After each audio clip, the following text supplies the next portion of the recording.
Nosotros lo que pasa es que tú has tocado alguna opción, o sea, si tú le das doble sale la opción de llenado de cámara y acá hay un banco de memoria. Ya, listo. No, ya no te preocupes. ¿Quién está a cargo de eso? Alguien empezó. Where the development variable is the learning indicated so far, we use as regressors. Ya, por eso, cuando ocurra eso, llámenos, no toquen la cámara, porque esta cámara es bien común. Voy a observar qué es lo que ha pasado con él. No toquen la cámara. Like home bias in the referee and the whistle swallowing hypothesis. Here we have the empirical model where decisive is a dummy capturing the live result because it's equal to 1 if there is a draw or a 1-goal win at the moment of the decision of the referee. Sí, ya saben. And the decision would benefit the team that is losing. So it would be a decision no toques la cámara cuando quieras algo change sube y ya, the sign of the match. no pares, no toques la Away cámara, no, avisas. for the dummy equal to 1 if the decision benefits the away team, and we have more dummies capturing the level of the restrictions under the match is played, the time period of the match, as well as whether the cause of the infraction was a handball. We have also the interactions and a set of different fixed effects of league, season, team, and referee. For penalties, we divide the match into 8 periods corresponding to 6 quarters and the 2 extra times. But for straight red cards, due to a fewer number of observations and more reduced variability, in addition to straight red cards have not as an immediate effect as the penalties, we divide for straight red cards the match in 4 periods, each lasting 23 minutes approximately.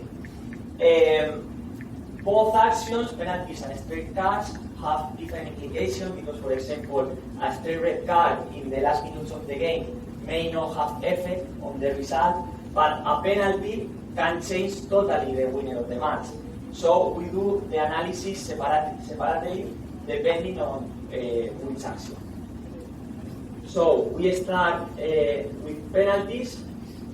We run 4 different specifications of the previous heuristic regression model, and we include different set of fixed effects, obtaining these results where we can see that the probability of bad use is much higher when the penalty is caused because of handball, and also under some specifications we have that the line result and the attendance restrictions are also significant.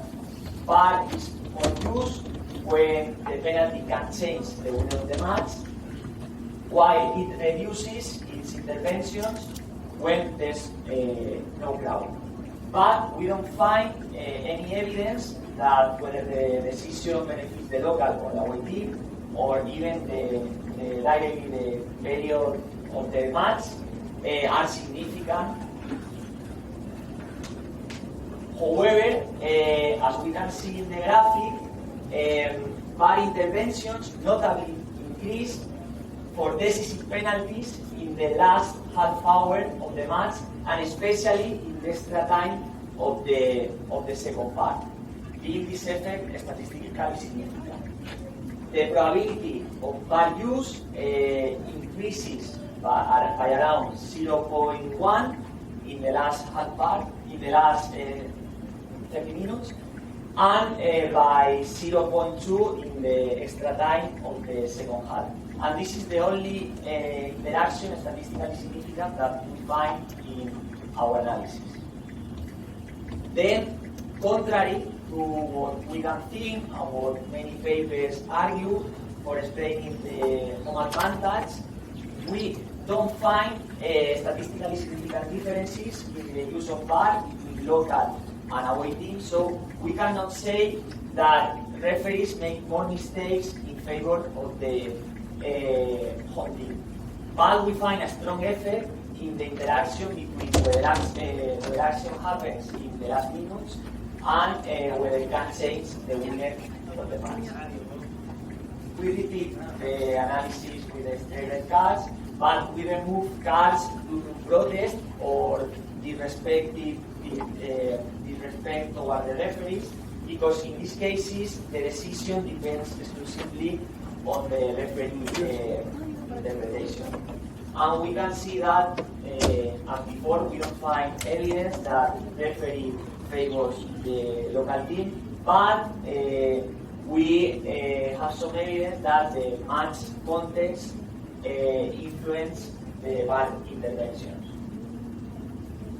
In the case of penalties, VAR is more likely to be used with close scores at the last part of the match, but in contrast, for straight red cards, VAR is more used at the beginning of the match when they have a stronger effect. As we can see in the figure, the probability of VAR use increases by around 0.15 when the action happens in the first half compared to the end of the game.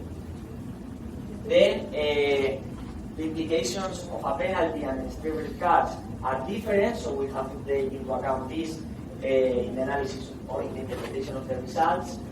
So we could say that referees avoid making decisions that would punish a team at moments when the decisions have the greatest impact on the result of the match.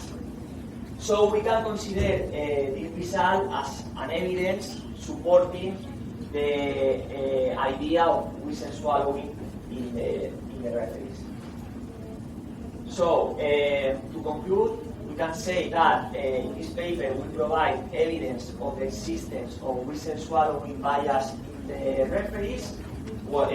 That is our most significant finding, because we show how referees avoid intervening at the decisive moment of the game when they can change the result, but we don't find any tendency of referees favoring the home team. So in terms of penalties and straight red cards, our results suggest that the whistle swallowing phenomenon could be more important than a potential home bias argued in the literature. Another explanation for these results is that this home bias maybe persists through other referee decisions where VAR cannot be used, like fouls outside the penalty area or second yellow cards, or maybe even the use of the mechanism of VAR is also biased. So further research is needed to test this hypothesis. And this is all. So thank you for your attention and time, and any comment and questions.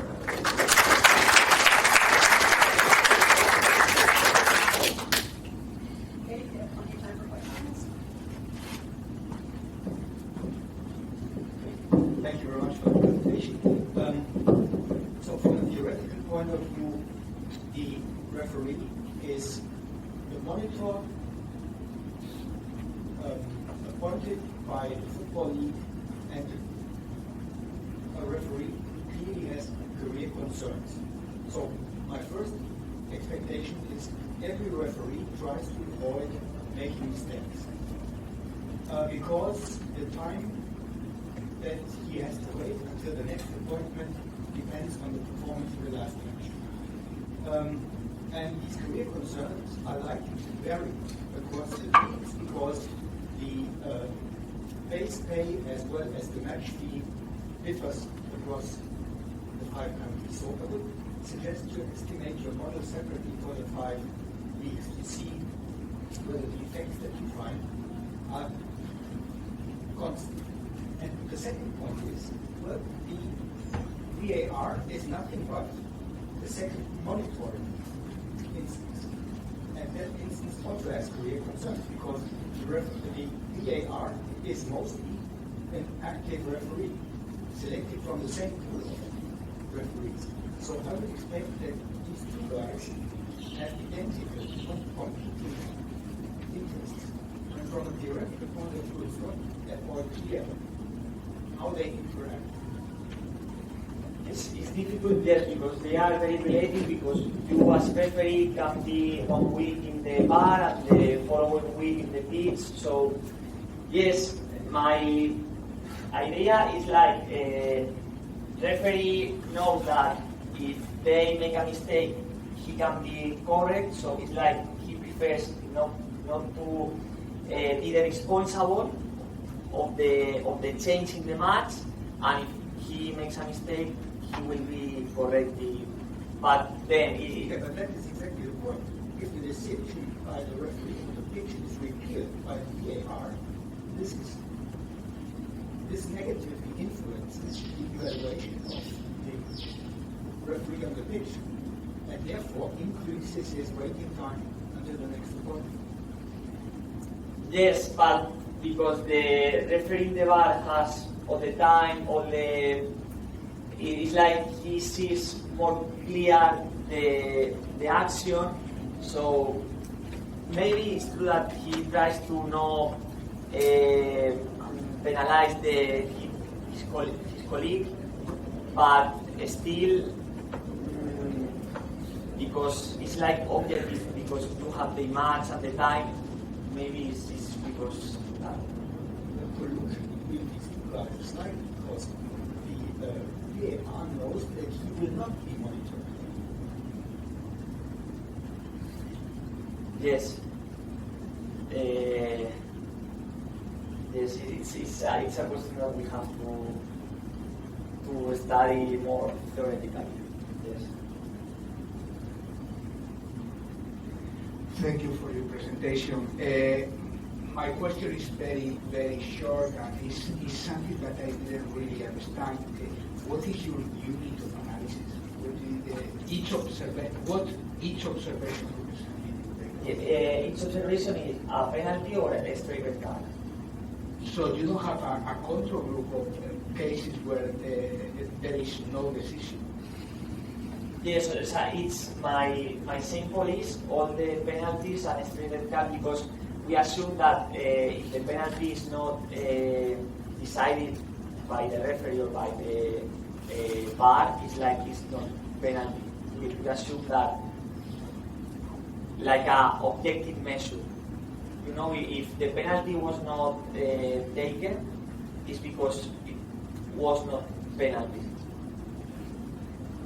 Because you have the criterion of the referee and then the criterion of VAR. So if any of them decide that it's a penalty.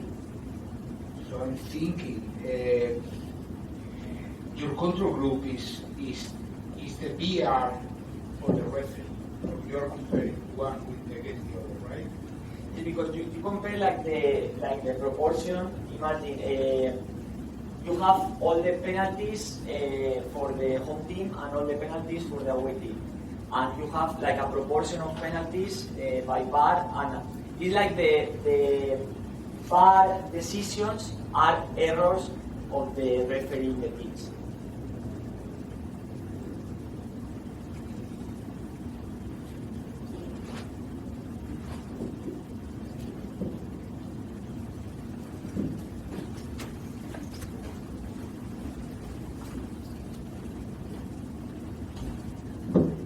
Thank you. Great paper. Do you think it would be useful to measure? Not every referee is the same. I mean, you have experienced referees and stronger in character. So somebody nominates the referees to act in some games. Do you think the strongest referees, they are not afraid of the home fans? So it would be a bias against the home team with the strongest referees. I mean, We are right now studying the heterogeneity across referees. Right now, we didn't find any effect of the heterogeneity, but I know that in the literature there are papers even studying the interaction between the referee, the characteristics of the referee in the bar with the characteristics of the referee in the pitch. So I know that there are studies of that, but we still didn't find any effect in the.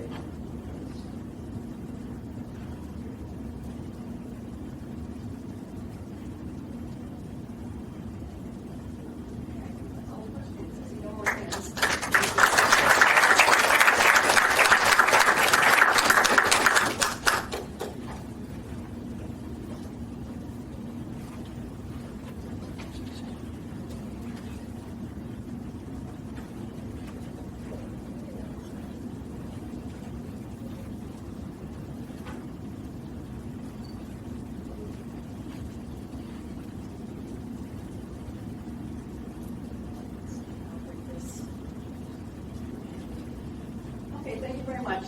And now for the final presentation of the conference. As I already said, I'm Jane Ruseski, and I'll be presenting some recent work that I'm working on with Brad and a former PhD student of ours, Julia Chickas, on the impact of name, image, and likeness legalization on NCAA Division I-A recruiting expenses. So we have a paper that is based on American college sports, before I change the case to Wisconsin. And before I get started, I would just like to take this time to really thank all the organizers for putting this conference together and all the volunteers. It's been a great 2 days, and we really owe you a lot for everything you've done to make this a very smooth and enjoyable experience. So thank you. Okay, so I want to set the legal context in which this idea of name, image, and likeness legalization came about. So it has been in history, in the National Collegiate Athletic Association, which is the governing body in the United States that regulates college athletics, has had this position that college athletes are amateurs and therefore could not receive any type of compensation outside of their scholarship to compete in sports at their university from any other sources. So this idea of amateurism is very much part of what the NCAA vision was. However, in recent years, there have been several lawsuits against this amateurism stance that the NCAA has lost. And so we are now in a situation where college athletes can be paid for what we're calling their name, image, and likeness. Okay, so the first case that came about was this former UCLA player, very good basketball player, on a championship team in UCLA. And he was already retired from college sports and living, his life. And a friend of his came and said to him, "Hey, look, there's this new video basketball game based on March Madness, and you're in it." And he had no idea. And so he thought, that looks like me. That's my name, my image, my likeness, and I'm getting nothing in compensation for the use of this in this video game. So he sued. And it became a class action suit, and it was decided in August of 2014 with a settlement of about $40 million. So that's like the first legal case. Then the next case that came up that has been instrumental is this Alston case. In this case, it's the former WVU player, Sean Alston, who sued and argued that the restrictions on the non-cash education-related benefits that were given to student athletes were an antitrust violation. So this was decided in March of 2019 by a lower court in favor of Sean Alston, but it was appealed to the Supreme Court of the United States. That is what SCOTUS stands for. The Supreme Court upheld the lower court decision in June of 20, and specifically on June 21st of 2021, so just a few years ago. And so that meant that name, image, and likeness payments were legalized. So now players and college players could be compensated for their use of their name, image, and likeness and ads and all sorts of things. So the NCAA, in response, completely deregulated NIL on June 30th of 2021, and this was in response to several states that were getting ready to pass laws to allow players to receive compensation for use of their name, image, and likeness. However, there's a distinction here that the NIL payments cannot be made to foreign international athletes because they are on a F1 visa and they're not required, they are not allowed to earn any money outside of the university. And so basically what the NCAA stated is that the players of states with no NIL laws can earn payments for their use of their name, image, and likeness and not violate NCAA rules. Completely changed the landscape for college athletics.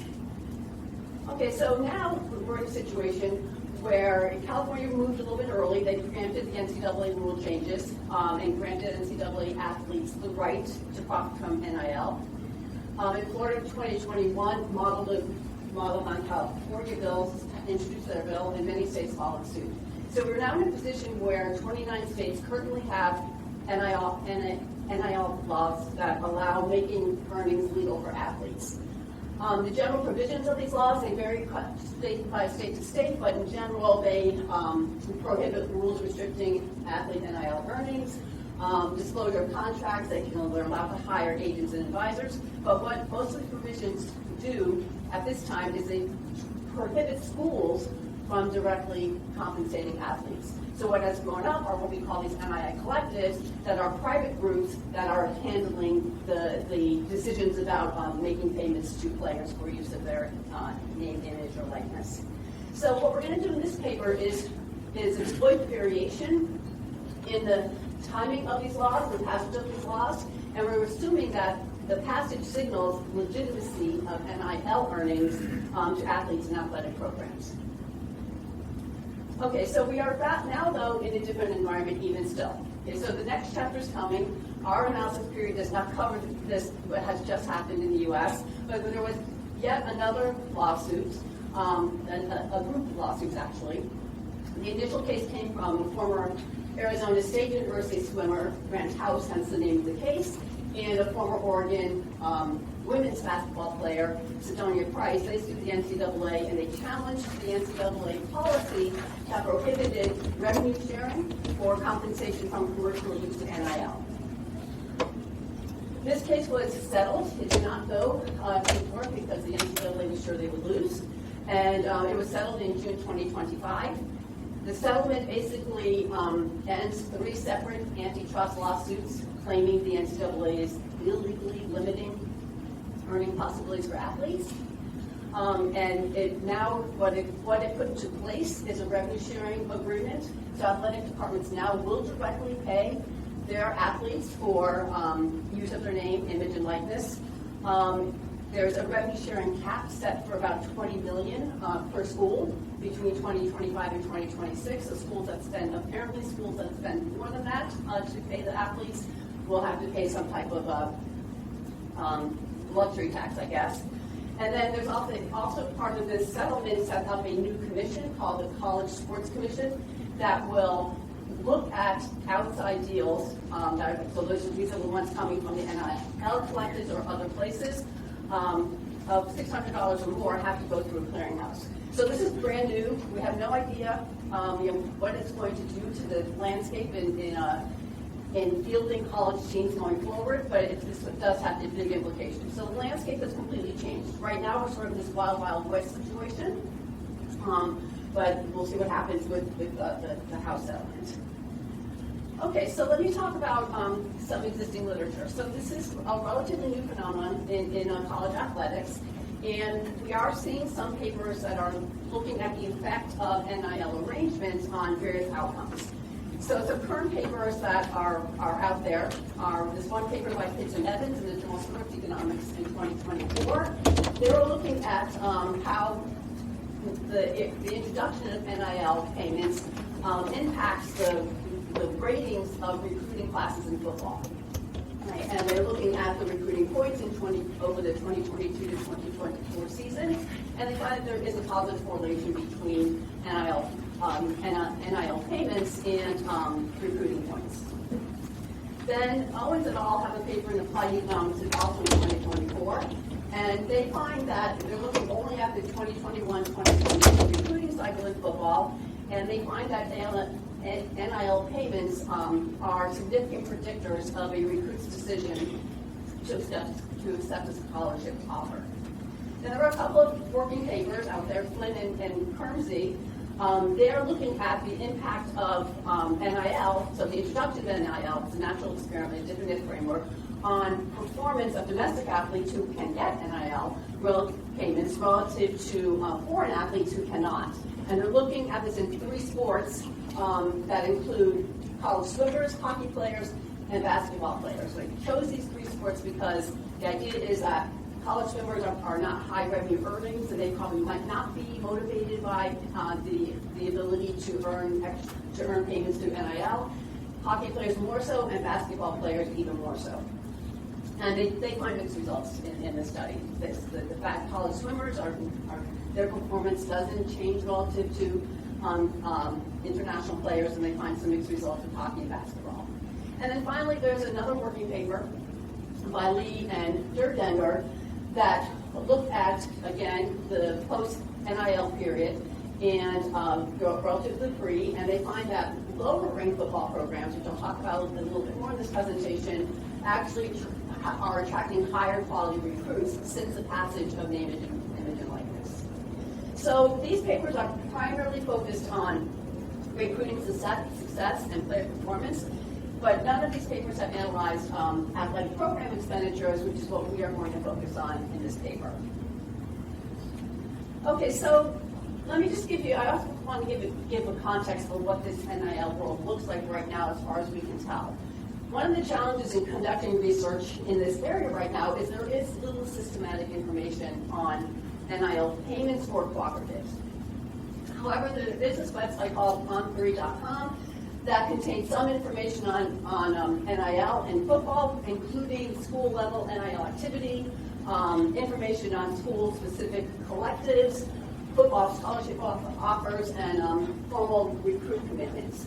So this paper by Owens et al., they use this website for their paper, and they have 130 schools in the sample, and the average payment, NIL payment, in that sample was $41,699.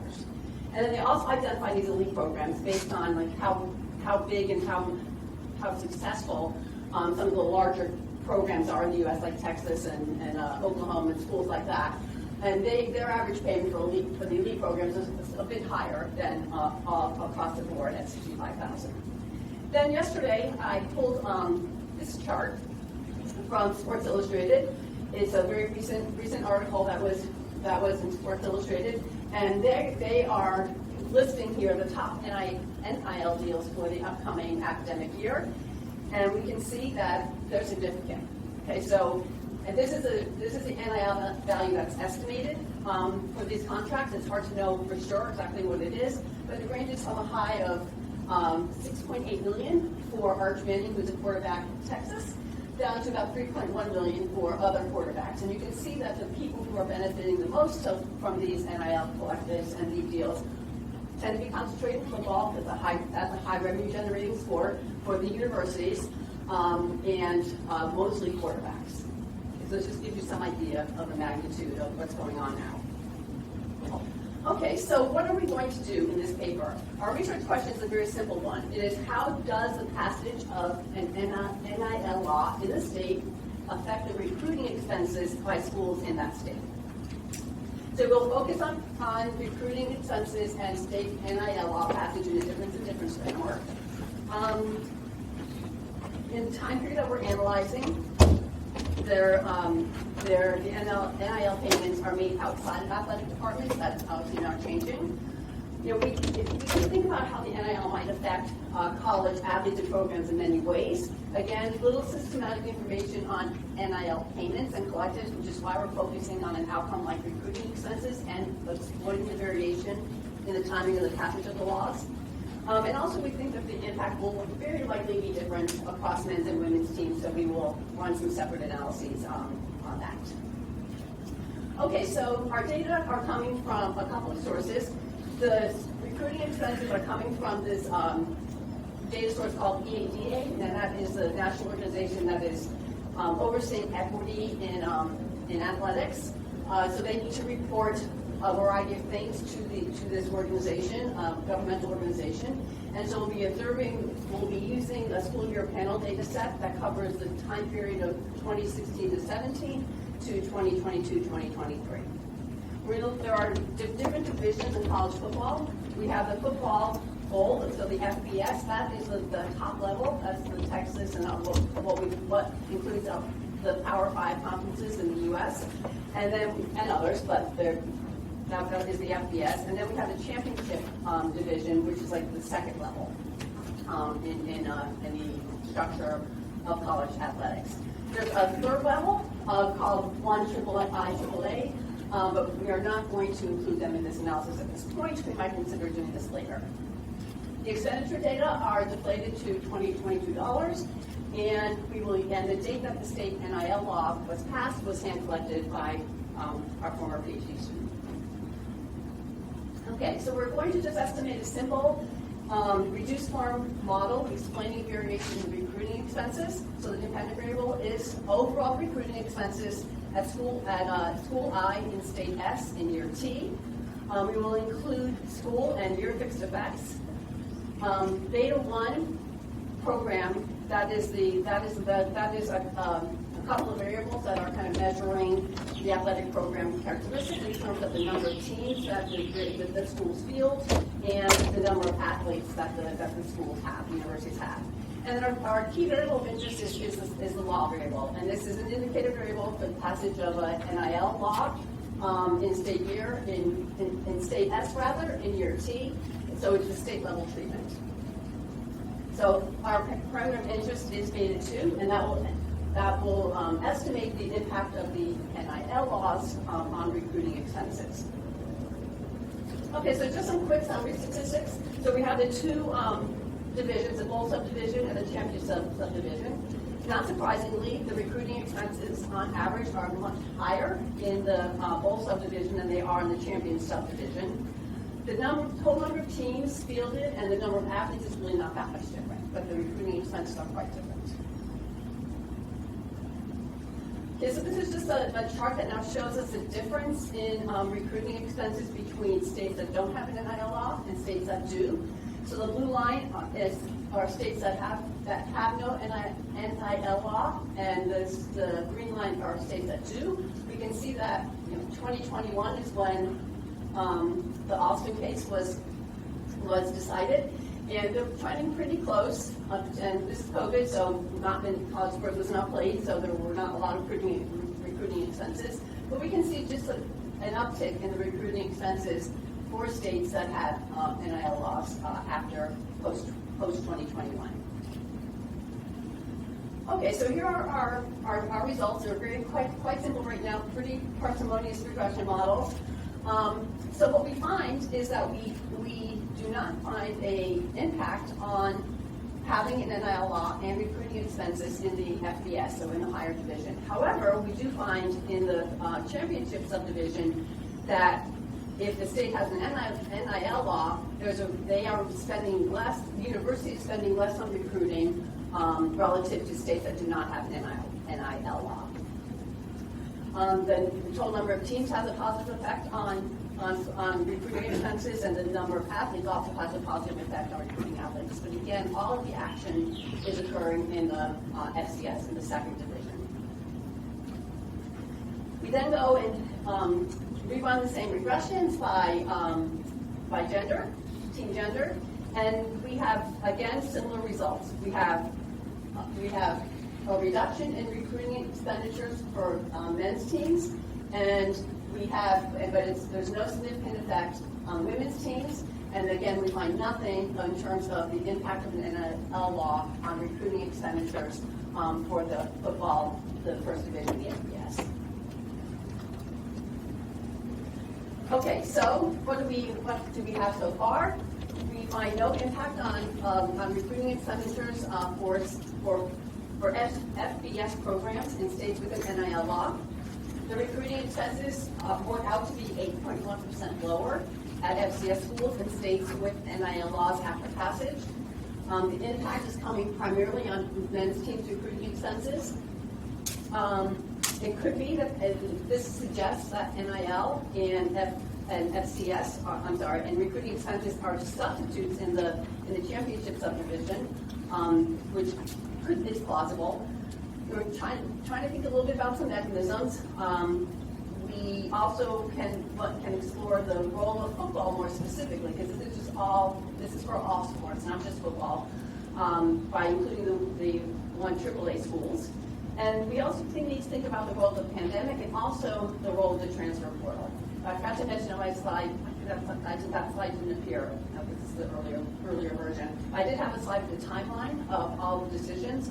And on that slide, I mentioned another thing that's really important that's going on here at the same time that will absolutely impact recruiting expenses and NIL payments is a stark change into the way the transfer portal is operating now. So in April of 2021, so just a couple of months before the settlement in the Alston case, the NCAA loosened the way players can enter the transfer portal. So basically the way it used to be is players could transfer from one institution to another, but they had to sit out a year before they could play again. In April of 2021, the NCAA loosened that regulation and said, okay, you can enter the transfer portal once per year and you don't have to sit out anymore. And that changed the landscape of recruiting quite a bit as well. And now it's even looser. Now a player can enter the transfer portal at any time if the head coach changes. And I think they can also enter it more than once a year now. So that the question of how NIL payments will interact with the transfer portal is an important consideration and something we haven't controlled for yet in this framework, but something we do need to control for. And thank you. That's my presentation.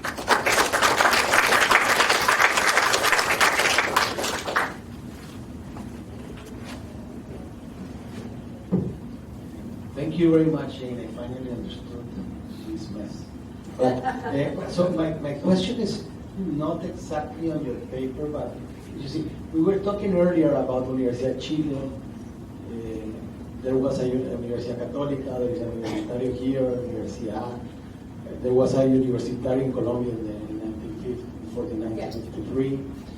And these teams, I don't know if all of them, but the general history is that these teams belong to university. And when professionalism came, eventually they weren't able to actually keep the team, and in some sense they kept the name, but they really don't belong at all to university. Maybe there is still some link, some small stuff, but they're really professional teams. My point is, what I see here, if a kid is making $6 million, I don't know, 20 times more than the professor, or doing more. So why is he going to study? So I don't know if you see what future do you see? Because as I see it, and based on what I just told you, I see what's going to happen is that they killed the university. I understand why they did it, and it makes sense, and regulatory, and actually competition-wise, it makes sense, and all this stuff. But what is going to happen, from my point of view, is what already happened here 80 years ago in South America. The universities will make no sense, because the kid is not going to go to a test because he's making $6 million. Why would you do an exam? Why would you try to study? So I don't know what your view is on what you're saying, if it makes sense. If I had a crystal ball, that would be wonderful.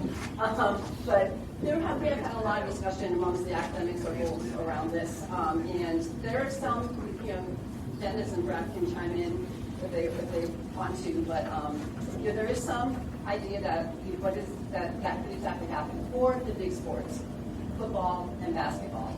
The Olympic sports will probably maintain their current arrangement with the university, because they're not revenue generators, and they're not going to be the huge recipients of this NIL money. So yes, it has implications for whether a student would want to continue to be a student athlete.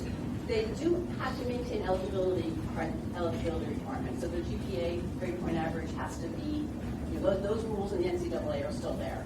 So the incentive to take a test would be to remain eligible to play and get that $6.3 million. But I think that, it's hard to predict how this is all going to pan out, really. Yeah. Or one strong possibility is that just like these Chilean university teams, the football program for the big universities, will become a separate entity and pay a licensing fee back to the university for the use of the name, but they will operate then because this professionalizes college athletes, right? I think that's probably what we'll see happen sometime in the next 5 years. But then what you will have is, you have the NFL, which is the professional league, and then you will have a professional under 23 tournament. And do you want to have that? Because as I see in football and basketball, in the sense of belonging to university, this stuff that works a lot in football. I don't know. I see the future is not going to be the best, but I don't have the ball. No, I agree. Yeah. But the development is mirrored by football clubs in Germany. So the Bundesliga clubs have in, I think, 17 out of the 18 cases legally separated the professional team from the mother club. It's going to be very interesting to see what shakes out of all of this, and especially with this new house ruling. Yeah.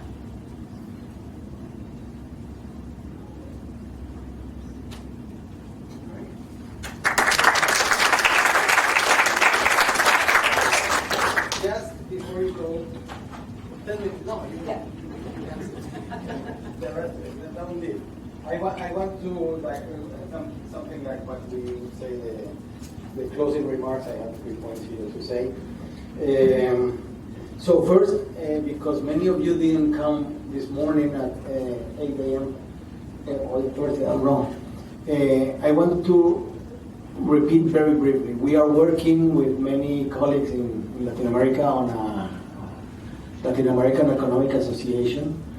So if you are, I am asking everyone to actually contact me and say that you are interested, especially if you know colleagues in other universities here in Peru or here in Latin America. Please contact me to try to make this thing bigger, because the idea is to push it very strongly in the second half of this semester. So that's one thing. The second thing to finish is, I want to thank very much Gabriel, which is the chief of the Department of Economics at the University de la Pontificia Universidad Católica Peru. I want to thank Jose Gallardo, who led the team to make this possible, and also I want to thank a lot Ana Lucia, which I don't see her around, but all of you have had contact with her, so I would appreciate it.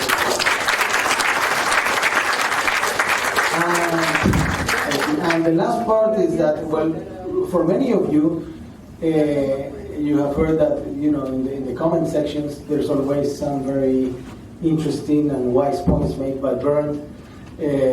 I knew him 2 years ago, I guess, I don't know, not that long ago. But I have read your work before, and Bernd, this is his last conference because he is retiring. He is going to a better life, I don't know. And so I would like to thank you for coming here. You went to the first edition in Bogota. You are helping promote the Latin American Association also, especially the research down here. And I would like to ask everyone to give a special applause to Bernd.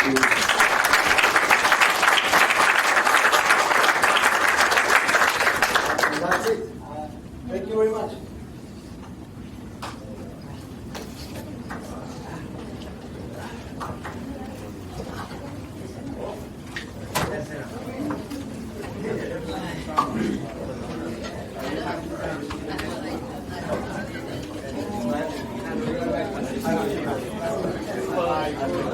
Thank you.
Hello, Antonio, how are you doing? Yes, it's me, down here. No, don't worry, I was joking. So, they're telling me that we have free time until 6:15. You don't go to a hotel, it's too far. But you know, let's relax around in the campus, which is very nice, because they're going to give us bring me a cup of wine, and then we will go to a restaurant. If you want to go to a hotel and then meet us at the restaurant, but ideally they really want us to be here for the cup of wine, and you know, we can thank them again for the hospitality.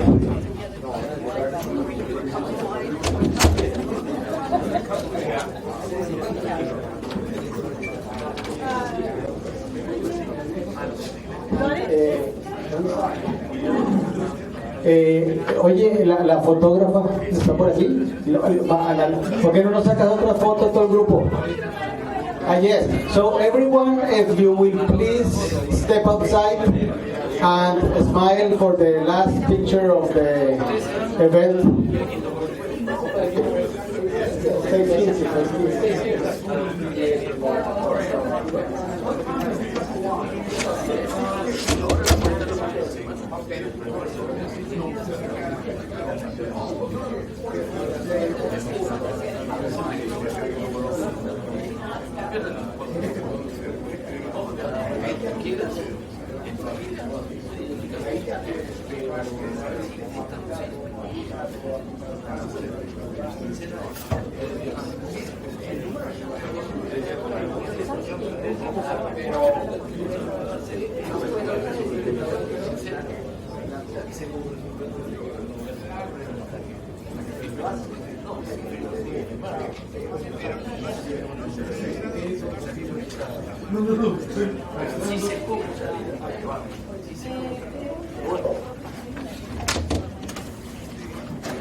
Gracias por venir.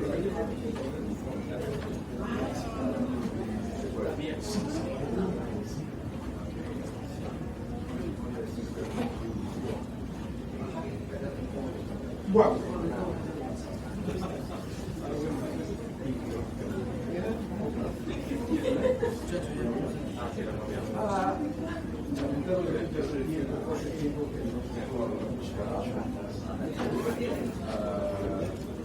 Celebrando 7 años contributivo aniversario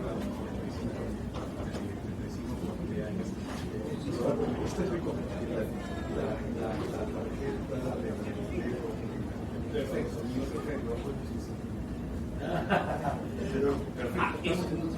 sí, descargo. Y tengo que decir algo. Por favor, ¿me puede decir la vuelta de la que no puede tener acceso al video? Porque voy a mandar en un par de semanas la presentación de conocerlo. Gracias por venir a acompañarnos. En el aviatismo.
Hola, ¿cómo estás, José? Claro, yo no suelo demorar en registrar horas alguna, a veces me pasan 2 días, hay mucho estrés.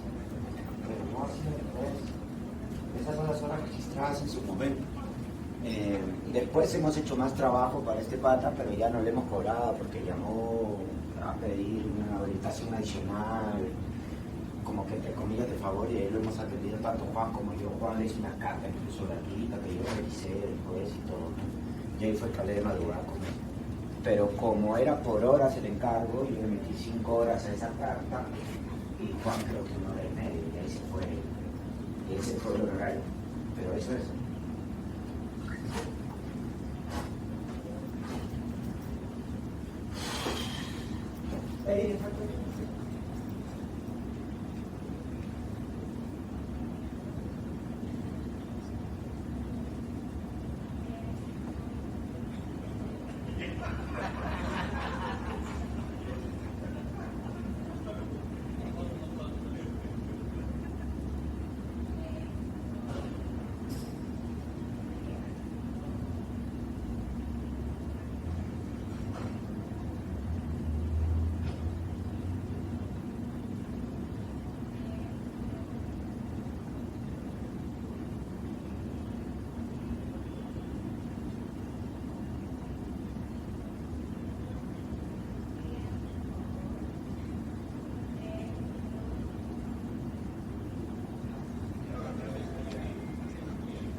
Of a sports economist, following what I know you have done in the United States, in Europe, in Spain, and there is an international one which I know it exists, but I don't know who they are. And the idea, I guess, came with the first conference we did a couple of years ago, and where some of you were there, and we realized. I still think a lot of Dennis's keynote talk, and because as I said already somewhere in this conference, he noted that in Latin America we do a lot of sports. We are very good in some of them, world class in some of them, and we research little of them. And so most of the research that you can find is on Europe and North America, essentially. And so the idea to create this association came via a lot of things, and in this second conference I have found that there is interest in Latin America if we promote the idea of researching about what we do in the region. High quality research is the idea. Full disclosure, there is an association on sports, gestión deportiva, how do you say that? Sports management. Yeah, I guess sports management in Latin America, but it's kind of different. No, sports management, yeah, it was, and the idea eventually is to connect to this economists association, the marketing people, which would be, they do a bit like that in Europe, right? So my idea, the objective not of the talk but of the association would be to do networking, and especially to try to perpetuate in time this conference. This is the second edition. The first edition I alone did it.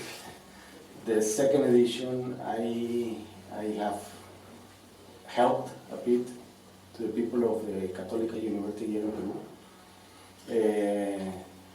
But still it's me pushing, and I think if this is to survive as an idea in the long run, we need to have something that, an organization that pushes this, and this would be the Latin American Association of Sports Economy. So what I did, what we have done, I don't know, I just did it, is we had a first meeting this semester, online meeting with, there were 42 people that participated from around Latin America. But for instance, I'm missing still people from Mexico. I haven't been able to contact people in Mexico, and that's a big country. We still miss people from the Caribbean. That's 25 countries, if I recall. No. So yes, I'm still short in trying to sell the idea across the continent. But still, 42 people for something that I connected via online, I think it was good. People were very interested, so what we did is we created a small group of people, and at the time then Carlos Murillo from Pompeu Fabra and from the Spanish Sports Economy Society, he offered to support and advise and even contact us with the Spanish Society, which he did last May. They had a meeting in Gijón, and in the board he told the idea that we were creating this and we would like to have their support, and they offered it. So it's kind of, they've been helping us and advising us in how to do it. We have now working with Nano Oshela. I was trying to get him to come, but we couldn't. Rodrigo Palma, Nano is from Argentina, Rodrigo Palma is from Chile, and together with Carlos we have been discussing a draft of what would be the bylaws of the association, which at this point we haven't shared with everyone, but we will when we have a draft where we are kind of satisfied with the idea. They have experience in other organizations, so that's been helpful. And the next step is this one. Originally, I had this slot to announce the creation of the association, but time ran out. But so I do want to ask people that are here to help me sell the idea. If you're in Europe or the US, you know, maybe you have students or former students that research in Latin America or are located in Latin America, and have them at some point contact me in the short run, because one thing they've been discussing is that we need a critical mass. We need a large number of people to try to make this work. And so, yes, the idea today is very short, it's very simple. And well, I would like to hear any comments on how we should move. We are going to set up the association in Argentina. That's the idea for now, because tax-wise and you know, in terms of how to do it is the easiest way. Apparently, it's not as complex as in Colombia, for instance. I wouldn't do that. It's so complicated. So it would be located in Argentina, but for Latin America, the idea in the bylaws is that yes, to promote research in Latin America, but membership so is open to everyone. And that will help us to fund a potential third conference in Guatemala. I've been talking to them. Yeah. But that would be an option, but you know, we have an association, we can actually then go and look for money for some private company. Membership will help us fund maybe small things that we need. And the idea then to keep moving and contact the other associations and maybe have share about research and maybe teaching ideas and all these that can be done through an association. So that's the idea. Today I want to ask you, everyone here, to contact me if you don't, and please contact people that you know, economists. So the other thing, we are very interested in contacting universities and across Latin America, professors from economics or related areas that might be interested and that they're outside my scope, my vision. I don't know them. We don't know them. Carles has helped a lot. He has a bunch of Latin American students that has, you were one of his students in Barcelona. But I'm pretty sure there are more. And so I'm trying to find everyone, because you know, when you do stuff and then years pass by, you know, I know you, I would have helped, I would have ordered, you know. And what we need is to have people know that we are trying to do this. So that's the message I wanted to do. I wanted to announce the creation, but we're not there yet. But just the short message today is to have you, one, contact your peers, former students, and tell them to, you know, contact the economic guy. And two, I'm open to comments about ideas or suggestions of how we should move, because what Brad and Dennis are the founders, right, of the North American Association. I don't know who did the European one. I talked to Carles, he's the founder of the Spanish one, so I've done some research about it, but I'm open to ideas, comments, and suggestions for 5 minutes before we start the formal sessions. If you have any comment, I would appreciate it. The picture is from the 1950s. in color.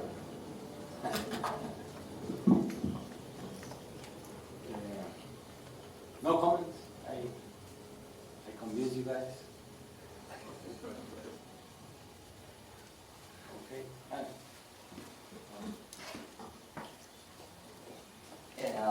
Jorge, first of all, thank you for pushing us in Latin America to work in research and for the universities to participate in this kind of project. I believe in research and in sport, and I'm passionate. Do you say?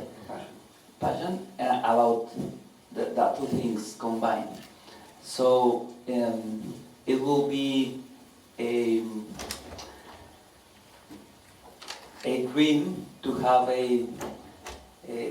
I imagine like a official web to have documented all the research we present here, for example, in the second Latin American, and then the first one, and in, for example, we have classified in Central America, South America, North America, and we can exchange ideas to make new research and to work together. For example, yesterday, Juan de Dios and you work, and other two people work in that research, and I think 3 or 4 universities were working together. For me, that kind of networking, academic networking is like beautiful. It's a dream. So thank you to pushing us. I think two suggestions or ideas is the first one is in the Sociedad Económica, Sociedad Española de Economía del Deporte SED, that Carles Murillo is the director or the president. He's not the president anymore. Okay. Angel Barajas. Yeah, Angel. They have two, how do you say, retos? Challenges. Two challenges. The first one is how much you have to pay to be part of the association, and how they cobrar, charge to the students, for example. Is the fee is an annual fee, yeah, and they, in the committee, they have to decide how much they want to pay for each member. It was the first challenge of the set. And the second one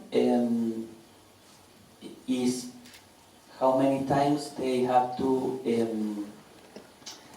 organize a congress. They do annually, every year. And then they rotate universities, but the name of the congress is Congreso Iberoamericano de Economía del Deporte, CIED. But I said to the Spanish people that you said Ibero-American, but it's only in Spain. You are only organizing different cities in Spain. So where and how many times, por ejemplo, aquí es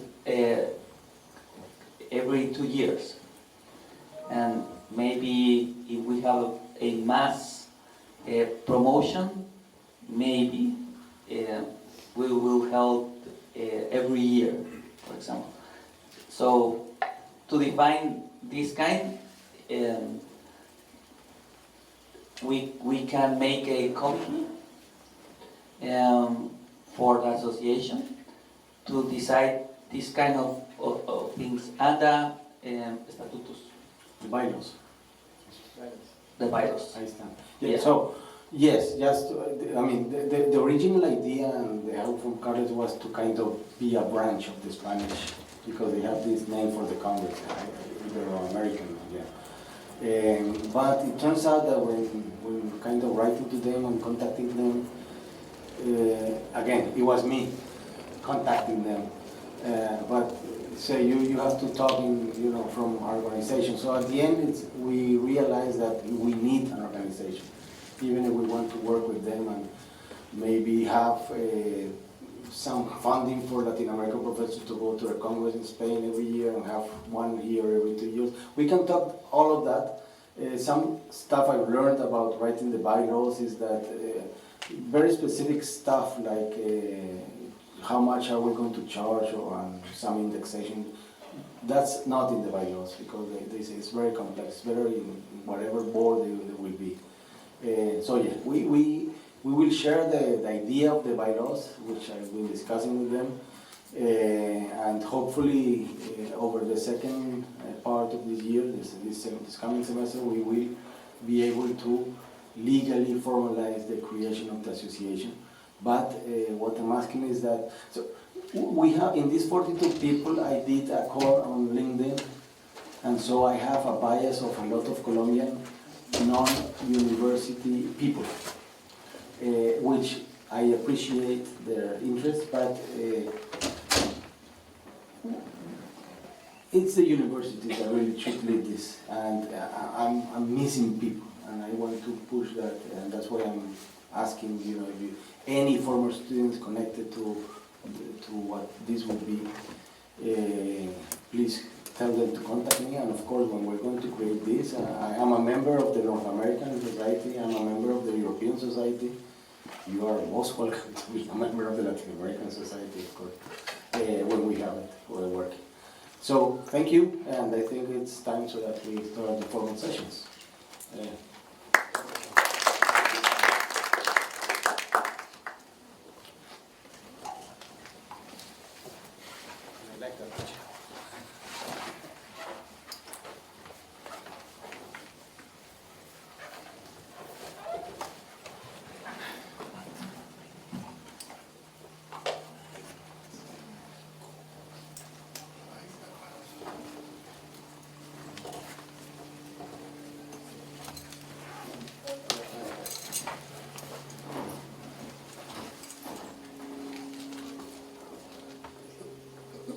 Good morning, everybody. I would like to thank the organizers for this wonderful conference, and also to the idea of Jorge for pushing this idea up and trying to organize people who is doing research in these topics in Latin America. I really appreciate that. This is a paper with Mauricio Bascuñán. We are in the University of Chile. This is the first paper that I write in this area, especially motivated by this idea of doing a conference. I really love soccer. I would like to play soccer, but I haven't been doing research in this topic. So, as you will note, this is a very preliminary agenda that we are putting up with some of my friends and colleagues in Chile. The paper is about the determinants of the player transfer fees in the Chilean professional soccer. This is the outline of the presentation. I'm going to try to motivate what this topic is interesting. I'm going to discuss what are the main questions in this research. I would like to say something about the data that we are using, the methodology. I'm going to discuss the main results and some extension that we have in the paper, and then I'm going to conclude. What is the motivation? I think that in many countries there is an increase in the availability of financial resources. Most of them associated with the civil rights to show the matters. The globalization also has been increasing the financial resources for the clubs, and also new marketing strategies that have been creating all of these availability of resources. What do the professional clubs do with this money? It is interesting to investigate. They can invest for purchasing better players and then to increase the attractiveness of the tournaments, or maybe this is a side of a book about the arrival of Beckham to Real Madrid some years ago. They mentioned that the implication was clear. Scoring goals is not enough. It was also necessary to sell jerseys. So it's very critical about what the clubs do with this increase in money. So the transfer fees do not respond only to the player attributes related strictly with the game. And also there are some characteristics of the buyer and the seller that may matter in the transfer fees. And also, this is the example that you are familiar with the research of Simansky. There are some other wrong considerations that seem matter also in the decision of to purchase players and how much to pay for them. For example, the examples in the book about the Blondie and Brazilian players are overpriced, and also they discussed the same good performance, for example, in international tournament, and overpriced. So it is not clear that only the attributes of the players determine how much the clubs pay for them. This is not a new question. There is not a contribution in that regard in our paper. Have been studied in developed countries. In particular, there are many papers for England. These are the authors of this paper. And recently, this has been extended to investigate another question, for example, what is the effect of the popularity on productivity, on the fees of the transfers. There are also Tampa exploring which factor affecting the difference between the transfer fees and estimated players' in value. Garcia del Barrio and Pujol focus on the impact of the players and club media visibility and find a positive effect on transfer fees, for example. And Depkin and Global explore the role of the buyer identity in the fee premium paid by the English club. So there are so many questions on this regard. But as Jorge mentioned also in the discussion, and it's clear from what we see in our country, little is known about this kind of questions in the Chilean case. In particular, this is the first paper looking at this determinants, and in Latin America, in some exception that we mentioned in the paper is this one by Montero et al. For Brazil, looking at what are the main determinants of the transfer fees in Brazil. So what we do in this paper, the main questions are related to what are the relevant determinants of transfer fees in the Chilean professional league. We look for some attributes related with the player, for example, age, previous performance, field position, etc. And also we try to see if there are some buyer effects. In particular, there is a popular belief that the most popular club pay more for the players. They may be because they hire better players. What we are trying to do here is see if controlling for the thing that we can control, we cannot control for everything. If controlling for some of these attributes or some of the characteristics of the buyers and the seller, there is an overprice higher if the most popular clubs are hiring employees.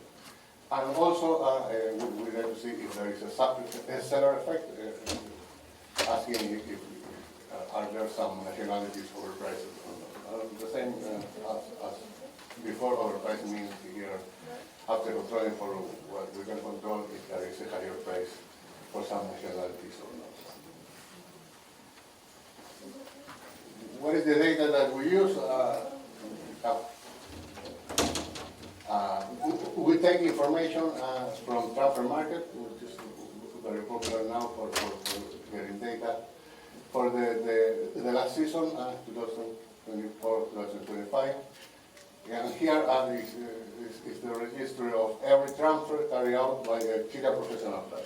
It is in the upper division of the Chilean league, which is composed by 16 teams. And here we have all the information that when a club, a soccer club hires or sells some players. These are all the transfers. There is not only purchase, but there is also sales. So we have data for 2038 transfer. This includes both purchases and sales carried out by Chilean teams belonging to the upper division. As you said, the professional is the upper division of the Chilean league. This is some statistical, descriptive statistical for the fee. These are measured in euros. The average is 460,000 euros, and the median is 300,000 euros. As you can see here, the distribution, there is a long tail for the highest prices. There are some sales about million of euros. That is not the normal distribution as we can expect if there is some superstar effect. But we don't look at that, but without there are some sales that are very large compared with the average for the some other interesting thing is what is the transfer fee by purchaser, and this idea that the most popular clubs in the Chile professional soccer pay higher fees, and the most popular clubs in Chile are Colo-Colo, which is the first one. Yeah, so you can see these are in thousands of euros, 100,000 euros. This is the average pay by Colo-Colo. This is not controlling for anything. And then appears Everton, which is not one of the most popular clubs in the world, but in Chile, but then we have Universidad Católica and Universidad de Chile, which are the other two most popular clubs in Chile. So there is some evidence that they pay more for the players, but again, this is not controlling for anything. Other interesting thing is related to the difference according to the field position. The center forward are the most paid, and then the midfielder wings, defense and goalkeeper are where the transfer fees are the low. So there are some difference according to the field position of the player. And finally, the evidence about the difference in transfer fee across countries. This is the transfer fee by player nationality. In general, the Uruguayan players are transferred by a higher price in Chile, and then you can see the difference with Argentina, which is a half of the average that we pay for Uruguayan players, and then we have the nationality Chilean is lower compared with Argentina and Uruguay.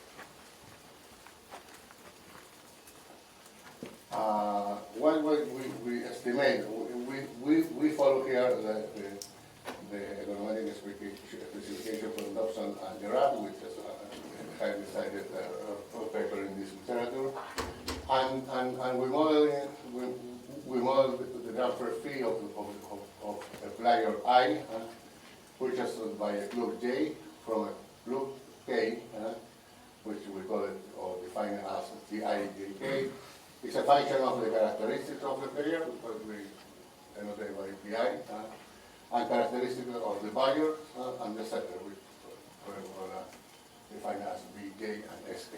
These are the three most important factors, and what we do now is estimate this equation in logs, the transfer fee, the characteristics of the player, the characteristics of the buyer, and the characteristics of the seller.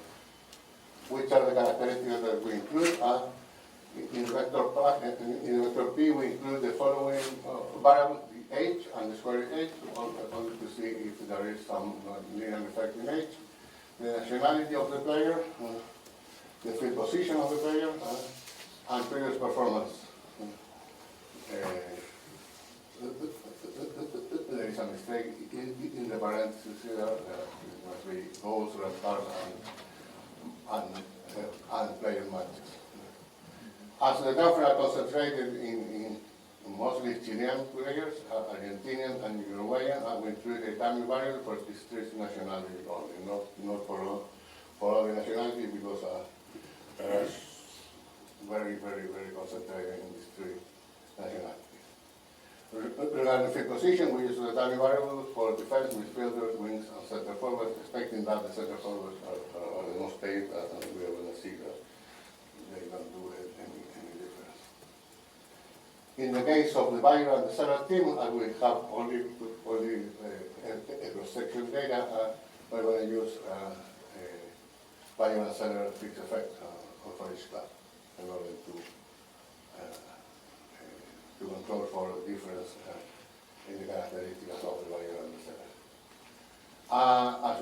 As I mentioned before, one of the popular beliefs is that the most popular clubs pay an overprice.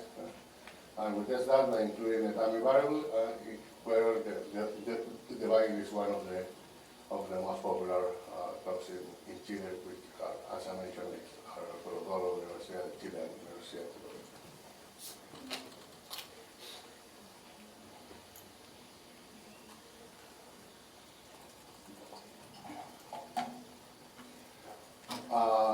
In the case of the seller club, we include a dummy variable for the three most important content terms of the number of sub players, which are Chile, Argentina, Uruguay, Brazil, and Colombia. These are the main results.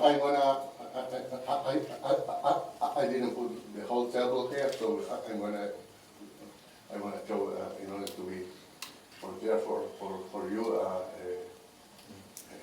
adding the other variables that I'm including. The difference between the specification 1, 2, and 3 is that in the first specification we only include the player attributes, and then in the specification 2 and 3 I'm going to add in the buyer and the seller attributes that we include in this definition. So you can see here there is a non-linear relationship between the transfer fee and age, and it reaches a maximum at 20 to 29 years old. This is the results of this age with positive parameter, and then the square age with negative, and we can find the maximum. As you can see here, there is not relevant difference among the field position of the player, with the exception of some negative effect of being goalkeeper. But it is not statistically significant when you include all the variables in the estimation. So in general, after controlling for the characteristics of the player, there is no difference in the price paid depending on the field position. And then here we include the nationality of the player, and as I showed in the figures, there is higher prices for Uruguayan players, actually controlling for the characteristics, and also the most popular clubs in Chile pay a higher price. Universidad Católica, Universidad de Chile, almost very significant at the end. Universidad de Chile, statistical significance of the usual standard for Universidad Católica. But as you can see, that the difference is very important, like 60% of difference.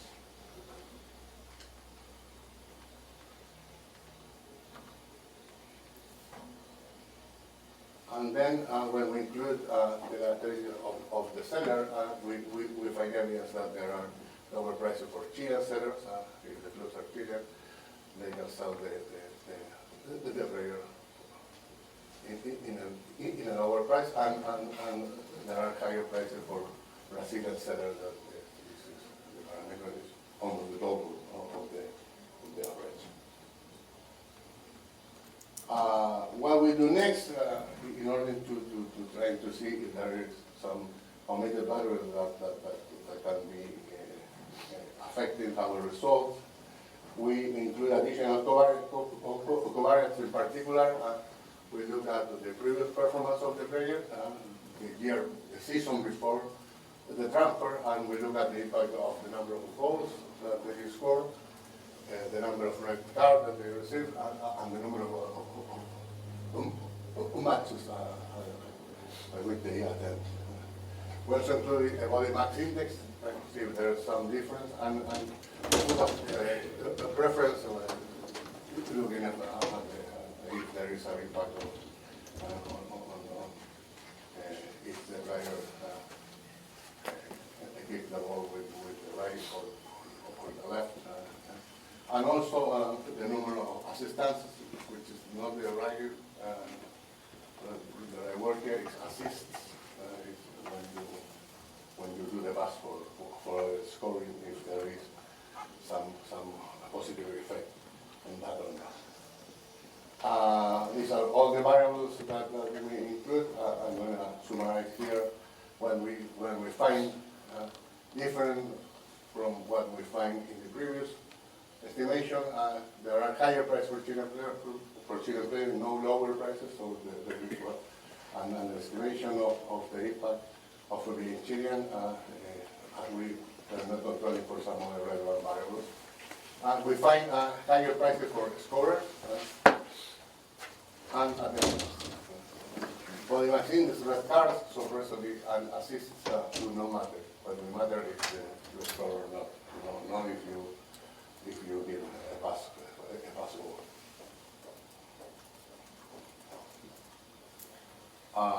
What are the conclusions? Well, our main findings indicate that individual characteristics matter, as we know from the previous literature. In particular, age, nationality, and previous player performance are very relevant in terms of the transfer fees in the Chilean market. We do not find evidence of difference according to field position. It doesn't matter where do you play. Uruguayan players and those that score more goals and have higher attendance are sold at a higher fee. This is evidence in this paper. We also find evidence of the buyer effects. The most popular clubs buy higher fees. Our results indicate that there is a seller effect also. We find the transfer fee higher for players sold by Brazilian clubs. Finally, our findings indicate that goals are more relevant than assists in determining the transfer fee and a scorer pace in the Chilean market. We think that we have provided novel areas for Chile and also for Latin America. As I mentioned before, there is new areas on this topic. Obviously, given that we have a cross-section, we cannot explore dynamic issues over time regarding the relevance of some variables. And there are several other questions I think that may be interesting investigate what is the reason of this evidence that the biggest club, the most popular club, pay higher prices. This may be an interesting question for future research. I try to understand better what are the mechanisms of this evidence that we showed in this paper. That's it.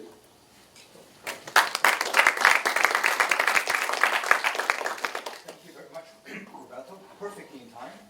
So we have 10 minutes left for questions, comments.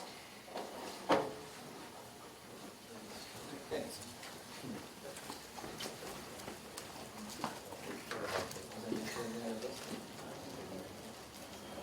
Roberto, very interesting.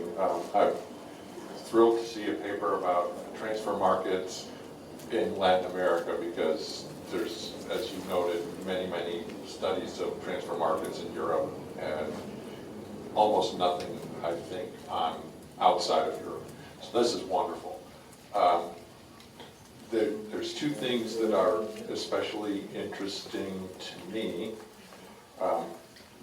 One of those is that universities have professional clubs.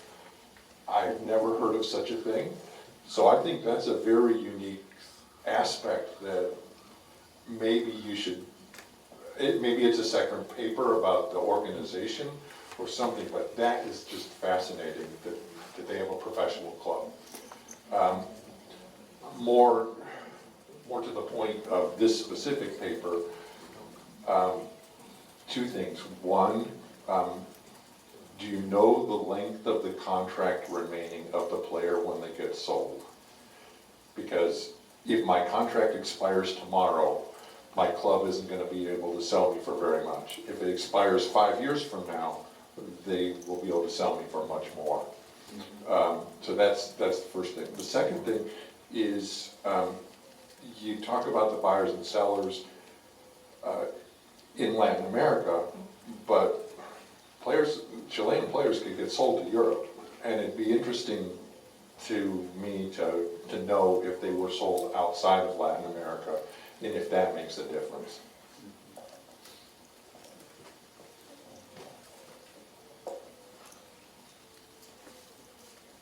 Okay. Thank you very much for the comments. It's weird that the university have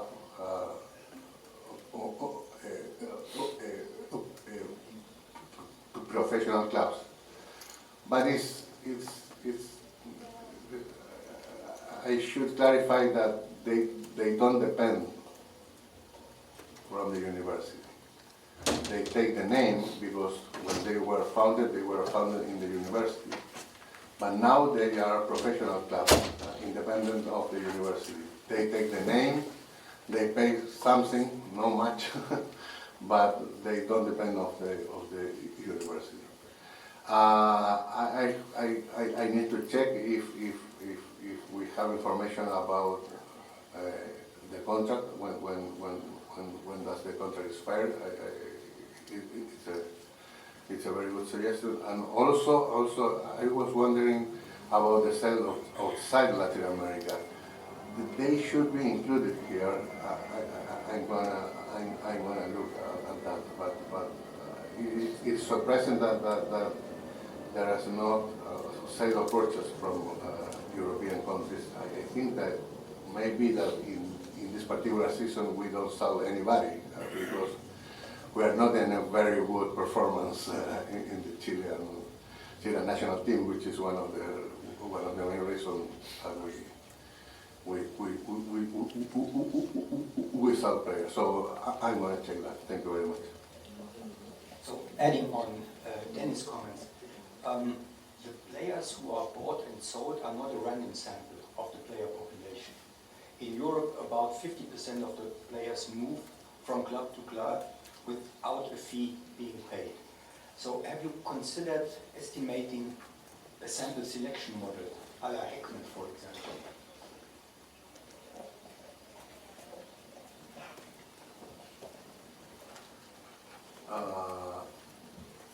No, we are not aware that we just a self-selection problem here.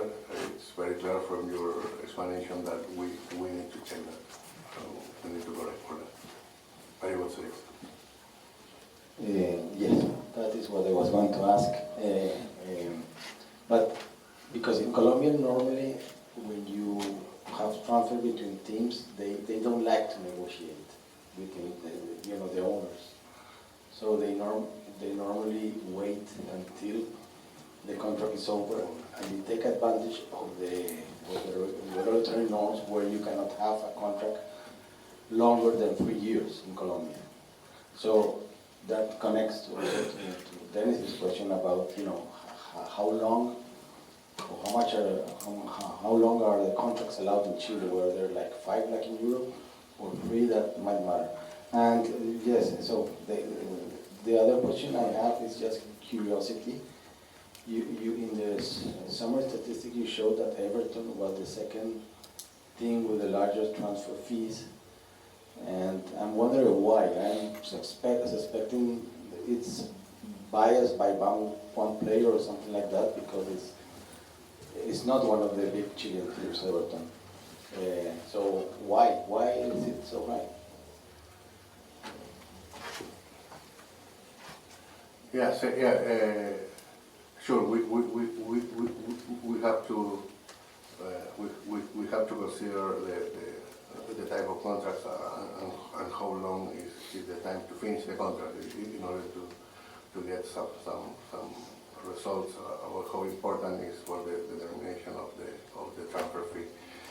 Regarding the surprising Everton, which is the second one that is paying higher. Or probably it has to be related with some particular sale, because when you control for the other thing, Everton is not significant anymore. So it should be related with that. I'm going to check. We are going to check if that's right or not. But at the end, in the descriptive statistics appears as.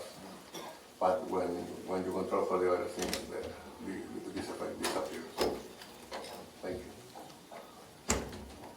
Any further questions, comments? So, if that's not the case, thank you very much again. Thank you very much. And now it's me.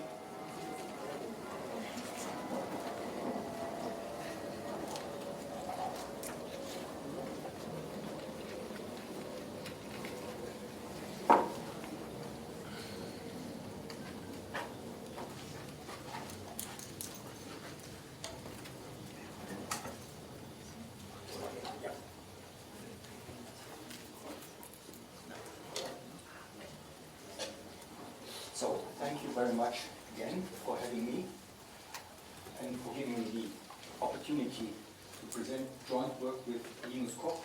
Linus is a first-year undergraduate student of sports economics at my university and seems to be a particularly promising young man. So, differences in hiring practices in European football, do they matter? We are currently in Europe in the middle of the transfer window. And when you check, for example, the website of Kicker magazine or the website of Gazzetta dello Sport, the Italian equivalent, every 10 minutes you have reports on a player having been bought and sold or having transferred without a fee. And that is exactly the question that we are interested in. Does that make a difference? So let me start with a quote from a paper by Stefan Szymanski. Transfer fees do not fit the performance data as closely as audited wage expenditures, but the two measures are highly correlated. So this seems to suggest that transfers can explain the observable differences in performance on the pitch nearly as good as wage expenditures. So I try to answer 3 different yet closely related questions. Is the hiring behavior of European top division football clubs similar, or are there differences? Second, is the club's hiring behavior influenced by their past performance? Do poorly performing clubs sign more new players? do successful clubs sign fewer players? And finally, do new players improve their club's performance? So perhaps trivial questions, no theory behind it, it's just descriptive.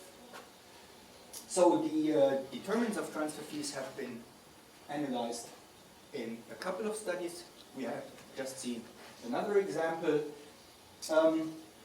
But very little is known about the impact that new players have on their teams. And we are here just interested in the immediate or in the short-term impact. Teams seem to give more playing minutes to players that they paid the transfer fee for, holding their performance constant. And the correlation between playing time and transfer fees is statistically significant in the first 3 years after a transfer occurs, suggesting the presence of a sunk cost fallacy, similar to the sunk cost fallacy American studies find for the draft position, right? The impact of transfer expenses and or the transfer balance on team performance has only occasionally been analyzed.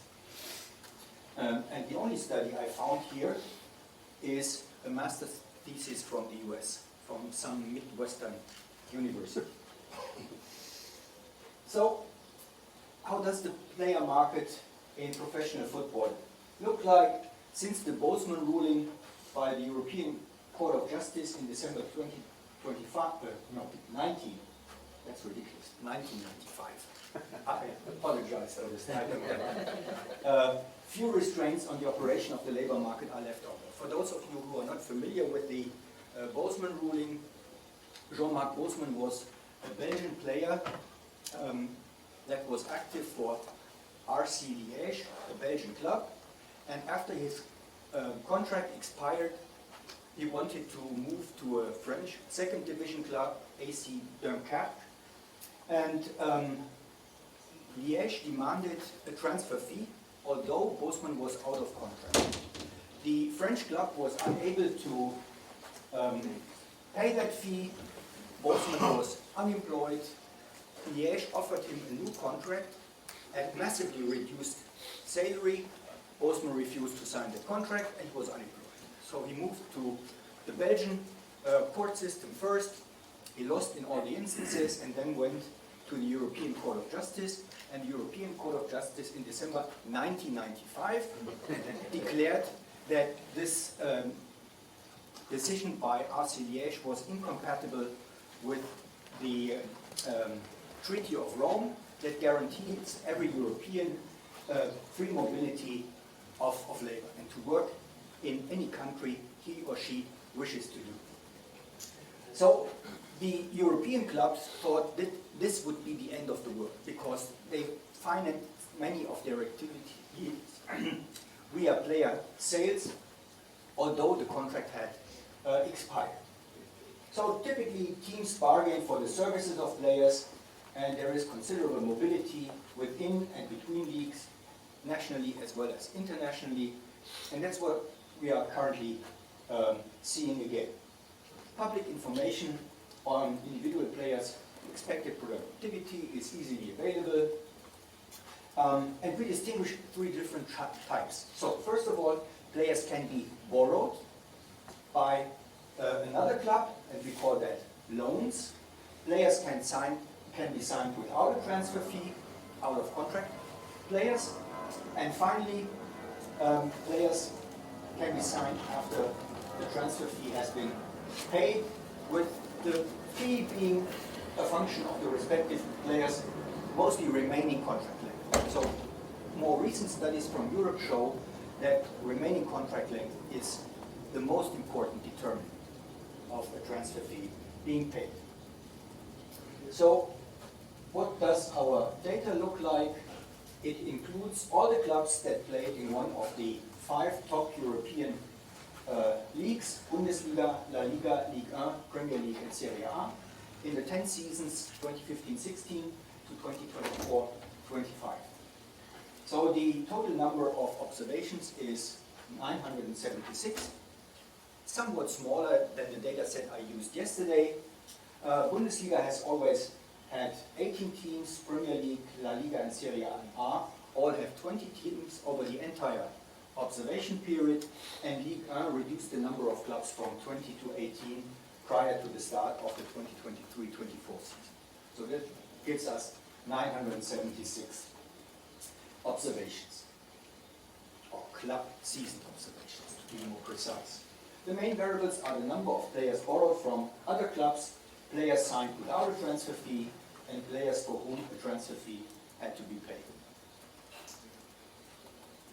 When we aggregate the number of players signed prior to the start of a new season, we find a perhaps surprising picture. So Bundesliga and Premier League clubs are quite similar. On average, they have 8 arrivals prior to the season.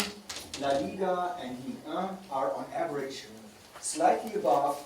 They have around 10 arrivals per season, and Serie A is completely different. So Italian clubs on average have around 15 arrivals prior to each season. So there seems to be much more turnover in the rosters of Italian clubs. When we distinguish the arrivals by type, so red are loans, yellow are transfers where no fee had been paid, and blue are transfers where a fee had been paid. And once again, we see that Premier League and, in this case, Ligue 1 are somewhat similar. Premier League clubs sign more players for whom they have to pay the transfer fee. And again, Italy is completely different.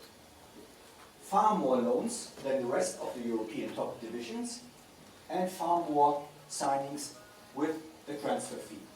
The number of signings of players for whom no transfer fee had been paid is quite similar, with the exception of the Premier League. So the hiring patterns of top division clubs in Europe seem to be quite different. Roster sizes, Bundesliga, La Liga, and Ligue 1 are quite similar. Premier League slightly higher, and Serie A much higher. There are several years where Italian clubs have rosters as big as 70 players. US Lecce, for example, the club that has just avoided relegation this season, had in 2 or 3 seasons more than 70 players on their roster. And these are the clubs in Italy that are in financial problems. It's not the big city clubs with these large rosters.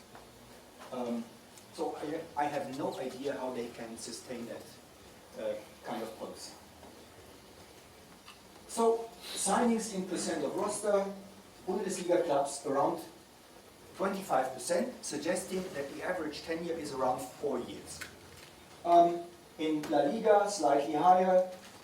Ligue 1, around the same value than Bundesliga clubs. Roster turnover seems to be somewhat smaller, somewhat lower in the Premier League. It's slightly above 20%. And in Italy, again, everything seems to be different. So roster turnover of 35% per season, suggesting average tenure of less than 3 years. When we now disaggregate the data by league position in the previous season, what we see is the number of players that are loaned and the number of players that are signed without a transfer fee being paid. That increases from rank to rank. It's not a linear effect, but close to linear. So the poorer the performance in the previous season, the more players you loan out from other clubs, and the more players you sign without a transfer fee. The number of players for whom a transfer fee is being paid is nearly constant across final position in the previous season. So that suggests that previous performance has a massive impact on the club's hiring behavior. However, when we here distinguish between the 5 different leagues, the patterns are completely different. So when it comes to loans, the picture is somewhat similar. When it comes to transfers without a fee, again, the picture is somewhat similar. But when it comes to transfers with a fee, past performance has a completely different impact in the different countries. So as you can see here, in France, the number of signings with a transfer fee decreases with league position, while it massively increases in the Premier League and also increases with league position in Serie A. So what is particularly interesting is this pattern here, suggesting that the Premier League mainly is completely different from the rest of Europe, in that clubs with a poorer performance respond much more than better performing clubs. When we look at the distribution of the turnover rate by league, again, that is highly significant. These differences are highly significant, but I'm not going to spend much time on this picture. Turnover rate by final rank in the previous season. So again, a nearly linear effect. The poorer the performance, the higher is the turnover rate in the roster. That is not particularly surprising, but demonstrating the effect in quantitative terms is something different than just pretending the effect. And the question is, does that look similar across the different leagues? So the econometric approach is very simple. First of all, I try to identify the determinants of the club's hiring behavior. Then I try to identify the impact of arrivals on subsequent performance. And finally, I try to identify the determinants of roster size and turnover rate. So here are the results. In this table and the following table, Bundesliga clubs serve as the reference group. And what you see is that compared to Bundesliga, the hiring behavior of Premier League clubs is more or less identical. They do not sign more players, they loan out, they do not sign more players without a transfer fee, and they do not sign more players with a fee. La Liga is significantly different from Bundesliga, more loans, more transfers without a fee, and more transfers with a fee. Whether I estimate the model using OLS or whether I use a Poisson model, because that's count data, has no effect whatsoever on the results. And when we look at Serie A, again, completely different from the Bundesliga, and the difference between La Liga and Serie A is also always statistically significant. So Italy is completely different from the rest of these top 5 leagues, and League A is again very similar to the to Bundesliga, with the exception of the number of transfers without a fee. What is the most important driver of the club's hiring behavior is the market value of the team prior to the start of the season. So the market value explains nearly everything, suggesting that more valuable teams invest less in signing new players.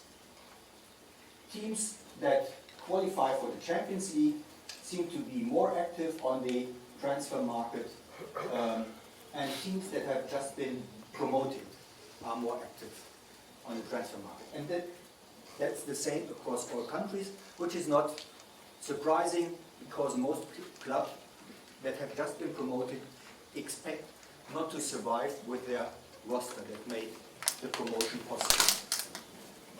And of course, I also include season values. So when I estimate instead of OLS, fixed effects and cluster the standard errors at team ID, the picture changes a little bit. So loans are now not significant anymore. But what we see is final rank in the previous season has a statistically significant effect. The poorer the performance in the previous season, the more transfer activities we observe for these clubs. Again, Champions League clubs are more active, Europa League clubs slightly more active when it comes to loans, and the effect for the promoted teams survives with the exception of the coefficient for transfers without a fee. So, past performance and subsequent hirings, as we have seen in the descriptive statistics already, clubs with a poor performance seem to be more active in the transfer market, and that's what we find here. The number of loans increases with each additional rank in the final table, suggesting that the difference between the club ranked, let's say, 5th and the club ranked 15th means controlling for everything else, 3 more players that are loaned out, transfers without a fee as well as transfers with a fee also are significantly higher the poorer the performance in the previous season. And again, the market value of the club is the main driver of their transfer activities. The more valuable the club, the less active they are in the transfer market.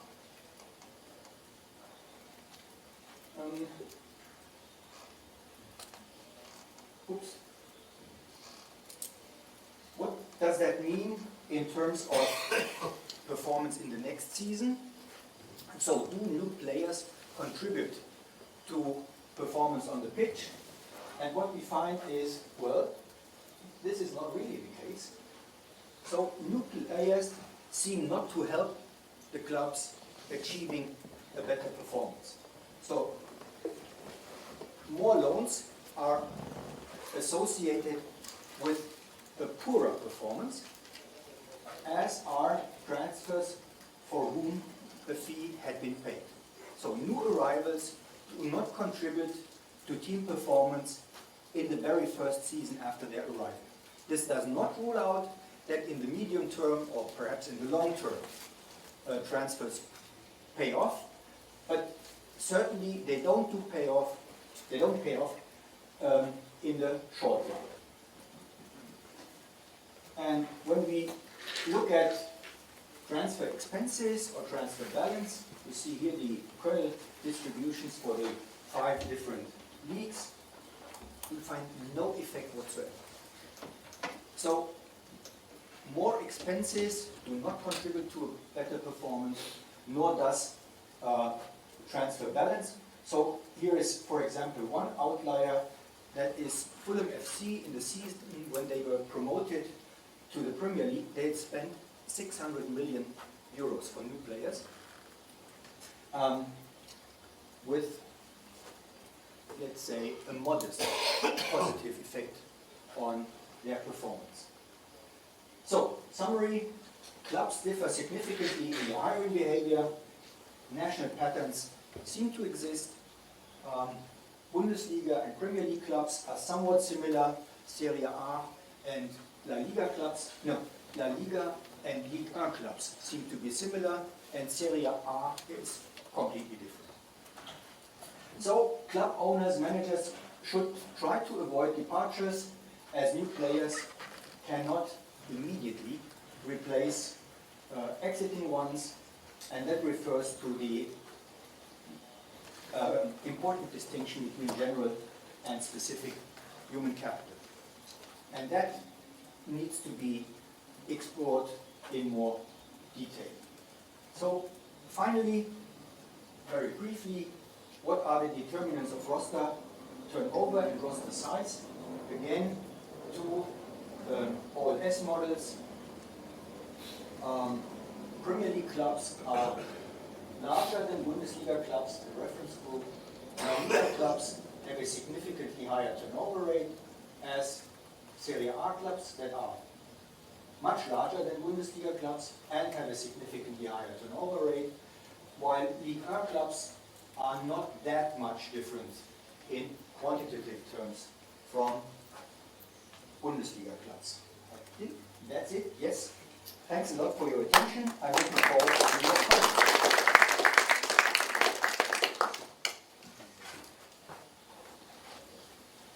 Vern, this is transfer market there. Because I always wonder what the roster is in transfer market. They have these clubs with, I've seen clubs with 60 players. And playing with the data, I tend to see that they have a bunch of players that don't play. They have no minutes or very few minutes. So in exercise, when you see about the relative to the roster, right, and when you're saying your new players have little effect on performance, it may be that they are bringing either kids from the academy or hiring some young African or Latin American players to have them there, but they really play with the second team. So I suggest that, and I guess you're using aggregate data, so I don't know if this is going to be helpful, but I guess the participation of each player matters in terms of really understanding what's going on in terms of hiring practices. Because if you bring, like they do many times, even big teams, they bring this Brazilian for $20 million, but you have to have it there for a while. He doesn't play. You can actually, it's complicated because you can see also the same number of minutes played by some guy from the academy training with the first team, but really playing 12 minutes in the season, something like that. So I don't know if maybe the participation rate can help to really understand this type of exercise, which is really cool. I certainly agree. However, what I find interesting is that in Italy, all the clubs behave completely different from the rest of Europe. So the largest rosters are only to be observed in Italy. And clearly, the majority of these players hardly ever or never appear in the first team. I need to talk to my Italian co-authors, Raul Caruso and Marco Di Domizio, whether they have an idea why Italy is so different from the rest of the European top division. They would probably be proud of it. They're always proud of it. Well, I'm afraid that's an argument that will not convince the referees, if they are not Italian themselves. Hey, I would like to know your opinion about strategy of big football clubs. There are many clubs like Chelsea that have this strategy to hire many young talents. And Chelsea Football Club is just not Chelsea. I think they have like more teams around different leagues in French and other countries. I know that they try to like hire new talent and they like play this transfer fee because they own the same teams, and there's like I don't know how to say that. It's not like a fair play. So I'm afraid few, if any, clubs do have a strategy. When you look at the hiring and firing behavior of clubs when it comes to head coaches on the one hand and sport directors, as they are called in many countries on the other hand, those who are dismissed typically find a job within a couple of days or weeks at another club. So that industry survives so far irrespective of the low quality of its managers. In no other industry, these people would survive for an extended period of time. And therefore, I'm somewhat hesitant to use the term strategy in that context. My impression is that the explanation for most of these differences is, well, managers seem to respond to pressure exerted by the fan.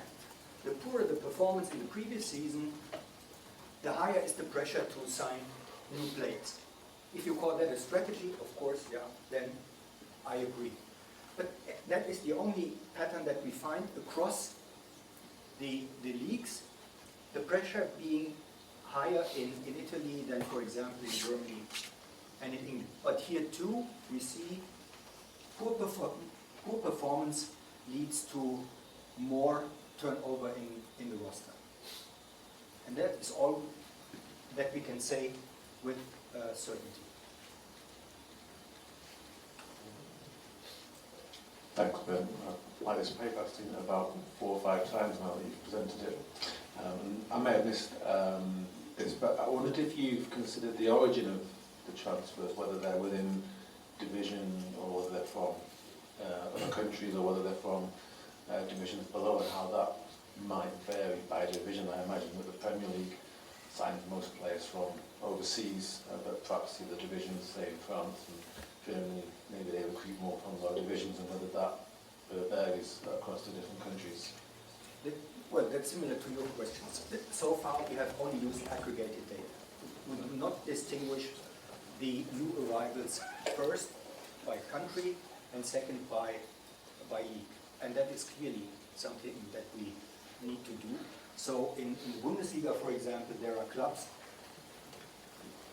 where the new players almost always come from lower division clubs in Germany. And that is clearly different from the hiring behavior of Champions League teams who sign players from other Champions League clubs. So here we have to do a lot of work to make these distinctions. Thanks, Bernard. So this is only for the summer transfer window, is that right? So what do you do about the winter transfer window? We have deliberately excluded winter transfers so far, but we are working on the data. I expect the effect with respect to performance to be stronger. So in the winter transfer period, it's the particularly poorly performing clubs that are particularly active. So if you want to avoid relegation, or if you have performed below expectations in the first half of the season but still want to qualify for an international cup competitions, these are the clubs. So those ranked, let's say, 5th to 8th, and those ranked 15th to 18th in the Bundesliga are particularly active during the winter.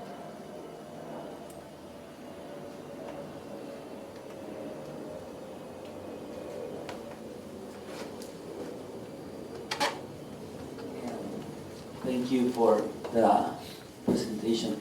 Did you consider the relationship between the number of transfers and the roster size, and between the UEFA financial fair play regulations, and if they are following the regulations or not? Every window, transfer window. We haven't done that so far with respect to the second half of your question, but here you see the signings in percent of the roster. So turnover is higher in Italy than in any other league, and Italian clubs are the ones that violate financial fair play regulations the most. So there seems to be a correlation. Okay, I'm not talking about causal effects, but there's clearly some correlation going on here.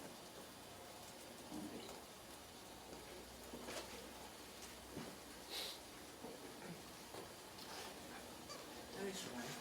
Thanks for the presentation.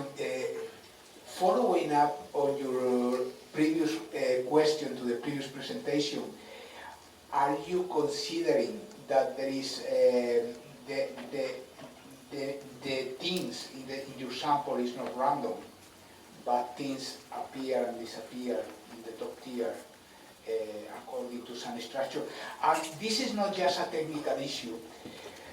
I wonder this because one big difference between the Italian League and the Premier League is that the Premier League has a very strong second tier, that is the Championship. So teams don't have to completely restructure when they promote or they relegate. They can keep similar teams. While in the Italian League, when a team goes from the second division to the first division, they have completely, they have to change completely. We were surprised to see that the survival probabilities of promoted teams are not significantly different across these 5 leagues. So if you look at the Premier League this season, the 3 promoted teams have immediately been demoted again. In Italy, we observed that most of the time too, but last season Como managed to finish 9th or 10th, which was a complete surprise. In Germany, 2 of the 3 promoted teams have been demoted immediately again, and they won hardly any points. So the picture seems to be rather similar than different. And what is extremely interesting in the English are these parachute payments that do not exist in any of the other 4 European leagues. So these parachute payments guarantee demoted teams significantly higher TV revenues than the other championship teams. And irrespective of that, we do not observe a stronger yo-yo effect in England than in the rest of the top 4 European leagues. Thank you.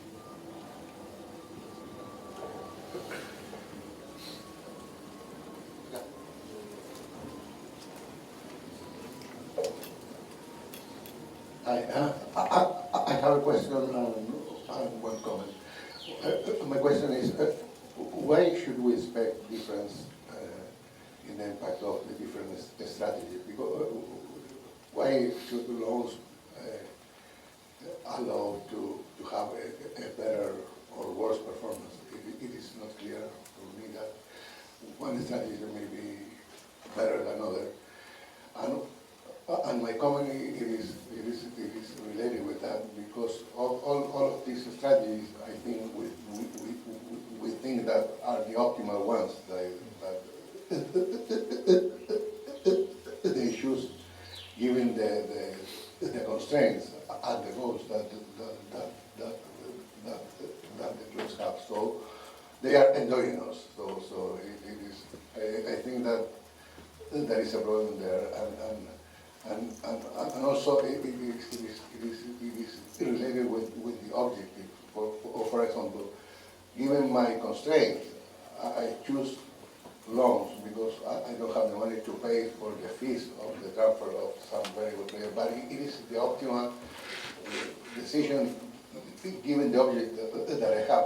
If I don't know what I mean, or I think that I don't have the money to buy the player to be the champion of the league, I choose some optimal strategy that is good for me, but it is not necessarily related with a better performance in the tournament. Well, why should you replace players if you do not expect a better performance from them, from the new ones? And I should have made that a bit clearer. The distinction between general and specific human capital is, in our view, or my view, particularly important here. New arrivals are advanced, more or less advanced footballers who know how to tackle, how to play a ball over 40 meters, but they lack the skills when it comes to, let's say, knowledge, where the striker will run if you play the pass. And that is specifically impaired. So you're not familiar with certain aspects of the playing style of the new team, but you are, in general, a good footballer in the sense that you can stop a ball, that you can kick a corner kick, etc. And that's the reason why I emphasize we are just looking at the short run effects of signings. A player that is loaned out for 2 seasons might help to improve the team's performance in the second year, but we are only looking at the first year after the arrival of these new players. Whether a fee had been paid or not, whether the player has been loaned out or not.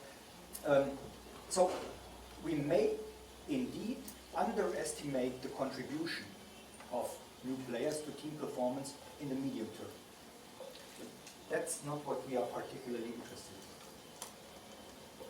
in. Yeah. What's your opinion about the high transfer fees that are being paid nowadays to football clubs? Because there are teams that don't have this capacity of paying high fees, and there's like a division about clubs that have a lot of money and the traditional clubs that may have like been a part of this.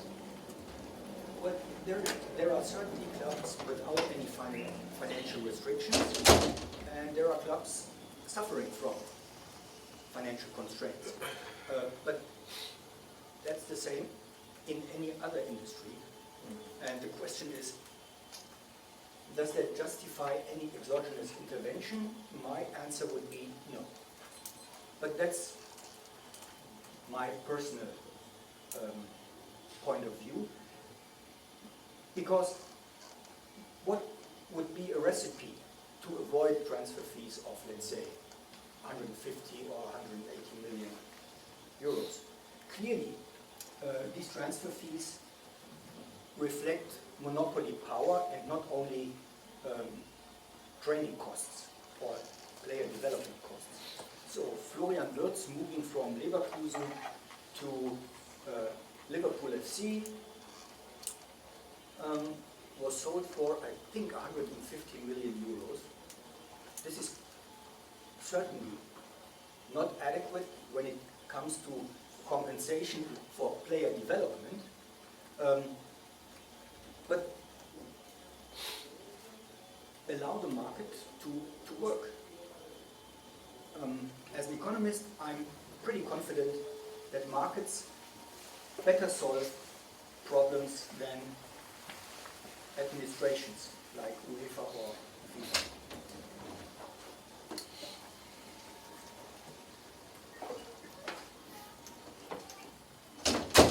Okay, thank you very much.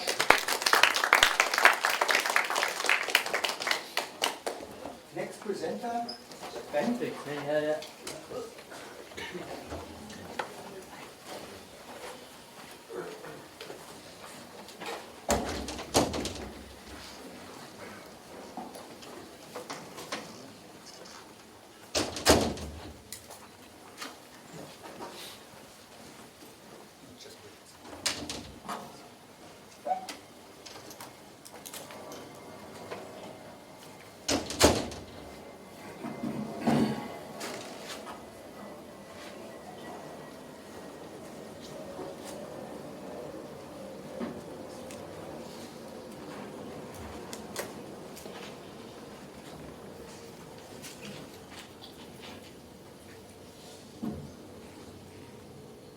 Okay.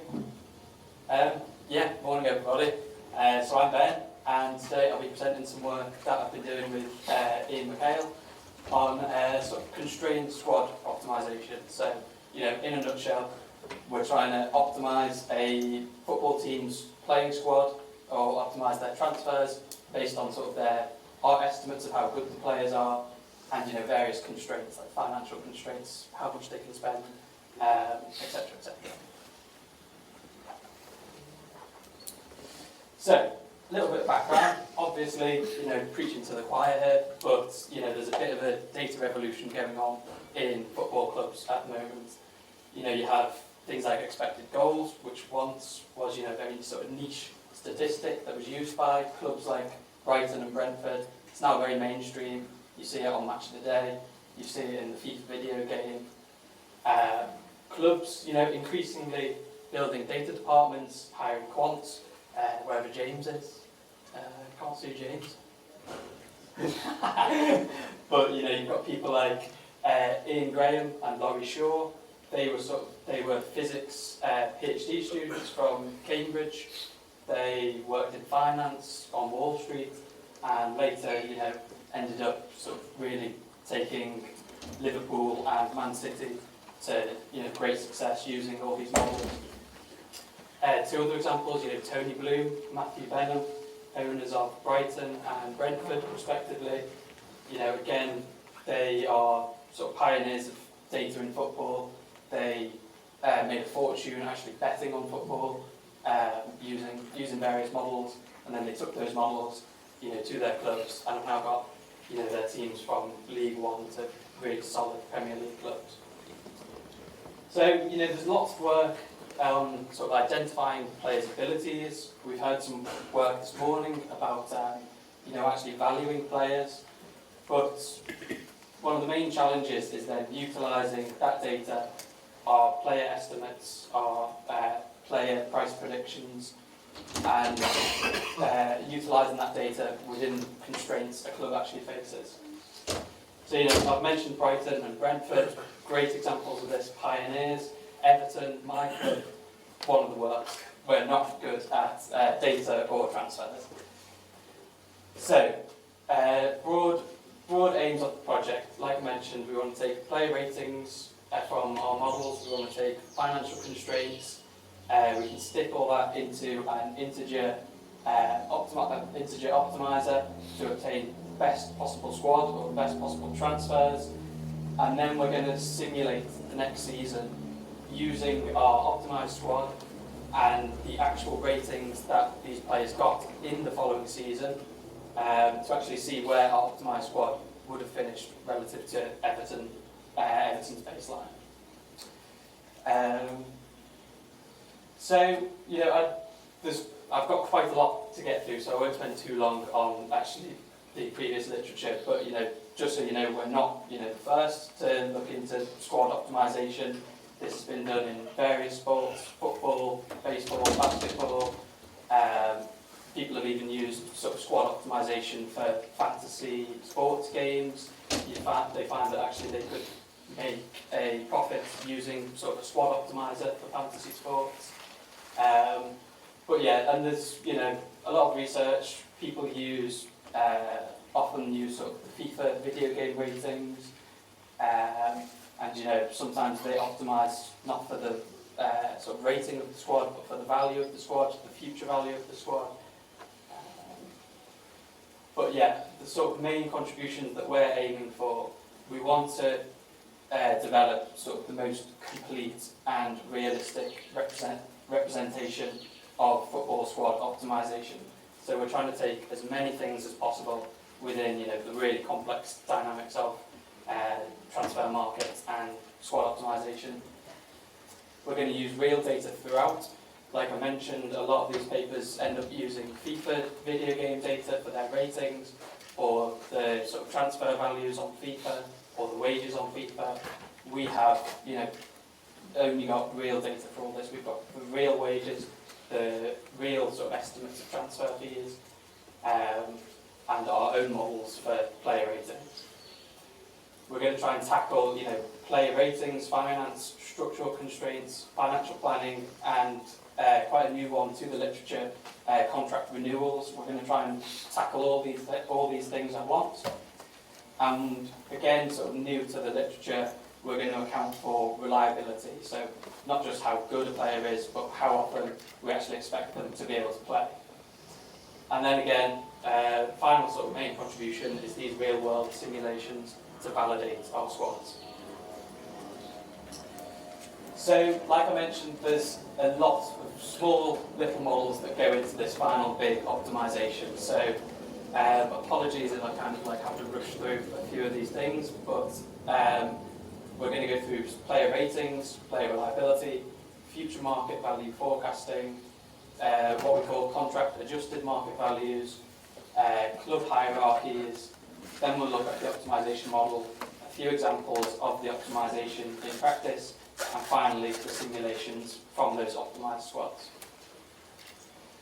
So, starting with our player ratings model. So this is sort of based on a paper that me and Ian did a couple of years back, where we developed something called adjusted Who Scored ratings. So anyone that's been on Who Scored or similar websites like SofaScore, players can receive a rating from 0 to 10 based on Who Scored's own algorithm that values actions within a match. So if you score a goal, you might get an extra +2 to your rating. Now what you can do, you could take sort of a naive average of these player ratings to get how good a player is on any given day. But the main problems with that we identified, these ratings, they're not comparable across leagues. Getting a 7 in the Premier League is very different to getting a 7 in, say, the Championship. These ratings don't account for match difficulty. Again, getting a 7 against Man City is very different to getting a 7 against Everton. Okay. Also, they don't take into account recent form, which is obviously more predictive of current performance. And players with very limited amounts of games, you can get very extreme values for these players.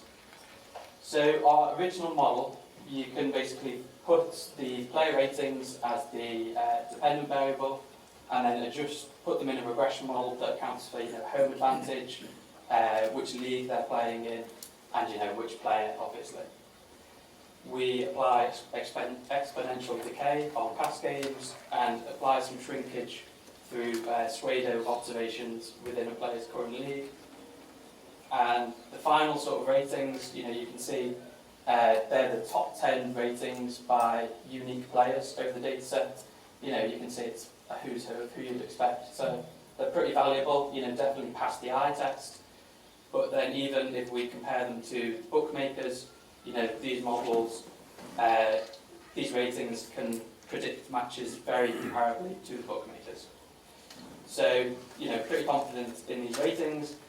But actually just recently I've made a few little changes to these.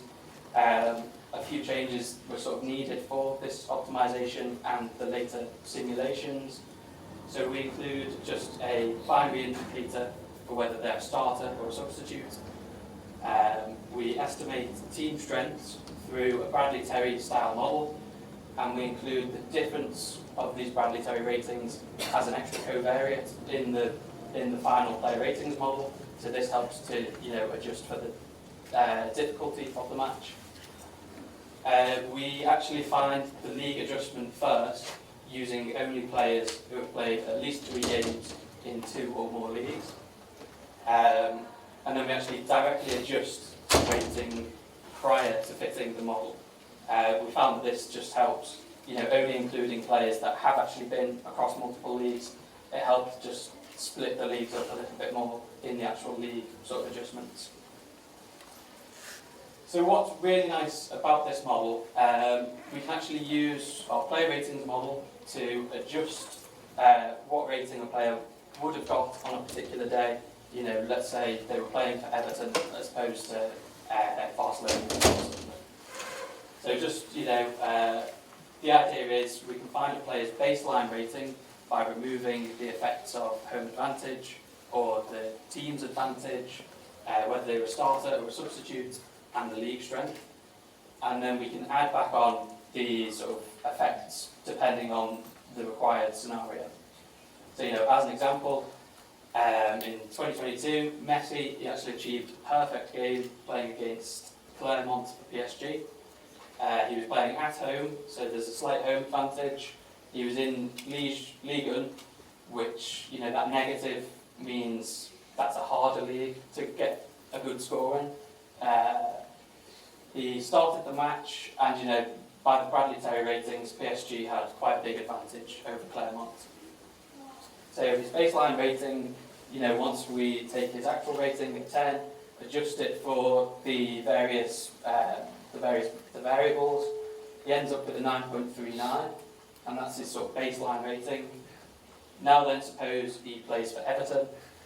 Am I in a dream? At his brain. Say again? At his brain. yeah, of course. So he now joins Everton, so he's playing in the Prem. This is a harder league than League One. It's minus 0.175 as opposed to 0.108. He's playing in the derby at Satan's Pit, not Anfield.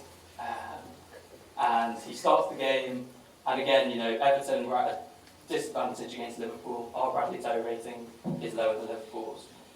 So his actual sort of adjusted rating, once we account for the difference in the league, the difference in the teams, etc., he would have ended up with a 9.07. Okay? So, second thing to talk about, player reliability. So, essentially, the question I ask is it better to have a great player who's often available, or a good player who's always available? One thing, whenever people talk about player ratings, everyone always forgets about player reliability and how often they will actually play for you. A great example for Everton is Calvert-Lewin. He is, on his day, when he's available, he is our best striker. But the problem is, over about 8 years, he missed a quarter of the games. He was unavailable for 25% of the days that we played. So, that ends up, we have to play, our substitute striker, our reserve striker, substitute is injured. And so Calvert-Lewin's, actual impact on Everton over those 8 years is, very limited relative to how good he actually is. So, fairly simple, just to calculate our reliability measure is just the percentage of games, percentage of days that they miss over the last 2 years, be that through an injury, a suspension, or any other sort of absence at leave. Okay, we also want to account for future market values. Obviously, primary objective of a club is to win matches, but we also want to build towards financial sustainability. Everton, again, great example. I think Everton are a real example throughout this presentation. Our financial planning has ended up with us getting, a 10-point deduction over the last couple of seasons. We are constantly having to juggle players, find bargains. So, more than ever, actual good financial planning is really important. So again, very complex system that we're just trying to simplify for the sake of our optimization. We assume a player's current market value. A player's market value in 1 year's time is a function of their current market value, their age, and their position. So we actually ignore our estimate of the player's ability in this model to just try and reflect, general market trends. Obviously, we could include our estimates of the player, and then it becomes more of like a Moneyball model. But our optimization is aiming for sort of Moneyball anyway. Okay, and so you can see. So in these plots, we've got it split by each position, and this is the increase or decrease in a player's market value relative to their age. So you can see, this is for strikers down here. So before they turn 25, each year we would expect their market value to actually grow on average. And then after 25 is when we start to see their market value decline each year. And that's probably to be expected. Players peak around 27, so you can expect their market value to sort of stop growing just prior to that. And you can see, it's quite nice, you can actually see slight differences between the different positions. Goalkeepers, their drop off tends to happen a little later, a year or two later than the other positions. Okay, next small model, we've got contract adjusted market values. So obviously for our optimization, we need an estimate for how much a player will cost. You know, transfer market, the valuations on there, they give you a good baseline, but you know, as we've actually heard this morning, you know, the contract situation is, you know, a massive element that's missing from these valuations. And so again, we just fit a simple regression model with non-linear relationships to estimate a player's actual transfer fee based on their current market value and how long is remaining on their contract. So again, you know, days remaining on the contract is on the x-axis, the predicted transfer fee on the y, and each line is, you know, a player with a different market value. So at the top, you know, this is a player with a market value on transfer market of 150 million, and at the bottom, this is 10 million. And so what's really cool about this model, I think, you know, without any fiddling, without any sort of manual adjustments, you can actually just see how it all trends to zero. When, you know, as the days go to zero, obviously you would expect they're worth nothing, they're good for free. And so, yeah, this is our little model for pricing players within our optimizations. Now, we can, you know, pretty safely assume a player dropping down a club, you know, let's say Everton are trying to buy a player from PSG, we would obviously need to pay a big premium to that player to join us. So again, just quite simplified proxy for club hierarchy. We just look at the average wage within the top 15 players of each club, and then we sort of compare that to Everton. So Everton's average wage was 106,000 a week. PSG's was 408,000. So, you know, just as a, again, rough estimate, simplification for the purpose of the optimization, Everton would have to pay a player from PSG almost 4 times as much money to join them. Okay? I think this might be the final small thing. So when it comes to signings and renewals, we obviously need to think about how many years contract we're going to give a player who signs or a player we renew. So we split players by 5 different age groups, and you know, based on sort of based loosely on data that we have, and you know, conversations with professionals from football clubs, these are sort of these are the contracts that we would be giving signing or renewal players. So you see, we get a player between 32 and 45. If we want to sign them, we'd only give them a 2-year contract. If we actually want to renew their contract, we only give them a 1-year contract. And we'd only pay them an increase of 1.03 times their current wage. So finally, we can get to actually the main part, the optimization. So we imagine that we're on the 30th of June in 2022. This is quite an important date in the football calendar. This is when most contracts actually run out. We take our player ratings from the earlier model, players' transfer fees, if they actually transfer this summer, it's their real transfer fee. Otherwise, Everton can sell players for their contract-adjusted market value, or they can buy players for their CAMV plus an extra 10% for non-transferred, non-Everton players. Obviously, we assume a slight premium for players clubs don't want to sell. We have players' wages in the following season, assuming that's the wage that they would want, which can be inflated for depending on the club hierarchy, or inflated due to the renewals. Players can be selected as a starter, a substitute, or a reserve player, and we will weight those 3 things in the actual objective of the optimizer. And finally, current Everton players, if they have less than 3 years, then they're eligible to be renewed. So, I won't spend too long on this, but because we've only got 5 minutes. So, constraints. We need 8 English players, a very simplified version of homegrown players rule. We want a 30-man maximum squad. So clubs are allowed a maximum of 25 over 21-year-olds, and then they're actually allowed as many under 21s as they like. But typically, sort of 30 people in your squad is about right. So we have different numbers for each position, depending on starters, subs and reserves. We want our total wage bill to be less than or equal to the next season's wage bill. Obviously, like I say, Everton, they have to be very careful with their finances at this point, so we don't want to spend any more money than what we did. So like I say, we can't spend any more than we actually did in the 22 summer window, which I think we actually spent about 20 million. We sold Richarlison for about 60.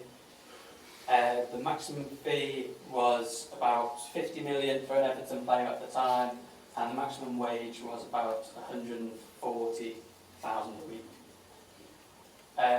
So, again, just trying to make it more realistic, we only want to bring in a maximum of 10 new players.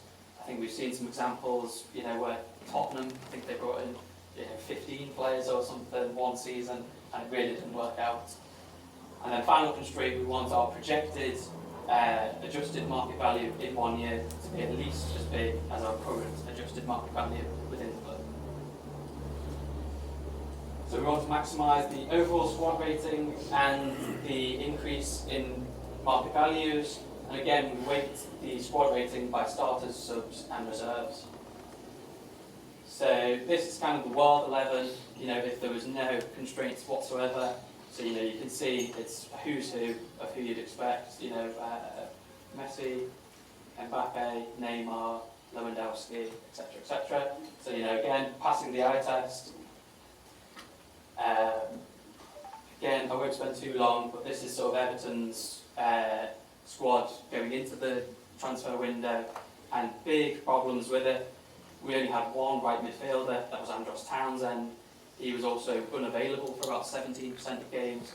He actually ends up doing his cruciate ligament, I think, and missed basically the entire season. We also only have two strikers, Calvert-Lewin, who again misses about 25% of games, and Rondon, who's very reliable but just not very good. So we'll look at a few different scenarios for Everton, depending on whether we account for reliability, whether we weight the objective by starters, no extra budget, 10% extra budget, 20%, and if we can only make 10 transfers, or if we can start from scratch, burn down the whole team, I wish, and then buy whoever we want. So this is our team. This is one example of the team. We're allowed 10 changes, no extra budget, and some interesting players. Elise, we would have tried to get him from Palace. He's now gone to Bayern Munich. He's worth 100 million on transfer market. Anderson, he was playing at Bristol Rovers at the time. He's now at Nottingham. We could have got him for, less than 1 million. And he's now at Nottingham. He's worth 30 million on transfer market. So, we're identifying some interesting players. And now, going on to the actual simulations. So we can use the 22-23 season to look at what actually would have happened with our optimised squads.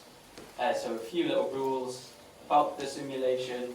Our starting 11, it will be one goalkeeper, at least 3 defenders, at least 3 midfielders, at least 2 attackers, and then 2 extras to make up 11 players. We will assume players were injured or suspended, as they actually were in that season. And we have a small ordered logic model to actually predict the match outcome and how many points we would expect Everton to have got, given the adjusted ratings of the players on that match day.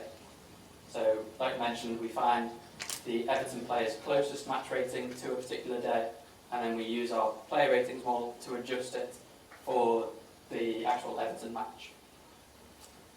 So, our simulation results. So, in reality, Everton actually finished 17th with 36 points. So, as a baseline, we run the simulation using the actual squad Everton had for that season, just to make sure, the simulation's not affecting things.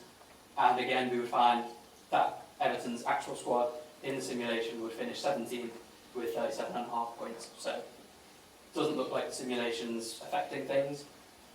But then, with our new teams, the best points we would have got would be 55.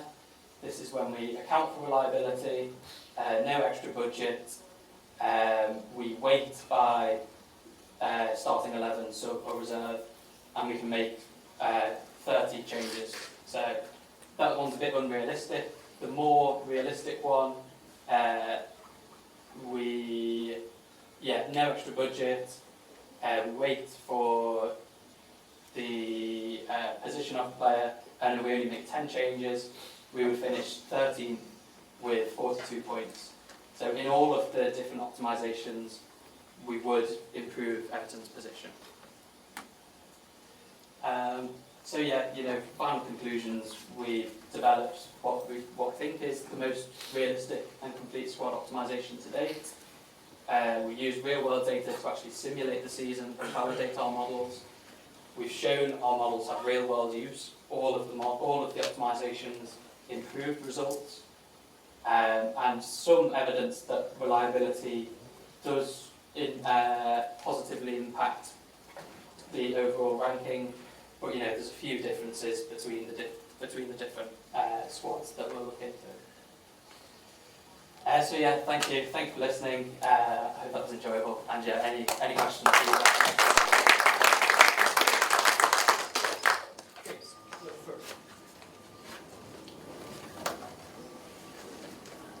Thanks, Ben. That's my keynote talk done for me, so thank you very much for that. Take the afternoon off. But it was a really, really impressive presentation. A question, I guess two questions actually. I've asked them both at the same time, and then you can fire back. First one is, this is all well and good for Everton in the Premier League. What if you were working with a really crap team like Oldham Athletic, for example? Well, we can have a look later. I've got it all on my laptop, so we can simulate it later, maybe. I think we would hope you can get similar sort of results. We would hope it would improve the player ratings. We do have down to League 2 in the models, so we can estimate players of that level. I suppose the problem would be if you are in League 2, which players are you actually looking at to sign? We don't have data below League 2. We might not have the equivalent data in different countries. So I suppose that would be the main problems with it. Yeah, and kind of the follow-up question really is, you must have done this in all of the different bits of work that you've done that contribute to this, but one of the kinds of questions that always strikes me when I'm looking at these kinds of things is, how do you validate it? Because it's not like you can look at, compare against real-world outcomes. You're often comparing against kind of judgments that people make or evaluations and so on. So how do you kind of, refine and improve the process, validate it, I guess? Yeah, I think that's what we were aiming for with the simulations. And we are actually using, we're not using our player estimates in those simulations. We're actually using what they really got that next season. And so we are taking into account injuries and suspensions as they actually happen. So I suppose I hesitate to say that's as close as we can get to validation. As you say, it is really hard, because sometimes I look at whether the value of the squad increased or not, but that's quite random, and it's very you're looking at 10 transfers that we made. So I'm not sure. I'm absolutely open to any suggestions if you've got any. I guess I'll say that. You presume you can go back a number of years. Yeah. So you could look at actual season outcomes.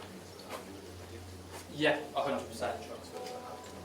I think one thing I would like to do is do multiple seasons and multiple clubs. Optimise City's team, optimise Oldham's team, and see if we would get the same results across all seasons, across all teams. That would be really cool, and do have all the data for that. So thank you.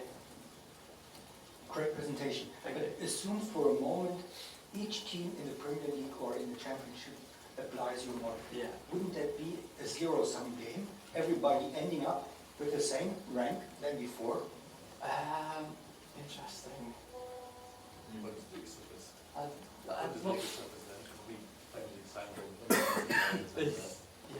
Yeah, I'm not sure. It would be very interesting. I think you know, again, that is something maybe I could actually validate and test. You know, if we assume like City get first dibs on the optimization, you know, optimize City's team first, then go down the league all the way down to, you know, whoever finished 20th, and then simulate the season with those optimized teams. I think, you know, I think that would be really interesting.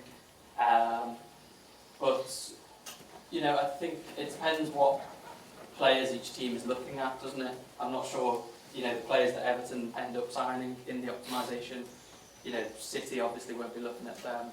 Maybe some clubs around Everton will be looking at a couple of those players in the optimisation. But yeah, you know, no definite answer, but we'll try and simulate that, I think, yeah. This is probably dumb as hell, but I'm going to suggest it anyway. It's never stopped me before. So suppose that you did this for every team in the way that Brent just suggested. I think it would be kind of interesting to look at which players are getting repeatedly chosen to optimize a squad. Yeah. And then I go to the players' agents and say, hey, look, here's evidence of the strength of the demand for your player. Yeah. That's really, really interesting. Well, yeah, if I end up making any commission from this, I'll be passing it over to you.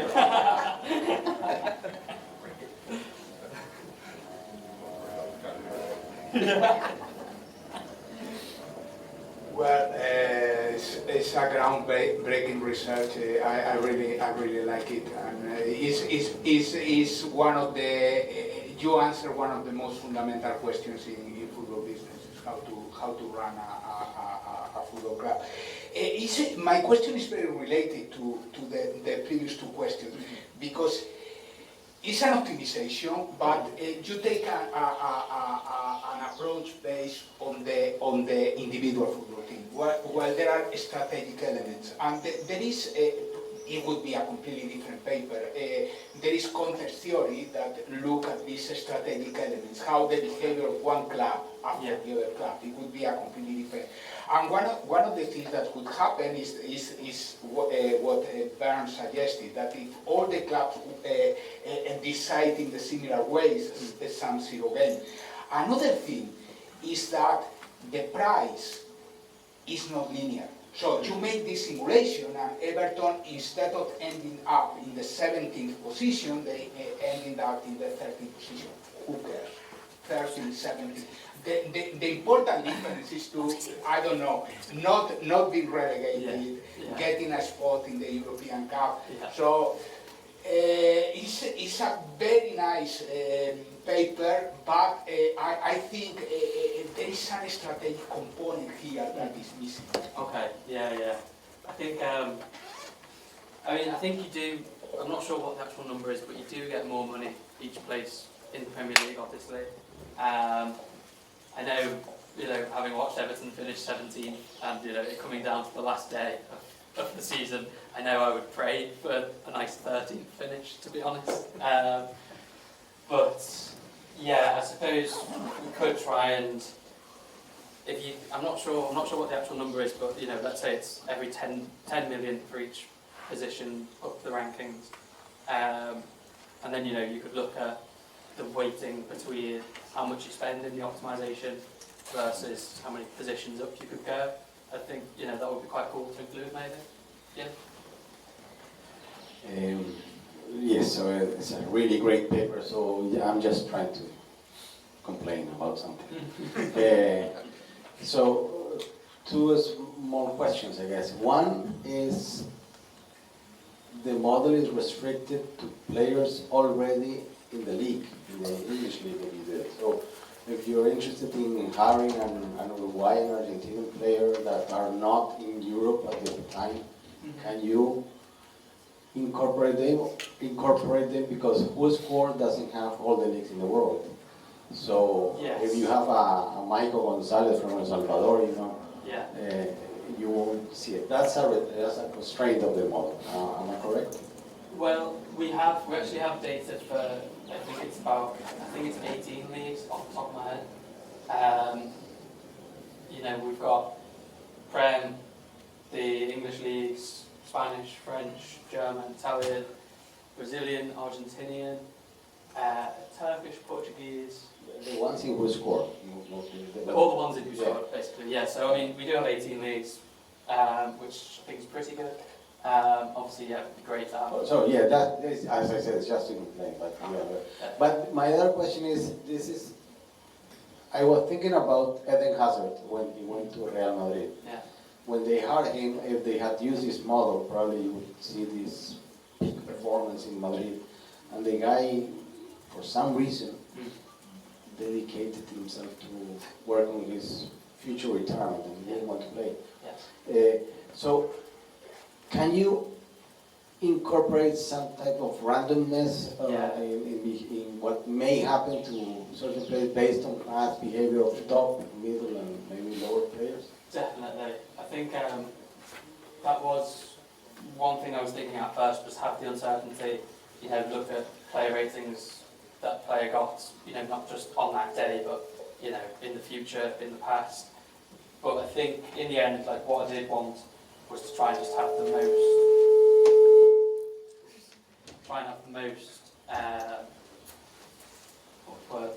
most adjacent sort of simulation, so taking their rating as close as possible to that day.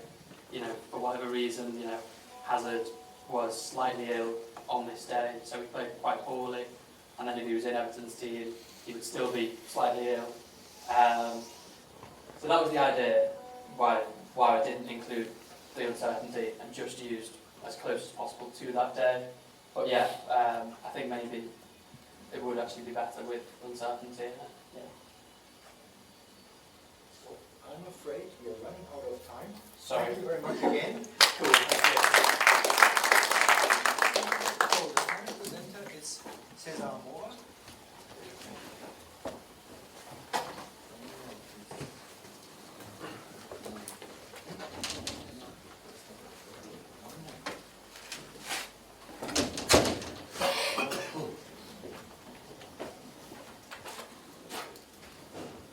Mr. Mora is going to start a presentation. Is Mr. Mora going to start his presentation? Okay. Well, we look forward to it. Thank you.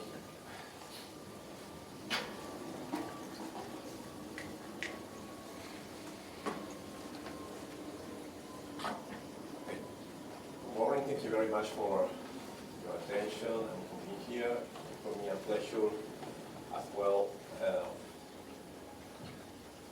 It's a new topic that, for me, I think that it's very important for public policy in country, in Peru and in Latin America in general.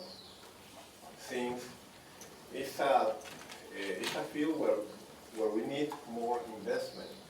But first of all, we need to understand why it is important doing sport activities or physical activity for adolescents, for youth, and population in general. So for this study is titled Sports Activities and Academic Performance in Peruvian Secondary School, Evidence from the 2019 Student Census Assessment. And here I analyze how having a sport facility in schools will help to improve or to enhance the academic performance for students on secondary school here in high school. This is the overview. First, introduction. We know that practicing sport is beneficial for physical and mental health. It's a very novel topic, especially among adolescents and young people, because in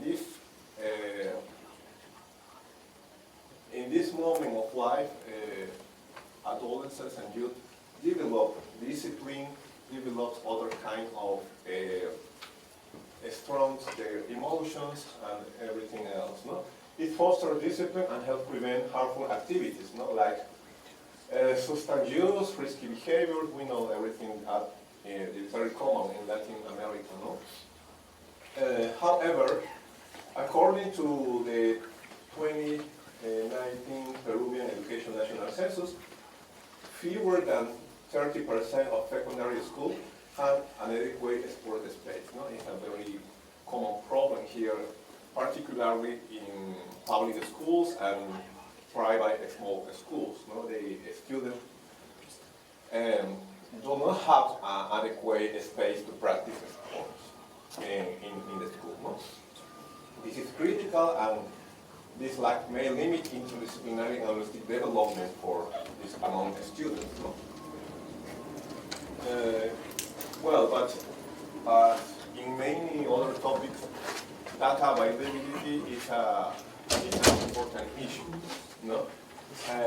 Well, considering the data availability, the object of the research is to evaluate whether the availability of sport facilities and the promotion of physical activity in the school has an effect on students' academic performance. We know that in many countries, public policy is focused in the academic performance of the students. We have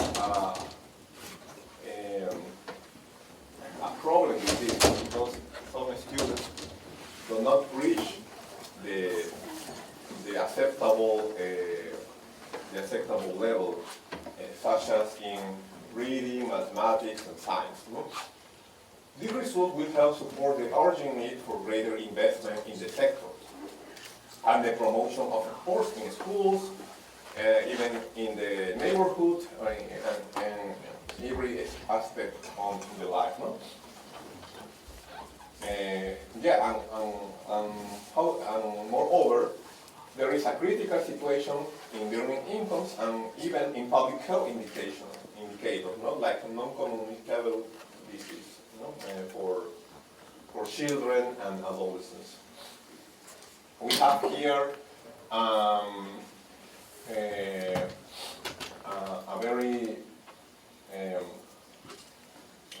very important issue. Not only 26% of adult Peruvians do physical activity, no? Like running or playing football. They call it pichangas, no? Here in Peru, or culbito, etc. No? Well, and we know that in schools, sports is not very structured. No? We have only some basic exercise like, okay, run around the field or run around this park. No? It's very basic, it's not structured. So it's more critical than it looks like. So we have some other information. People start to grow out of physical activity during adolescence. For instance, in Spain, this figure reached 41%, according to look at all 2019. Okay, so school, this is also an important issue. Some schools, even in Peru, have reduced the number of hours allocated to physical activity, no? Because they focus more in mathematics, in reading, etc. No? But we need to understand that they are complementary activities. We don't need to exclude or to reduce the hours, because physical education and sport is important, and we are going to discover why here. Okay, some theoretical framework, no, to explain how these variables, sports and academic performance, are related. First of all, Munoz et al. 2015, they indicate that sport practice promotes improvements in cognitive functioning, you know, and this is important for academic performance, self-discipline, internal locus of control, educational values, and the development of personal initiative. Social, as well as social relations, no? In case students' social acceptance, also reinforce their self-confidence in various areas, including academic. Others promotes focus and perseverance, and also is associated with greater happiness and reduced stress. Everything we need in a world like ours, nowadays. Other authors indicate that increased blood flow out to the brain leads to better outcomes in various domains, including motor skills, cognitive functions, related to executive brain functions required to solve mathematical problems. And also benefits memory and concentration. Here we have just a little summary of some studies that analyze this topic. They are very, yes, from 2013. It's a very recent studies.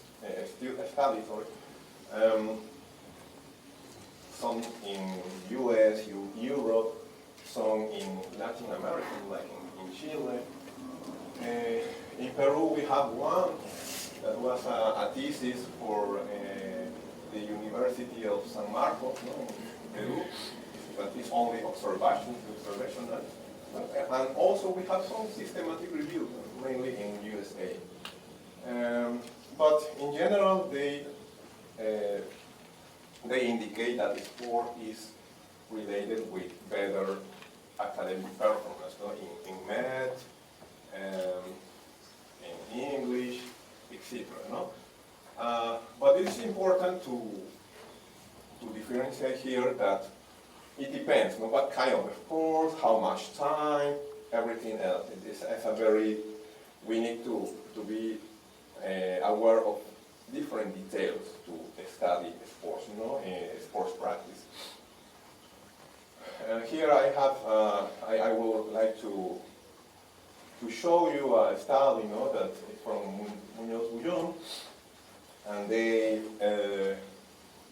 analyze how sports participation could improve academic performance, but we know that participating in sports is an endogenous variable, and a solution is to use an instrumental variable, like the number of sports groups per capita in the area. I found it very interesting to apply in next studies, in research. There is other model that is explain how school sports could, is related to academic achievement, like strengthening global self-esteem and value-weight perception. It's like a multi-level relation. Here is a summary of a systematic review, finding that most studies found an important relation between those variables. Yeah, this is a summary, we know everything. And now I would like to present the study, my study. Data availability is an issue, but we could make, we will investigate the availability of sport facilities in schools. I know that this is not a very precise explanatory variable, but I found that it's important in other studies.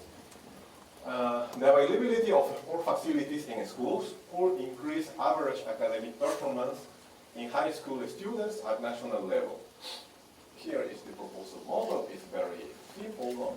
That's the outcome.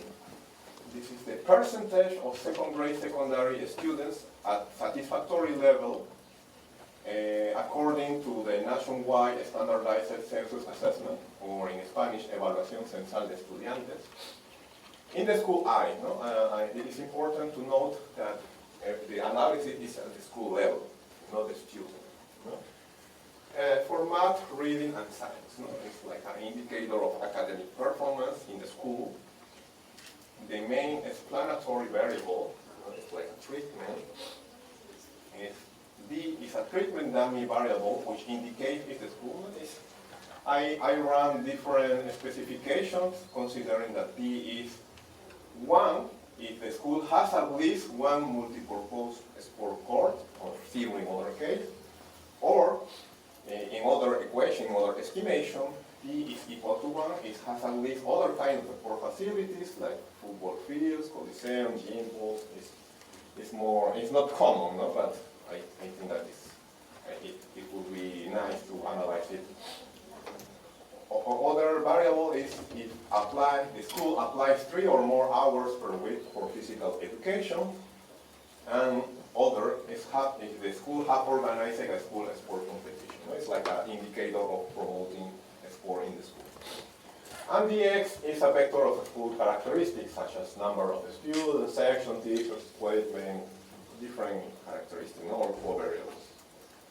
Okay, what is a multi-purpose sport court? Here in Peru, it's called the Losa Deportiva. No? It's a very basic infrastructure, like a field to play football, to play volleyball, or to play basketball. No? It's very common because it does not require a great investment. No? And other kind of sport facilities, coliseum gyms that are not common. They are available mainly in big private schools. No? Okay. So the question is how the availability of an infrastructure like this in the school will affect the academic performance. No? Well, maybe you are asking, okay, but this is not random. No, the availability is not random. Okay, a school with sport facilities or other characteristics could differ widely from the ones with no facilities, because of size, because of if it is private or public, or if it's located in the urban or rural area. Okay, so if we did not consider this endogeneity, we will obtain bias estimators. No? Well, the solution, one of the proposed solutions is to apply the entropy balancing method. It's like an improved score matching method. No? Proposed by Kai Mueller in 2012. It's an experimental method for causal inference that not automate too much observation and use estimated weights. No? It's stronger compared to other methods like propensity score or something similar.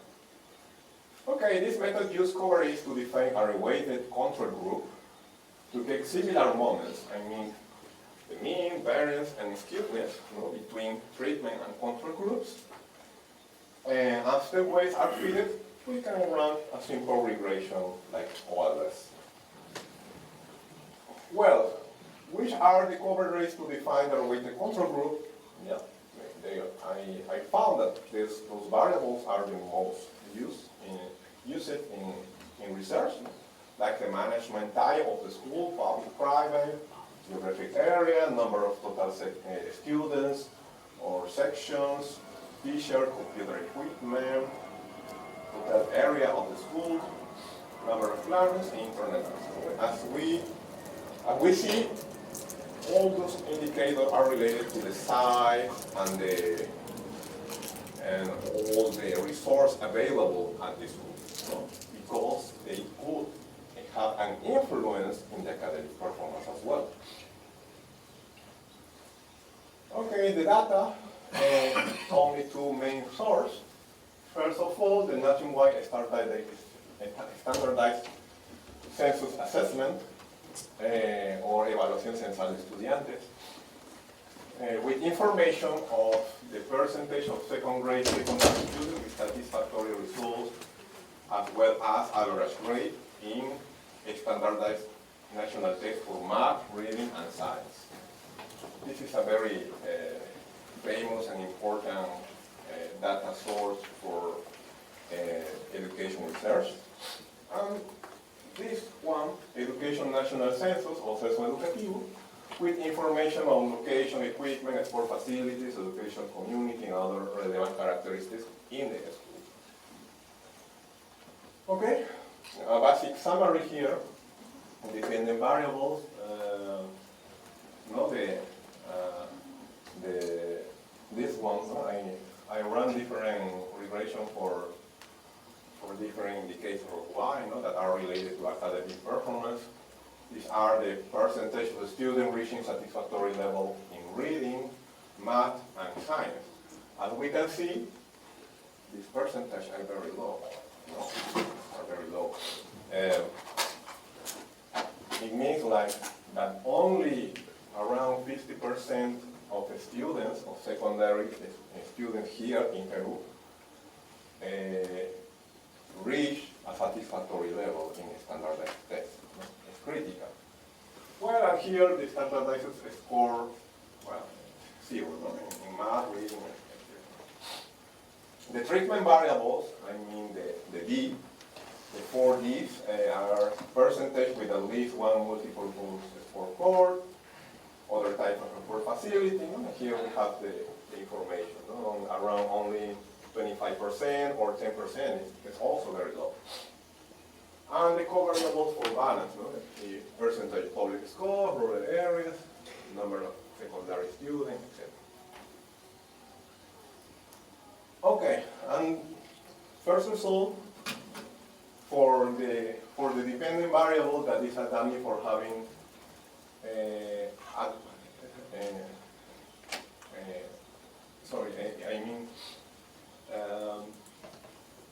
it's Y for all those indicators, the 6 indicators that I show here, indicators that are related to academic performance.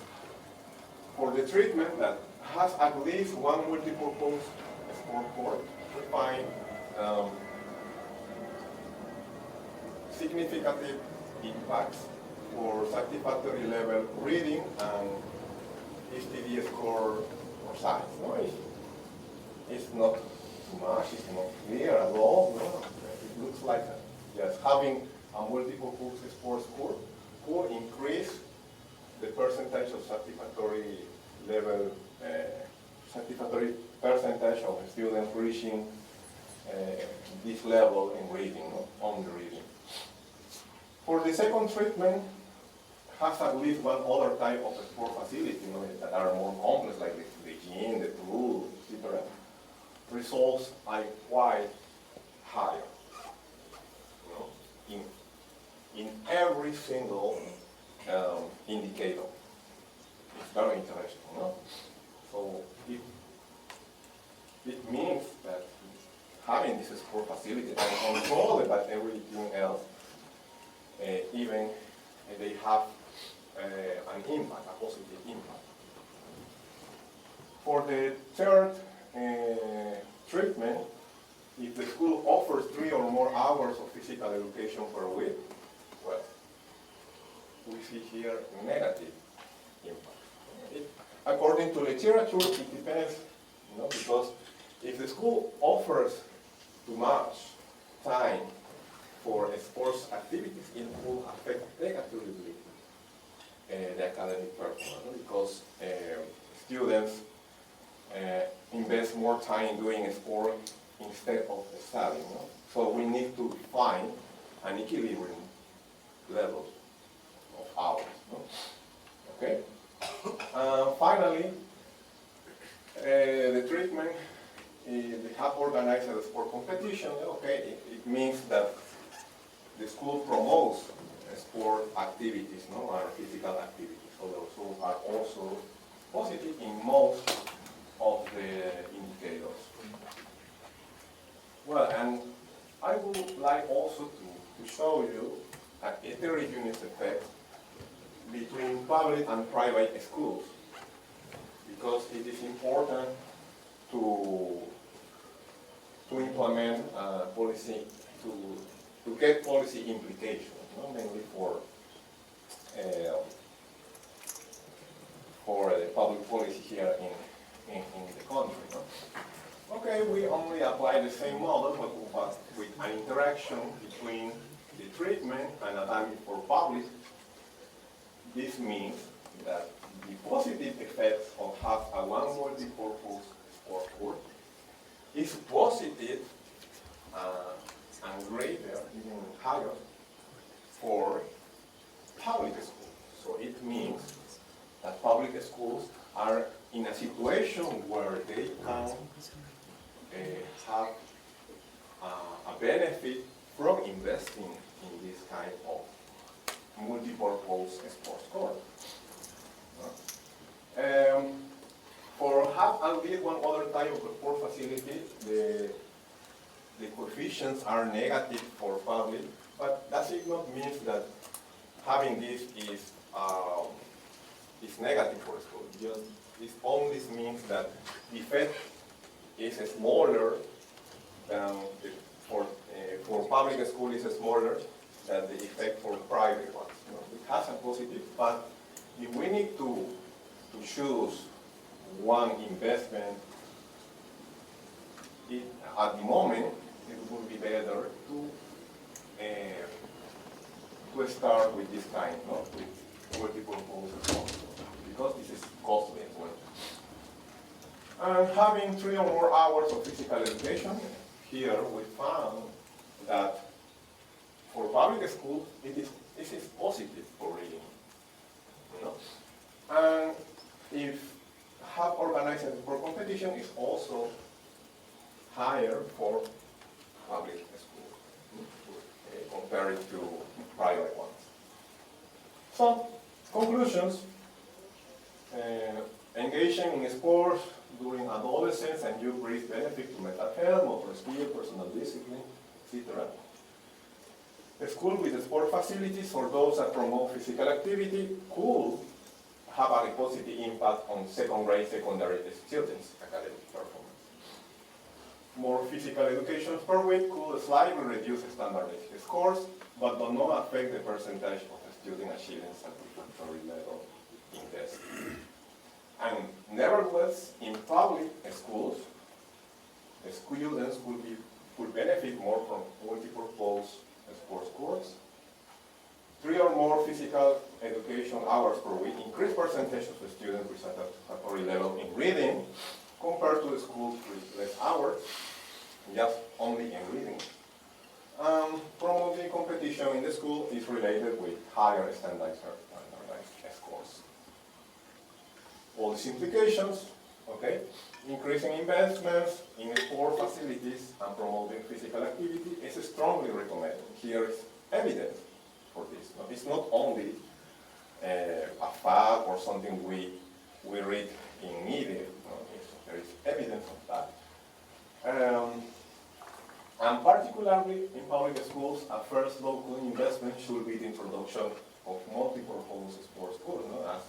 As we see here, only 25% of the schools in the country, or secondary schools, I mean, have this facility. So there is a big space to invest. In the case of physical education curricula, should be revisited in terms of hours per week and even other relevant aspects to achieve an optimal equilibrium. I mean, to find the optimal hours of physical education in the school, because this could be particularly beneficial for public schools. And finally, institutional benefits. Schools that perform well in physical and academic activities will increase reputation. I am in a school and the students are good in academic courses as well as in sports. It increases reputation. In the research agenda, well, we need to investigate effects at the student level. We need data for that. So we need to promote the generation of data for at the student level. Which types of sports and what amount are needed to achieve these positive impacts. Also, it's important to examine how students access to sport activities in terms of infrastructure, time, resource, training, supervision. Consider heterogeneous effects by sex. Mainly for girls or for boys, the effects are different. Also to investigate if the effects are sustainable in the medium or long run. some reference, and thank you very much for your attention. Thank you very much for an interesting presentation. Thank you. The floor is open.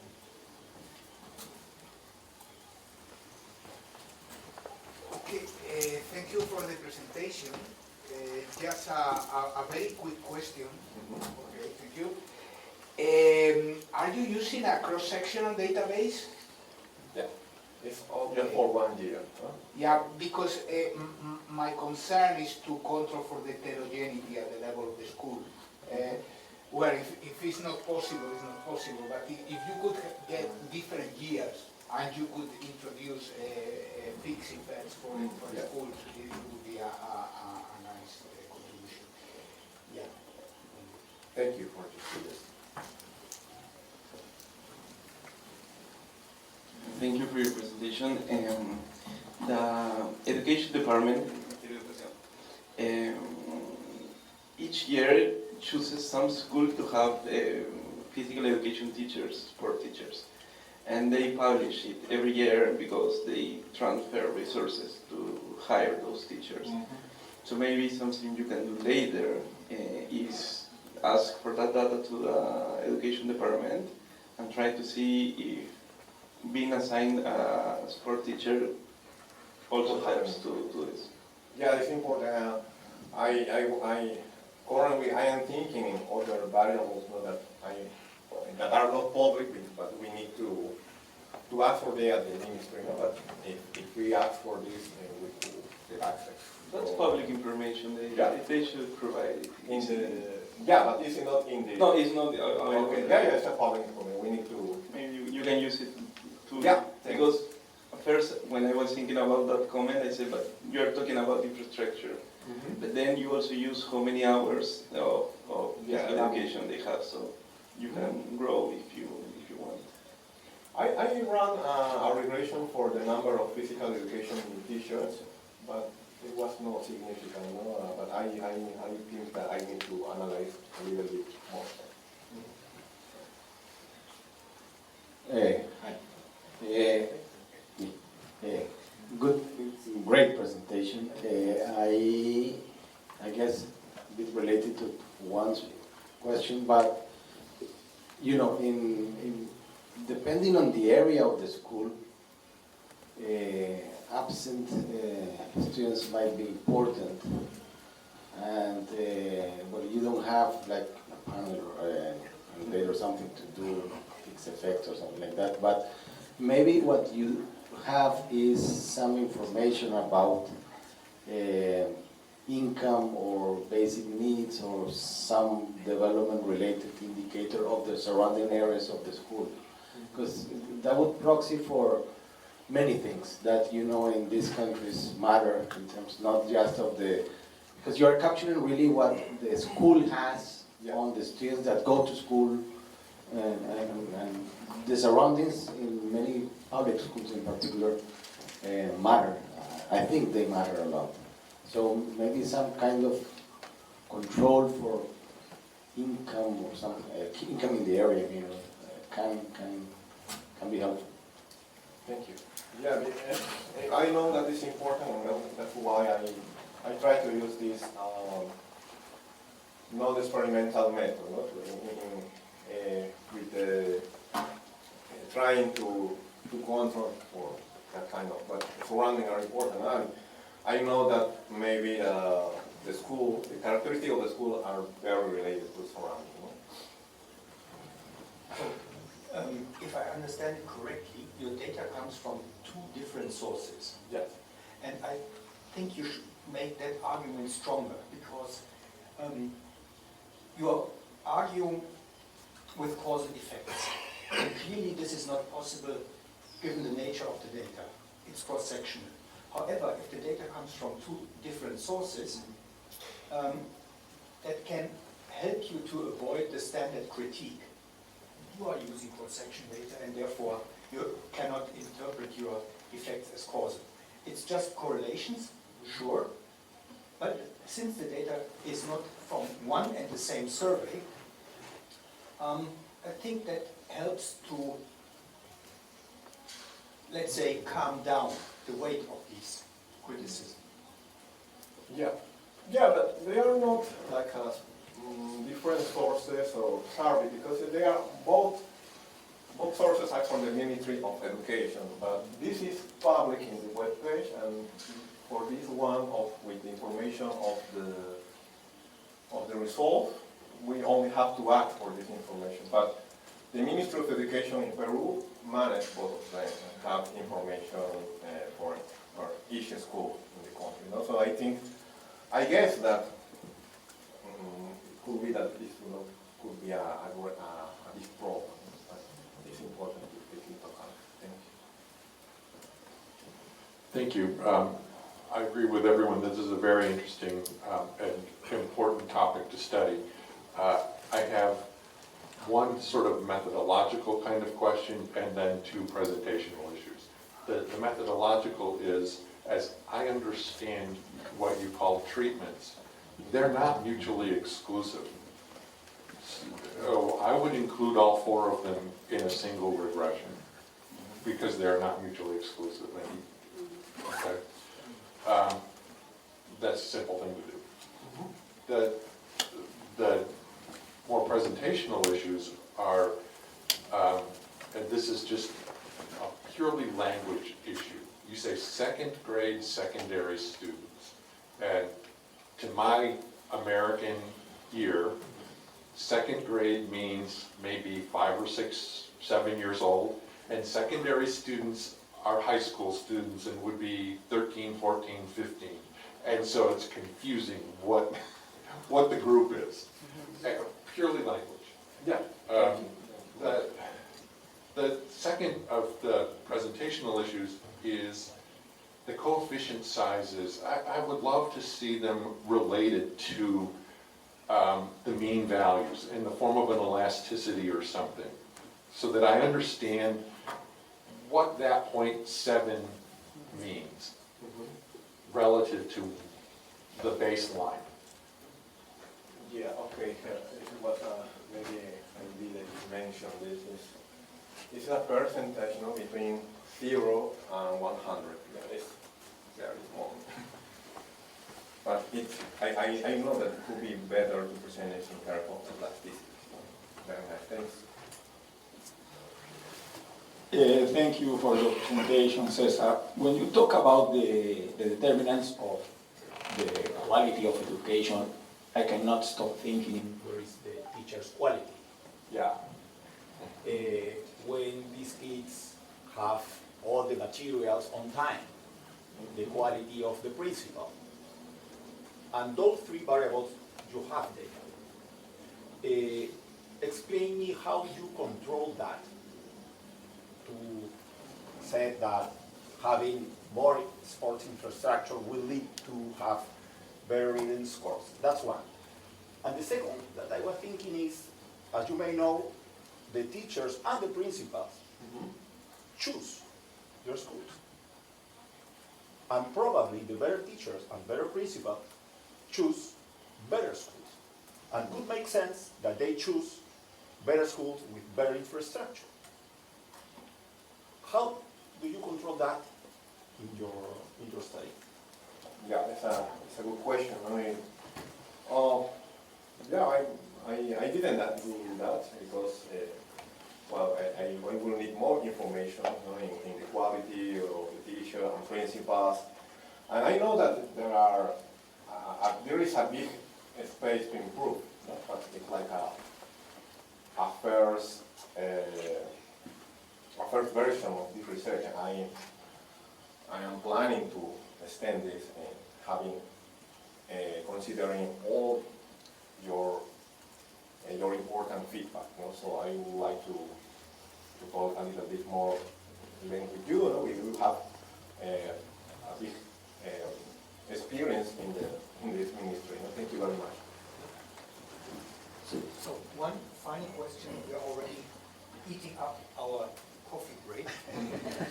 Yeah, I think it's more like a suggestion for your next paper to consider two variables. Number one is the influence between academic desertion and students' absence between the schools that have sports infrastructure and the hours they spend in doing sports, and the schools that don't have a sports infrastructure.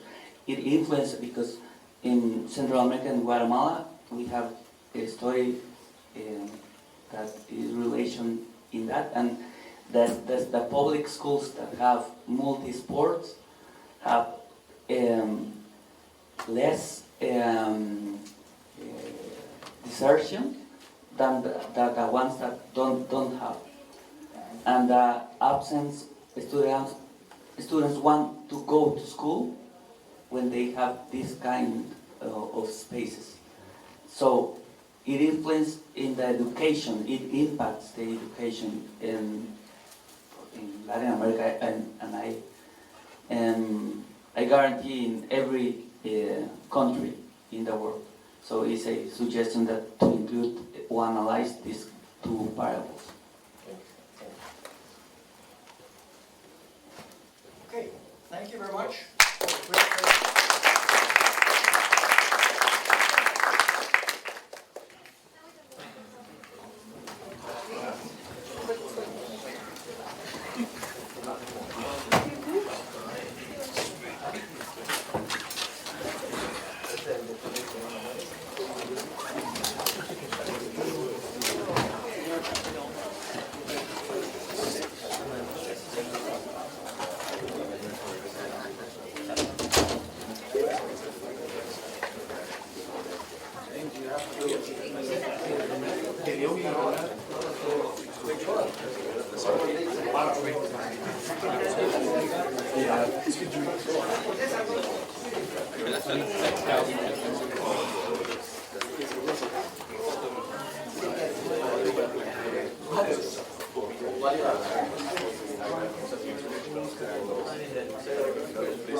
Yo estoy acá.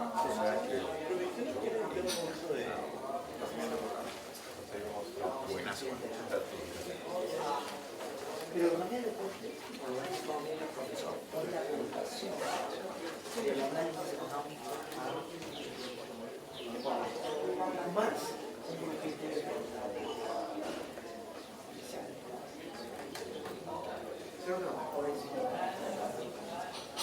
porque se vivo, currículo, se me llama decir.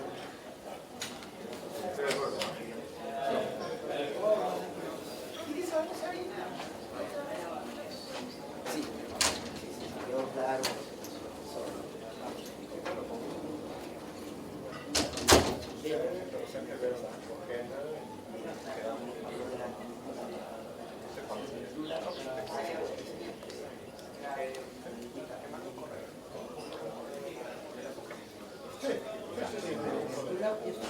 Igual sobre todo para poder acceder a más información que es interna. Porque como, bueno, en realidad es como yo sé que hay mucha más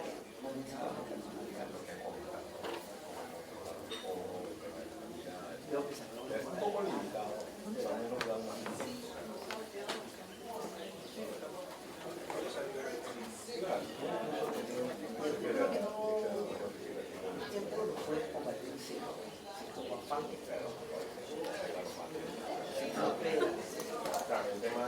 quería saber si realmente las cosas que utilizan se responden.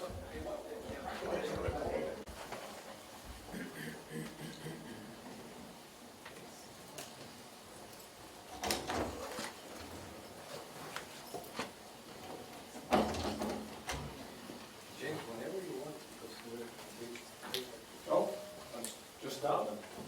I can do. Yeah, okay. Well, thank you to the organisers. Thank you, Jorge, for keeping me in the loop and very generously inviting me.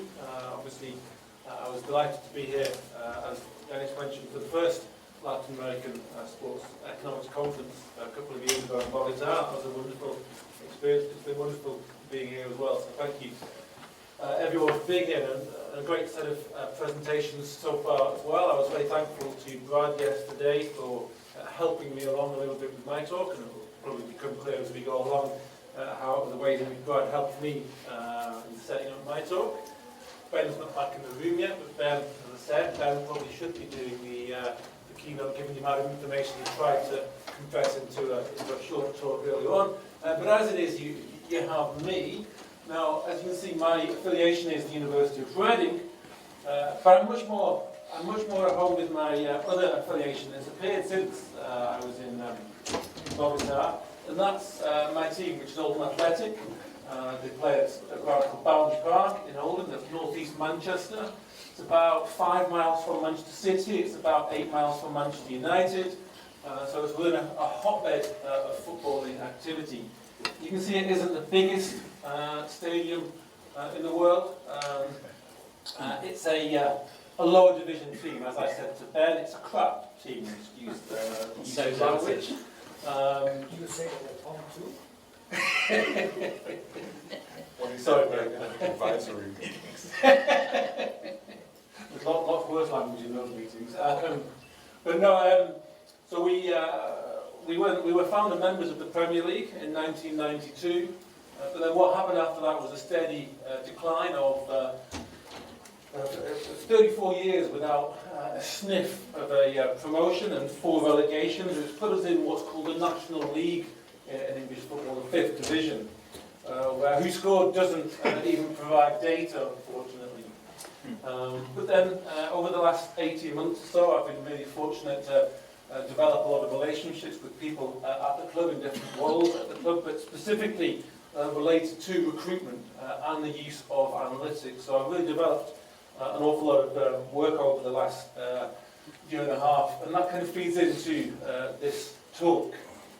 And I'm pleased, it's entirely a correlation, so I'm pleased that on the 1st of July I could go along with my daughter to Wembley Stadium for the National League playoff final. This is Oldham, that's Southend United, that's 52,000 people for a 5th division game in England, and I'm even more happy that that happened, that we managed to win the game. It was one of the most horrific football matches I've ever watched in my entire life. And again, I go back to ideas about the uncertainty of outcome hypothesis. I'm really not sure about it. It was a 3-2 win. It was one of the most uncertain matches you can probably imagine, 3-2 in extra time. But we were losing for most of the match, and as a result, it was at the moment we were winning, of course, you then want the game to stop. So I'm still really not sure about the concept of the uncertainty of outcome hypothesis, but nonetheless, that gives you a little bit of an introduction to where I will come at you from.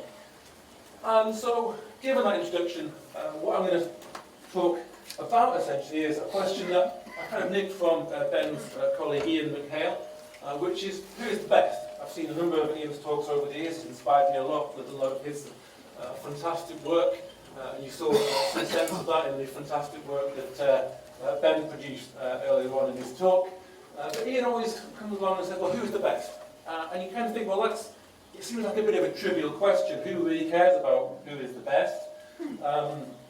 It's the kind of thing you talk about with your friends in the pub, rather than a real economic question that we should be sitting down and digging into at a serious academic conference like this. But of course, it's not just people in the pub that have this discussion, it's the recruitment teams at football clubs. They have the discussions amongst themselves, based on some set of information, and then have the discussions with the chief executive or the director of football, whoever it is that's above them in terms of the responsibility of recruitment and also retention, so back to squad optimisation that Ben was talking about earlier on. So it's not just asked by us as fans. Increasingly, again, as Ben's talk really beautifully emphasised, it's a data question. There's so much data out there now, unbelievable amounts of data in football, way more than can possibly be used, way more than can possibly be understood by those who are making the decisions in the game, which obviously is a great opportunity for us as those with the data skills and with the other skills associated with using data. Finally, it's just what I'm on that. One of the things I did want to kind of say as a keynote, as part of a keynote talk, is that we always have this question when we're doing our research of, is this economics? How can I justify this as economics? Is it relevant as well? And my experience over the last 18 months is that emphatically both questions are answered in the positive.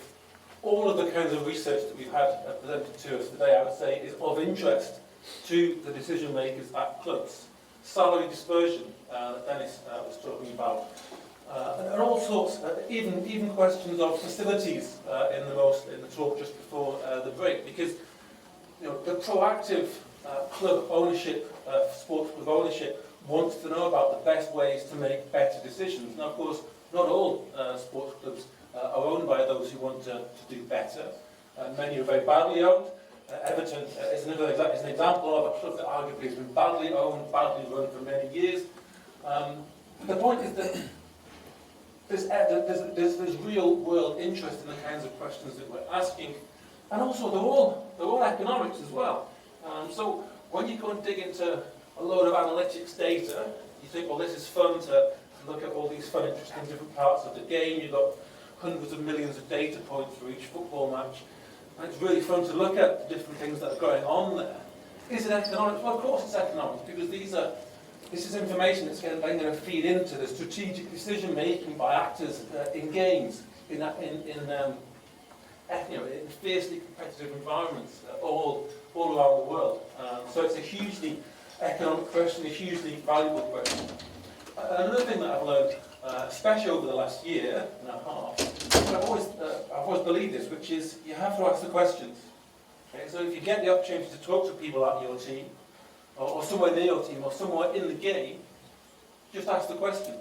The worst thing they can say is not interested, or just ignore you, but you might as well go ahead and ask the question, can I help you? Are there ways in which I can get involved and help you with the decisions that you're making at the club? And the other question, the other bit of advice I would give you is also aim big as well. And this is a bit of a feature of Oldham Athletics CEO. He said to me, we were discussing a strategy about talking to another organisation, and I said, well, maybe we start small, we start with a small bit of collaboration, and then there's this big idea that we can build up to. And he said, no, go big, and then maybe we'll work down to something smaller. And why not go big? When I had my first conversation with Oldham's CEO, I prepared all sorts of stuff. I could help you with attendance demand modelling, maybe something in the club shop, sales of the jerseys and all this kind of stuff. And he got on the call and he said, James, I want you to help me with recruitment. And of course, to me, that's obviously it's a wonderful thing to hear, and obviously a big responsibility. But again, why not aim big? Why not start big and ask the big questions? So that's a bit of a side introduction to all of this. Recruitment in clubs relies on systems of player ratings. Who is the best? Historically, it's been in the minds of the scouting team, the recruitment team, who will have networks of scouts watching games. It'll be a judgment, in the minds, a judgmental type analysis. And as we know, increasingly, it's the use of laptops of club analysts, and that's where we're coming in here.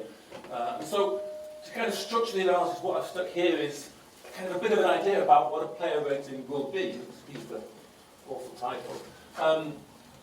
In my mind, a player rating is going to be something like, and it appears to me this is what people do, provide some kind of simplified bit of information as you could possibly find, a number per player. Okay, so here's an example of a number per player. A guy called Malachi Fagan Walcott at York City gets a 75. Someone else called Chris Farino Joseph at Bolton gets a 74.7. Christopher Power at Birmingham City. Don't tell Ian if you don't mind, Ben, but he gets 72.6. Okay, and that's a number, right? What does it even mean? It reflects all sorts of other stuff that's gone into it. Vast amounts of information. It's a huge reduction of information, first of all. And the big question there is, well, what time period does it even relate to? It's a number that's been produced this summer, and what time period does it relate to?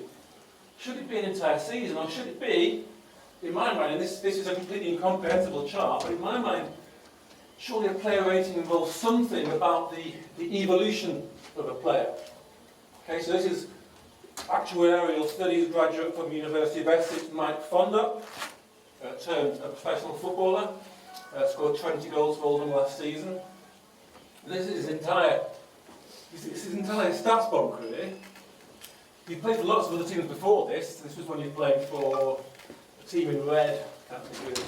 This is when he played for Burton Albion, Hartlepool United, and then Oldham for 3.5 years. Because reliability, Ben talked about, and with one number, what does that tell me about how reliable that player is? Even if they're playing, how reliable are they in terms of their performance? And what you might get from this, the big blobs are that single number, that headline performance. Little blobs are essentially characteristics of the performance. So to give you a kind of a rough idea of how I've observed these kinds of numbers being constructed by analysts in the game at the moment, is essentially I want this number for a player. I've got loads of metrics. I've got XG per player at a season at a club. I've got passes complete. I've got aerial duels won. I've got all sorts of other bits of information about this player. And the first thing that I do is I standardise them somehow. Mostly it's just simply turning it into a percentile, so it's not taking care of the variation around the mean at all. And then I'm looking at it now, so I'm looking at this summer, and then I've got some kind of time period, so I've given that tau to simplify it's not the same thing. Is it last season? Is it last season for a particular team? Because maybe this player played for two teams. I need to take care of the fact that he was at two different teams with very different playing styles. So we've got that. What we do with those metrics is we put together a set of categories. These could be finishing chances, these could be chance creation, aerial ability, defensive ability, and so on. So you have a set of categories. And then finally, you have a set of position-specific player ratings as a weighted sum of those individual categories, where, of course, the goalkeeper, you don't care about their finishing ability because, well, they're not going to do doing much finishing on the field. And so you get a number out of all of this. A number for a whole season. Usually that's what, at least is what it's the first stage of a recruitment process. And even if you've got a number, what does it mean in terms of, well, context? Ben made the point in his paper with recent paper at 2024 with Ian McHale. Is a really good paper on providing context. I kind of hinted at it with the first picture, which is, well, sorry, back to the left. Well, this is a bit of context, right? Which club and which division they're playing in is a start. But more than that, doesn't it matter, surely? It could be that this guy, he played a bunch of games, so he played 16 games for Bolton, but it could be he only played in their easier matches, rather than their tougher matches. So we actually want to control for his own team, the relative quality of his own team, relative to the opponents that he was playing against at any particular point in time. And Ian McHale and Ben Holmes' paper looks specifically at the matchup between particular opponents, which is obviously the ideal. So now you want to know how a player is doing against particular types of opponents. So, as a long-winded introduction, a player rating number needs some kind of context. And what I'm going to say, and it kind of fits in my mind of of a coherent system that doesn't yet exist. Ben's system is wonderful because it exists and it's there, and he's going to show me how I can optimize for all of them later on. But my system doesn't yet necessarily exist. But what I want is context for these player ratings. Context that doesn't bombard the poor guys at Oldham who don't know anything about statistics with loads more information. I want to be a coherent system that all kind of comes together and makes sense. And so in my mind, what I want is I want a team rating system that then builds into my player rating system. And so that's what I'll talk about for a bit. Team rating systems are a really simple way of doing team ratings, a few adaptations of it. Think you're evaluating it, which comes to Brad's bookmaker's betting prices from yesterday. And I'm going to think a little bit about player ratings, which obviously is what the title is all about. So I apologise for misleading you now, because we'll spend quite a bit of time on team rating systems rather than player rating systems. We're going to be quantitative, so just to kind of set out one of the important steps along the way is, as Dennis pointed out yesterday, there's a draw in football, as we all know. Kissing your sister, was it? Was that what it was? Yeah. And there's a draw, which sometimes is good, sometimes is bad. I don't know how that fits in with kissing your sister, nonetheless. There you go. And you've got to have some way of taking care of that. You've got to have a categorical variable of some sort that both has a 0 for you lose, a 1 for you win, and something for your draw. And that could be 0, 1, 2, minus 1, 0, plus 1. This is 0.5 and 1, mainly because it helps with the system that I'm mainly going to work with, which is ELO ratings. ELO ratings, well known to many who are quantitative and use sport, developed for chess in the 1970s by a chap, Arpad Elo, developed and used in all sorts of other sports ever since. They assign a strength to each participant in a contest. Team I, or individual I, and individual J, have their strengths R at time T, and those strengths are used to create a prediction using an logarithmic scale. And then that prediction is between 0 and 1 from Team I's perspective, and it's 1 minus the prediction from Team J's perspective. And you see already there's no draw in there, and we'll come back to that later on. You've got a prediction, you've got an outcome, and then your rating adjusts. So I've got my rating for Team I at time T plus 1 is whatever their rating was, plus the difference between what happened and what we predicted to happen, and this thing called a K factor, an adjustment factor. And there's all sorts embodied in this seemingly very simple system. But the very simple point is that it weights, well, you have a bigger adjustment to your rating, the bigger is the gap between what happened and what was expected to happen. So it weights unexpected results more heavily, which means, of course, it weights weak results more heavily, as well as results that might tell you that a stronger team has a rating below what it should be. And so there's loads of stuff, and we'll talk about it in a few moments, about how to choose this optimal K. We're just going to talk a little bit through ELO ratings. I use this not because you care about what Oldham Athletic were doing in 1907. It's just because this gives you an idea of how ELO ratings work and how they might work. So this is Oldham's first recorded match on a big soccer database. Soccer-based is an FA Cup match in 1907, which they won 5-0 against Kidderminster. It's their first match, so they get an ELO rating of 1,000. Kidderminster played one match previously, or at least 1-2 matches, and their rating is 990. That means that Oldham are ever so slightly favourites for this game, but they win 5-0.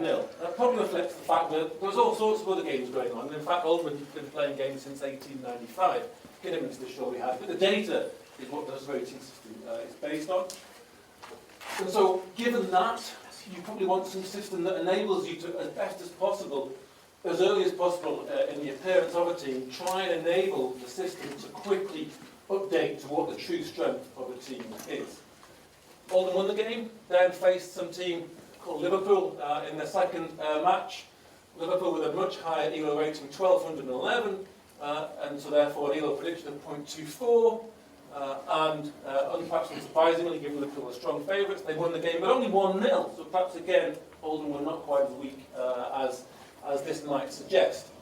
I put probabilities here for the home win, the draw, and the away win. I'll come back to them, but you can see that at point 24 equates to a 24% chance of a home win, of a 50% chance of an away win.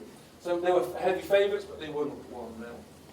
From 1907, Oldham entered the Football League, and they were playing much more regularly. And what that meant is that very soon their ELO rating was adjusting up and down to a new kind of level, reflecting the fact that they'd won lots of games but lost a few games. You then carry on doing that for the entire length of time that teams existed. So you're starting back over here in the 1800s, through to the present day. In principle, you've got a system that enables you to compare not just between teams, Oldham aren't as good as Newcastle, Man United, or Man City, who knew, but in principle over time as well. So you know, was this team in the 1960s the worst team in Oldham Athletics history? How would we compare the current United team with their peak? So in principle, we can compare through time as well as across teams. So that's ELO ratings in a nutshell. There's also lots of other things I can talk to you about in terms of getting through my talk. We can come back to them if need be. That's the basic method. There are websites that use ELO ratings. There's a website called Club ELO. Opta produced what's called a Power Index. Opta's Power Index is based on their own ELO rating system. FIFA's rankings are based on an ELO rating system. FIFA's ELO ratings weight the World Cup final as the most important match in the world, which obviously it is. And that hints at something, which is maybe that adjustment factor should be more for games that matter more. Okay, so we have, say, a baseline of K is 10, but we increase it for the matches that matter more, the World Cup final. And in the context of domestic football, of course, the league matters more than cup competitions. So maybe we should weight the league, the Premier League, and league matches more than cup competitions. And that seems like an intuitive idea, except one of the purposes potentially of a system like this ELO system is, and I guess just to go back, one of the real kind of things that we might want to use it for is to compare competitions. So these are the top level of competitions in England, so the top 8 divisions at different points in time, the mean ELO rating in these divisions. Because we might want to compare how good our divisions relative to each other. We might be thinking about a player who's in the Championship, or a player that's in League 1, or in League 2, or the National League. And we want to know how good those divisions are relative to our division in terms of where these players are. And of course, if you're recruiting on the international market, you might want to know, well, where does the Peruvian league sit relative to the 2nd, 3rd, 4th division in England. And so if that's your objective, because after all, within a competition, you've got the league table which tells you how good a team is.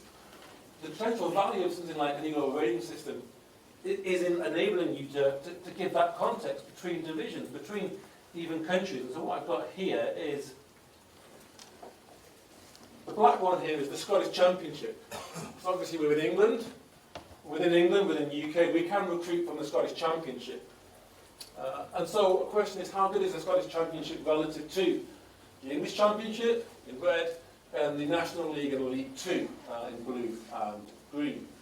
And if we didn't use any European Cup competitions, what you'd find with this is that, because obviously the Scottish teams all play each other, and the English teams all play each other, we have a weird system where we don't have any kind of cross within the UK, you'd find that the Scottish Championship looked much better than the English divisions. But once you allow European competitions, and even upweight them relative to league competitions, you get a different picture. And Oldham's manager is a Scot, and he was quite interested in this. And in his mind, so I mean, this goes back to my question to Ben earlier on, is how do you evaluate this? How do I know this is the right way to do it versus some other way to do it? In his mind, this made more sense. In his mind, the Scottish Championship is about League 2, National League level. And that's what this says, because the average level of teams in the Scottish Championship, the black line, is about the same as the National League and League 2 in England. But the point is, therefore, maybe we should actually upweight cup games rather than downweight them, because they're not what we focus on more.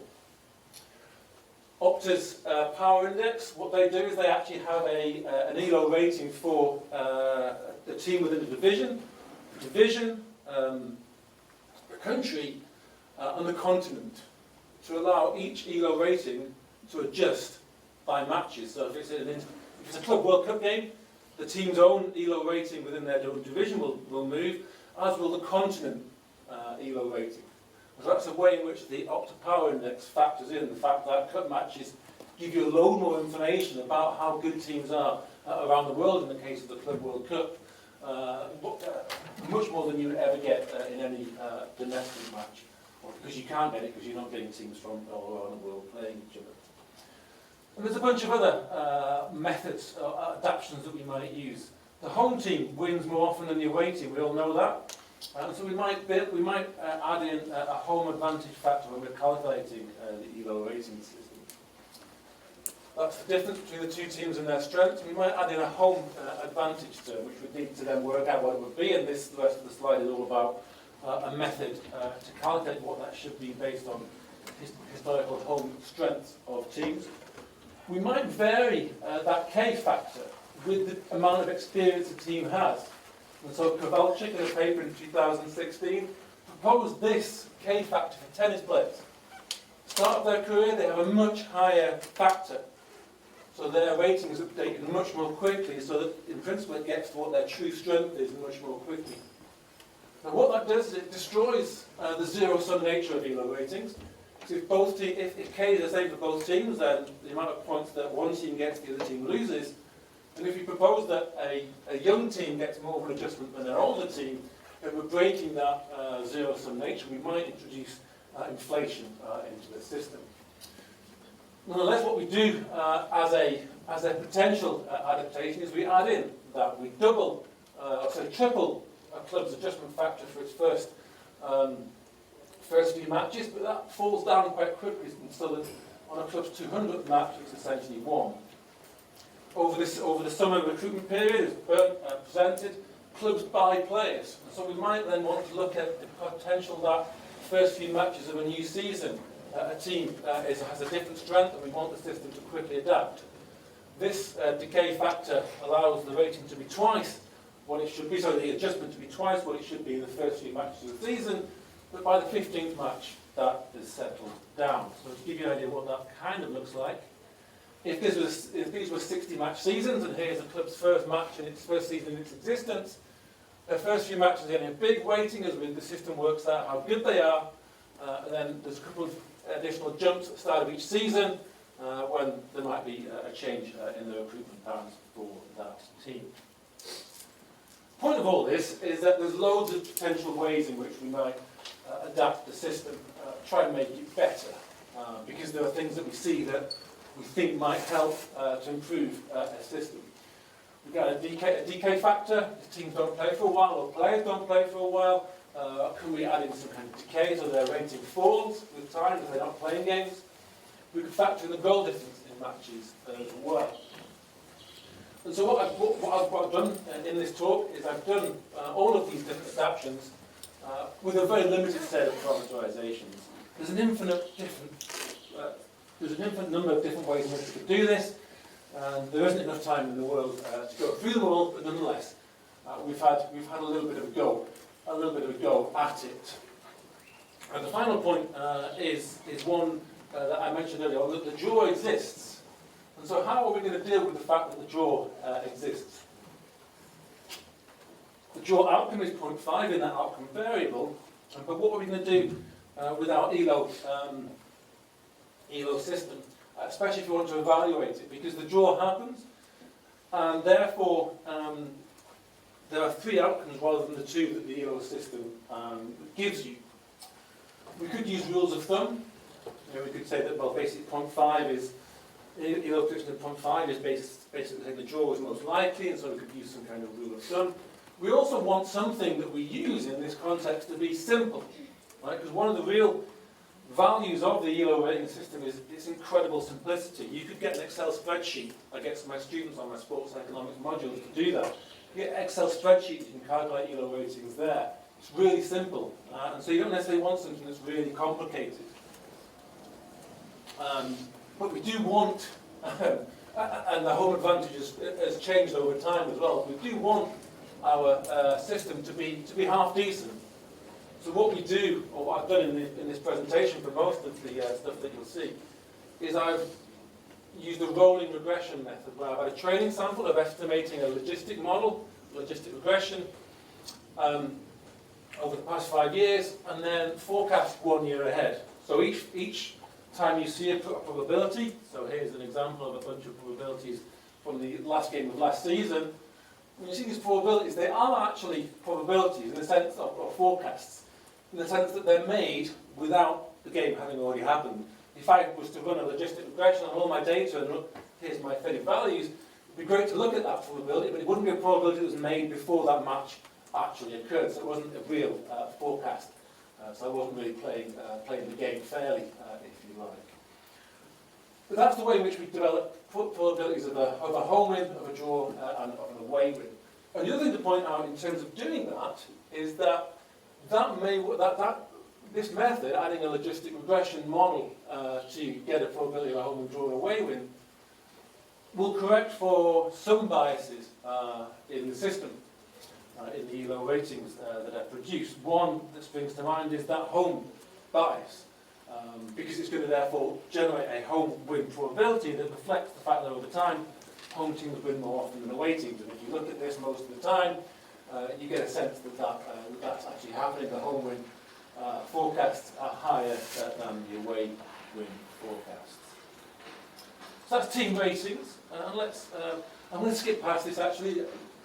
There's a whole wealth of stuff out there, and many people have done lots of work on different ways of rating teams, on different ways to think about goal arrival, to measure the goals scored by teams, think about that to get attacking and defensive strengths of teams, and take advantage of the home advantage. And this is kind of the Dixon-Kroll's method, hugely well known within, certainly within sports forecasting. I'm going to skip past it, and I will produce those kinds of forecasts, but my focus really is on the ELO system, for better or worse for the moment.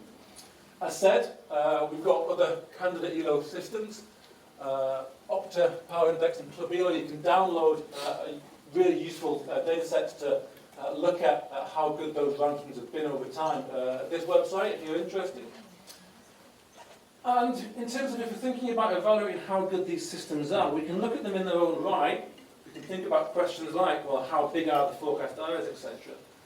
But a really good alternative system, a really good metric for how good is my model forecasting outcomes, is to look against bookmaker prices. The economics literature, sports economics literature, is replete with so many papers that have done this and found, as Brad really effectively conveyed yesterday, that betting prices are really pretty good predictors. Pretty hard to beat as well. So, we've got to the point where we're thinking about what the resulting ELO rating systems might look like. And how are we going to evaluate them? Well, one thing is to have a little look at them and think, do they look about right? Do they look good? Eyeball the data. And this is the Opta Power Index. It's implied ranking of top teams. Club ELO. You see that they really do agree an awful lot. Their top 5 is locked in between the both of them. This is my base, very simple set of ELO ratings where you just simply have a 10 adjustment factor for every kind of game, no other kinds of factors. This full system adds in those 2 decaying weights for that club starting to exist and the start of each season, and also up weights cut matches. The major difference between those 2 things you can probably see is something like Paris Saint-Germain. Now, there aren't as many Paris Saint-Germain PSG games in my data set as there are Liverpool, Arsenal, Man City, Aston Villa and so on. And that's why, as a result, from the base, they get an 85 because they've had less time to pick up ELO scores and become as good as they actually are. So if I then allow them to do better by giving them that up weight at the start of when they enter my data set, they're starting to look a lot better, up to 14th place. And actually, I use Celtic within this as my own measure of how plausible a rating system is. Because in principle, this has loads of teams from all around Europe and even all around the world now, but only a few matches, certainly for a country like Peru relative to England. Celtic come out, because Scotland's had lots of football as well over the years, Celtic come out as the fourth best team in this base. And obviously that's wildly implausible. No one in their right mind would say, oh, Celtic, the fourth best team in the world. And this is a really important point, I think, that I'm going to emphasise at this stage, is that if I then go to Oldham Athletic and say, hey guys, I've got this wonderful new set of ratings, here's the top 10 teams, and Celtic are in fourth place, they, obviously they'd rightly just say, well, who is this idiot that's come along and, crunched his numbers. And so I would go along and I'd present maybe this one, and I'd actually like to work on it, because in this one Celtic are about the 30th best team in the world, which is still far too high. They come out at about 70th or 80th or 90th in the Opta and Club Elo ratings. But as you'll see in a second, in fact I'll just jump there now, as you'll see in a second, when it comes to things, really standard measures of forecast accuracy, like mean forecast hours, mean squared forecast hours, this is the mean squared forecast hours. So I'm taking the difference between what happened and what was predicted to happen, squaring it. So it's a very well used measure of forecast accuracy. There's my base, 0.23. And I do all sorts of other things with it. All these decaying things, home advantage, etc., etc. And my best one gets me to 0.228. So it gets me 0.02. It makes almost no difference. And bookmakers are better, which we kind of expect. All these kinds of little adaptations make almost no difference. And so based on this, I'd say, well, is there all that much point in all this effort, developing more, spending time now, response services, thinking about different parameterizations, when I've put this stuff in and I've got literally no gain in terms of standard measures of forecast accuracy. Yet, and yet it makes quite a big difference in terms of the resulting ranking and the plausibility of it. And so to what extent is the plausibility more important than the metrics, especially when you're thinking about the use of these kinds of methods out there in the real world and convincing people out there in the real world, making decisions at Premier League clubs, Championship clubs, top league clubs in your country? What is the right measure? And even is something like measuring against how good bookmaker prices are, how appropriate is that as a measure? Because we've already talked about the fact that bookmakers are incredibly efficient. Is that necessarily the objective that we should go for? I'm not totally sure I have an answer to that, because at the end of the day, the purpose of these ratings isn't necessarily to forecast individual match outcomes. It's to have a context for these player ratings. Nonetheless, of course, as with that EO system, it's built on the difference between what happens and what was predicted to happen. The EO ratings are built on creating and evaluating forecasts, essentially. And we've got loads of matches. I've not given you a summary statistics table, my apologies for that, but you can get a sense of the number of matches that I'm using, even not including enough matches from around the world. And while I'm here, I'd love to make an appeal. Jorge's provided me with a wonderful data set of Argentinian football matches back to the 1930s. And what I'd love is to actually have as many football matches as I can on which to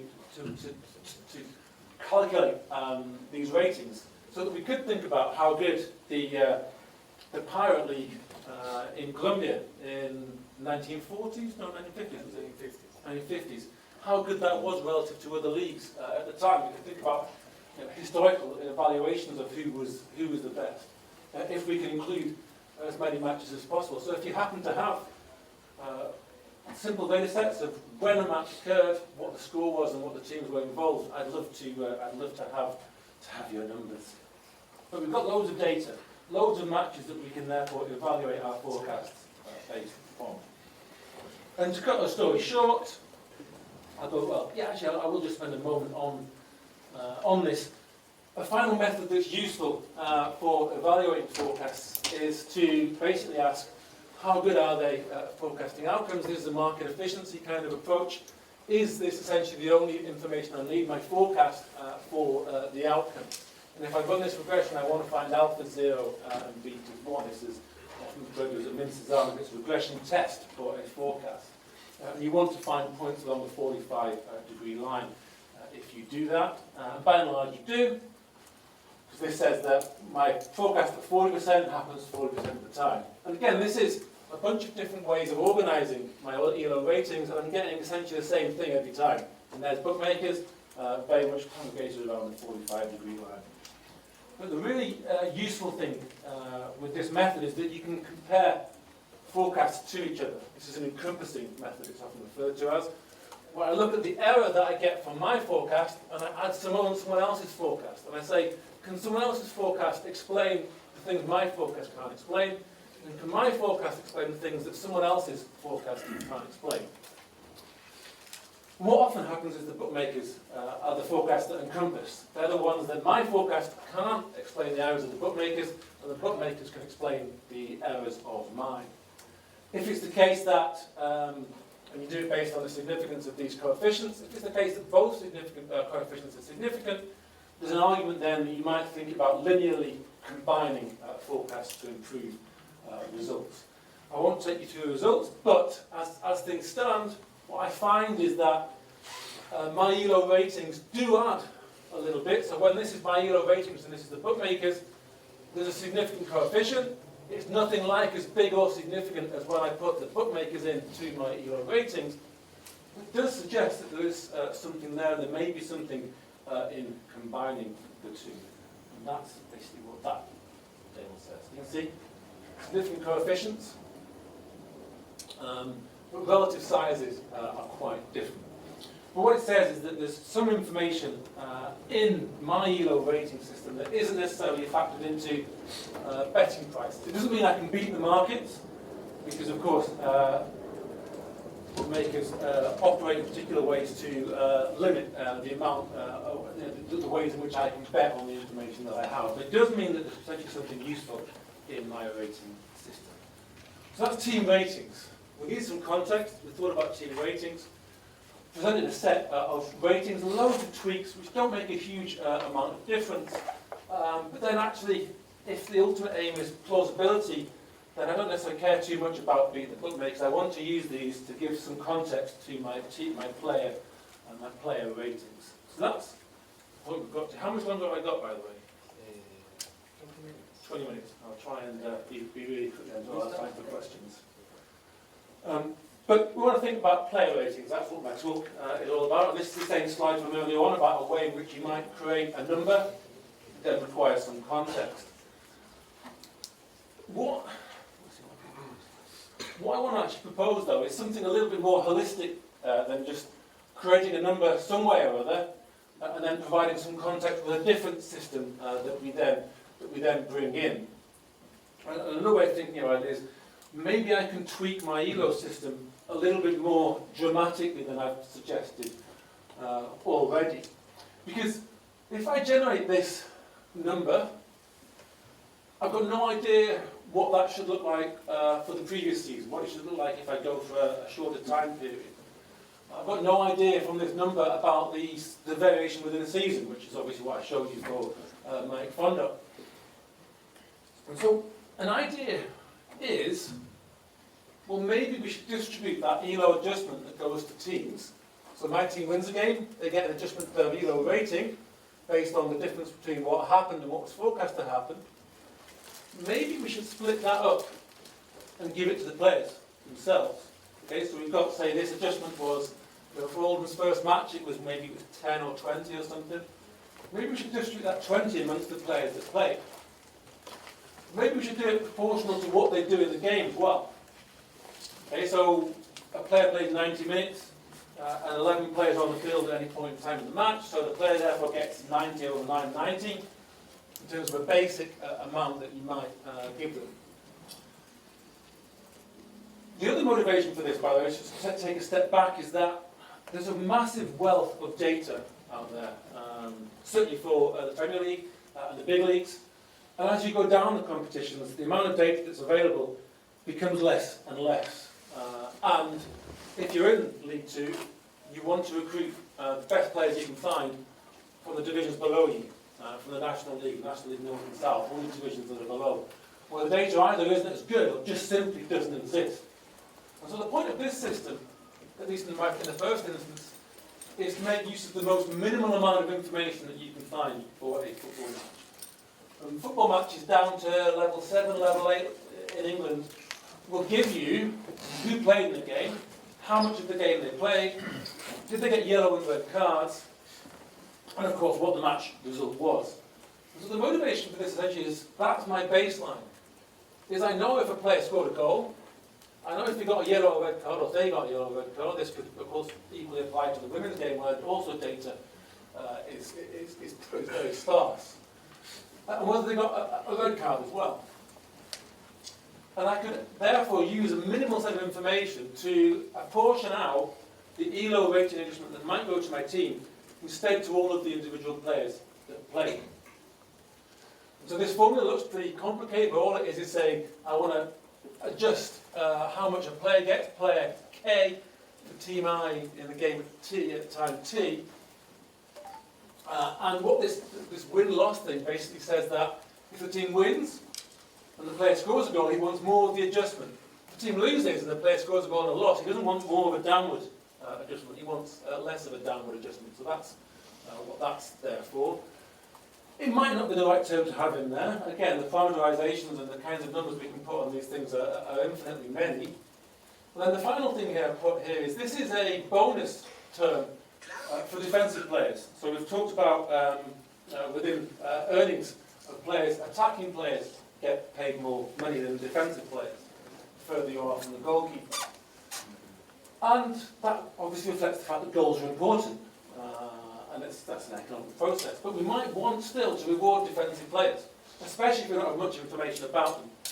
And so all this simply says is, if I'm a defender, so this is 1 if I'm a defender, 0 otherwise, and CIT is if my team doesn't concede any goals, so it's a clean sheet. So this is 1 if my team concedes 0 goals. And so then this gives a bonus to the defensive players, because this is the number of defensive players in the team, so it could be 4 or 5 or 6, depending on how defensive the team is. And that gives my defensive players a bonus if the team does well defensively. Okay, so the idea is I'm going to portion out, I'm going to give out to all of the players that played in the match a part of the ELO adjustment.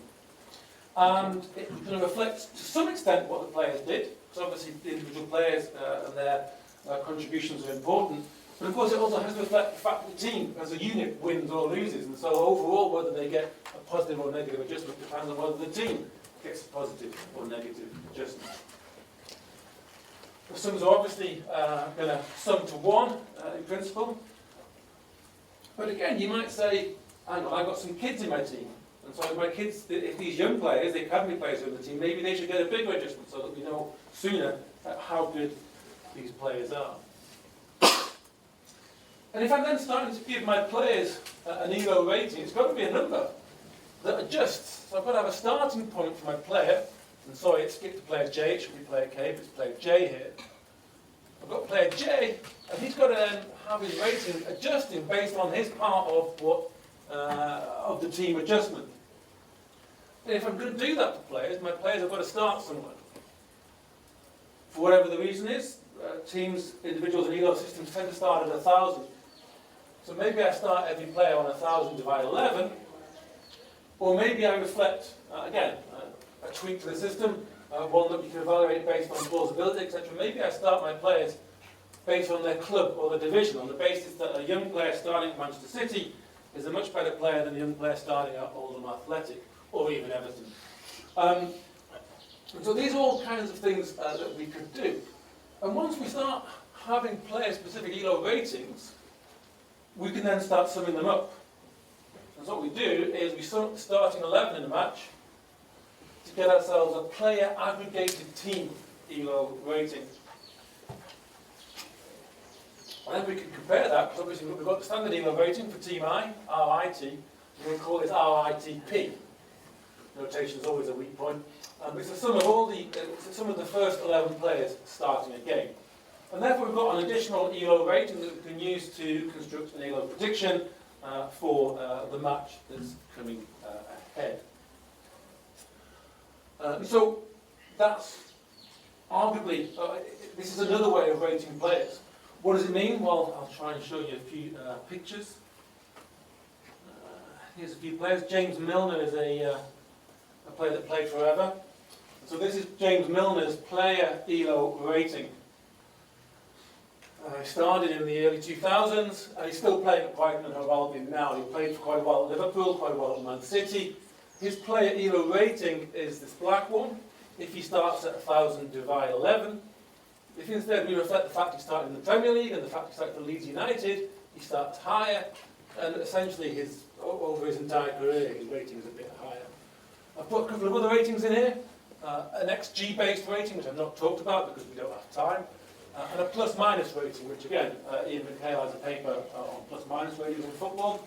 Other ways in which we might use the information to rate players. But the point that I'm trying to make essentially is that this is a player rating that I can take at any point in time, because if you like, it's a stock and flow type measure. And so I can look at how good a player is at a point in time. I can think about their trajectory as well. There's a lot more information in there than there might be in a very basic kind of number that I talked about right at the start, even if it's based on lots of advanced metrics.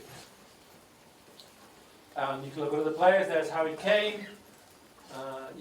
The other thing, of course, is that you can look at players that you've never heard of. So this is a guy who I wanted to put a video on a presentation, because this is a player who's been playing low league football his entire career. And then with 11 minutes remaining of that playoff final at Wembley Stadium, took a long ball down, chested the ball down, dinked it over the goalkeeper and rolled it into the goal in one of the most beautiful pieces of football it's arguably ever been recorded at Wembley Stadium.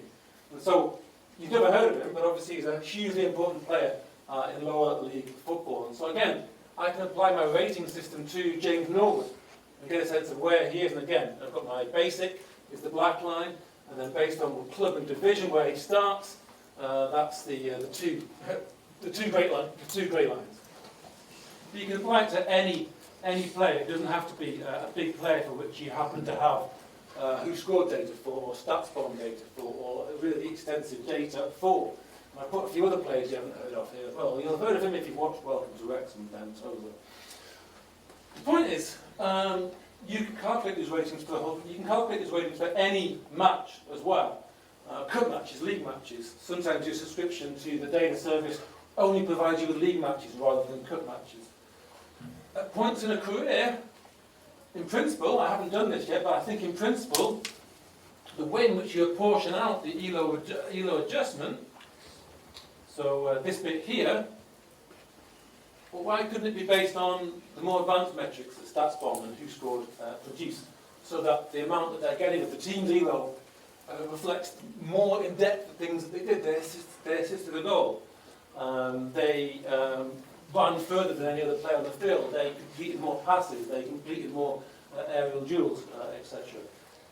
I don't see any reason why in principle we couldn't do that, such that James Milner's rating is based on that basic information until StatsBomb begins to exist, or Opta begins to exist and provide the data, and then at that point you're starting to see more of an adjustment based on more of what the player is doing in the match. What else to say? Well, I talked a lot, I'll present a little bit more. Obviously, if you've got a team ELO rating, this is Oldham's team ELO rating over the last few years, the blue line. Obviously, if I know who the players are, and I know what their player ELO rating is, then I can sum it up. And if we just sum up all the player ELO ratings when they're starting at 1,000 divided 11, that's down here. It's a different number. We can calculate a different prediction. We can evaluate that prediction. If I calculate based on where these players began their careers, so building in a bit more information about, well, maybe this player began their career at Manchester United, this player began their career at Stockport County, I get a different set of forecasts. And again, I can evaluate them. And this, you can think about all sorts of potential uses of a system like this. A bit like any kind of system, you can think about potential uses of it, provided, of course, you can establish the value of it. Is it any actual good?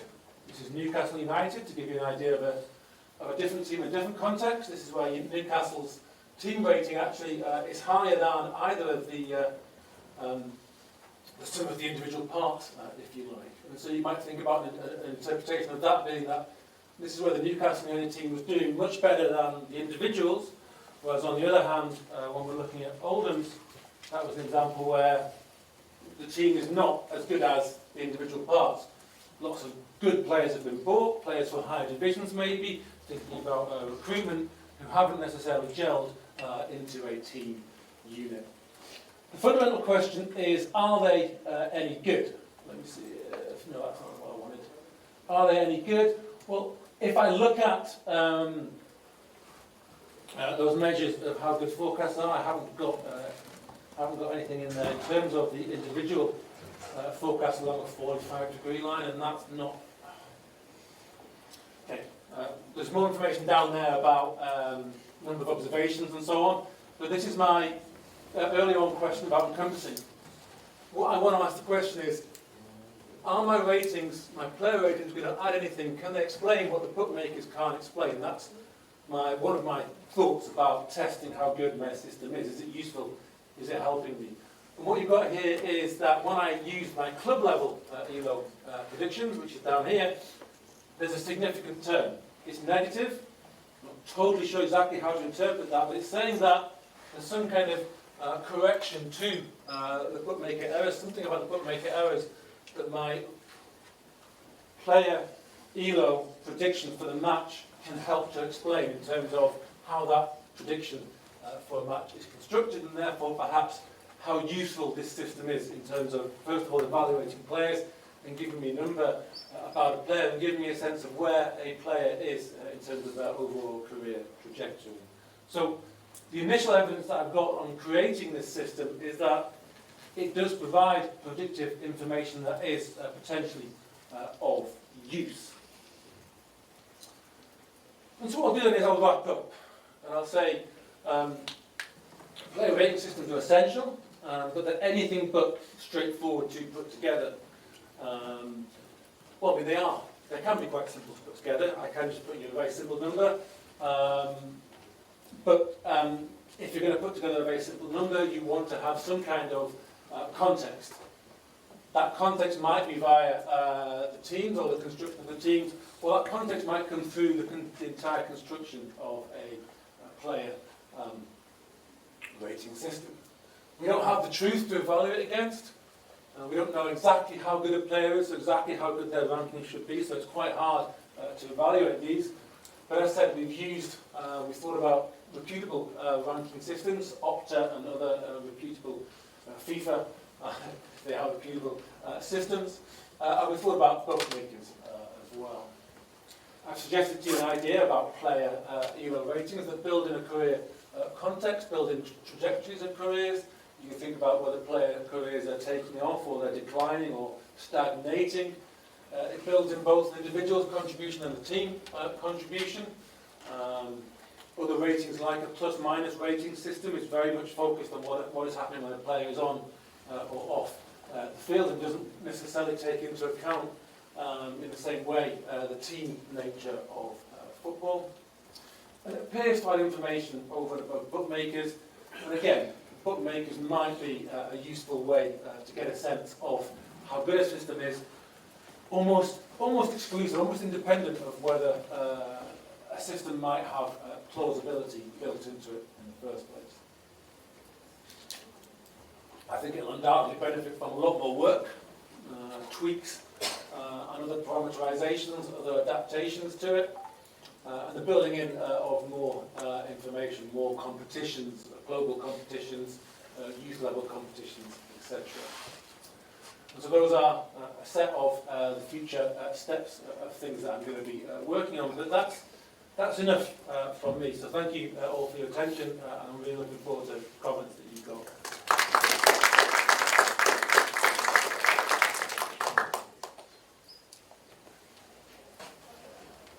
Yeah, thanks for that, James. So interesting.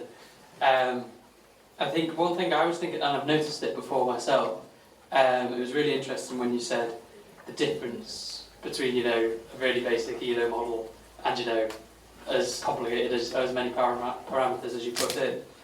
And I found a similar thing with a home advantage only model, and predicts the result like 47% of the time, whereas in the bookies is like 52, which isn't relatively very small.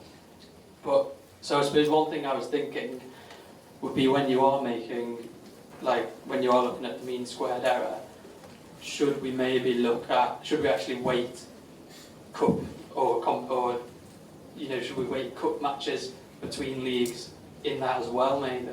And again, I wonder if we could find, would you use maybe the weight that you've already included in the ELO model as the weight in the sort of error evaluation, maybe? I'm not sure if you've ever thought about that, or it just came to me then, to be honest. Well, I think it's a great point. And I think the other point is, of course, when I've given you some of those mean squared forecast errors, I've done them over the entire sample. Where in principle, if we think cup matches are more important, those are probably the ones to focus on. And if we think that an ELO rating system gets it, and gets the differences between competitions right, it should be the case that the errors in those competitions are roughly the same as they are for league competitions.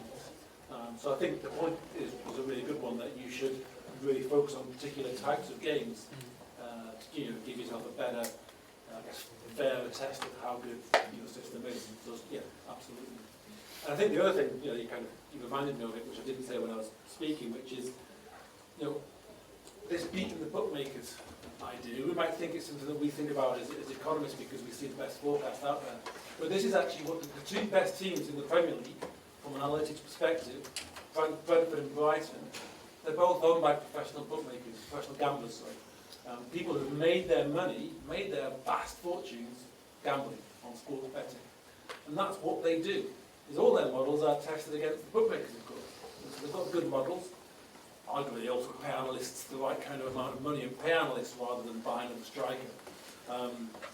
But the point about comparing to bookmakers, I think, is a really interesting one, practically as well as for our interest as economists, knowing as we do the efficiency of betting prices.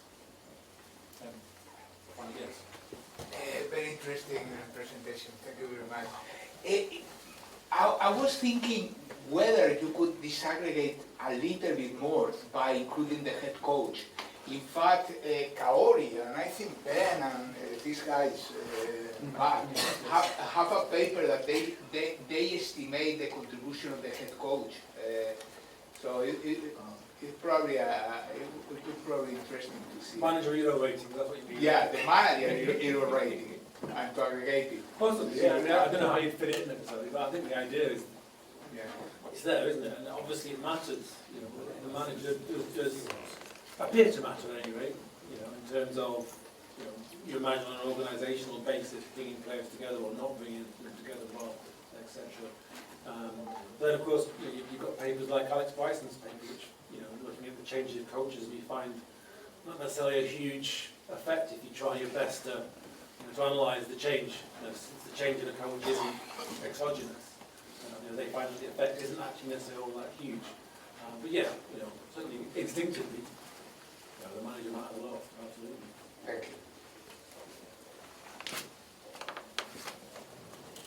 you. Thanks, James. Is this on? Yeah. So, very interesting presentation. Like the gambling angle, obviously. And I recognize that you're talking about rating players just for the sake of rating players, right? But when I think about player ratings, the first thing I think about is superstar effects.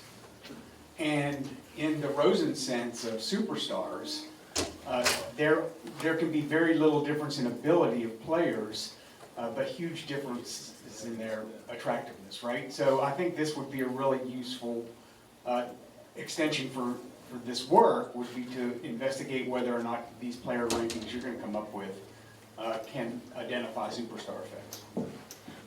Yeah, and things like salaries. So I mean, I've mentioned Dennis's paper a few times. The salary angle is really interesting for us as economists, but it's also hugely important for any club that's thinking about recruitment, because if if you also know what a player's salary is, then you know whether it's worth bothering to recruit that player, because if they're already earning far too much for your budget, you don't need to bother.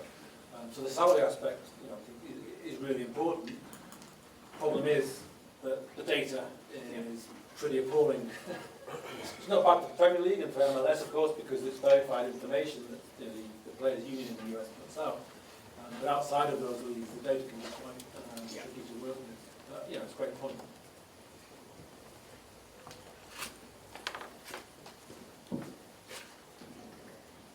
Thanks, James.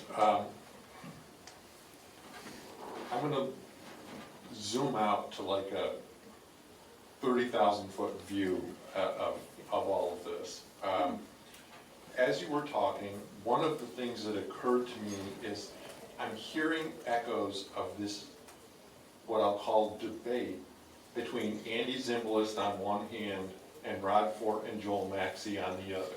And that debate was, what is the best measure of competitive balance? And the answer, of course, is really, what do you want to use the measure for? And I think in what you're talking about in the early part of the talk, what's the best measure of quality of the team? What are we going to use it for? Because it's not going to be the same for everything. The second thing that occurred to me later on when you emphasized that it was about the players is Dave Barry's paper from the, 96, 97, something like that, which is called Who is the MVP? And what he wanted to do in that was essentially measure what a player's contribution to their team success was. He produced a win share measure, so what share of the wins were produced by that player. And when I think about that paper, my main reaction is, who cares? Why do we care? And I think that the answer that I always come back to is, when I'm sitting in the bar watching the game and we're arguing out who the best player ever is, I want to have some way to back it up. Now, I accept Brad's story about measuring superstar effects and so on, but I really think, why do we care about this rating for an individual player if it's not connected to their salary or something else? Is it just this barroom debate? I'd love to know the answer. I mean, I think the response to that, I think there's a lot of a sense of that.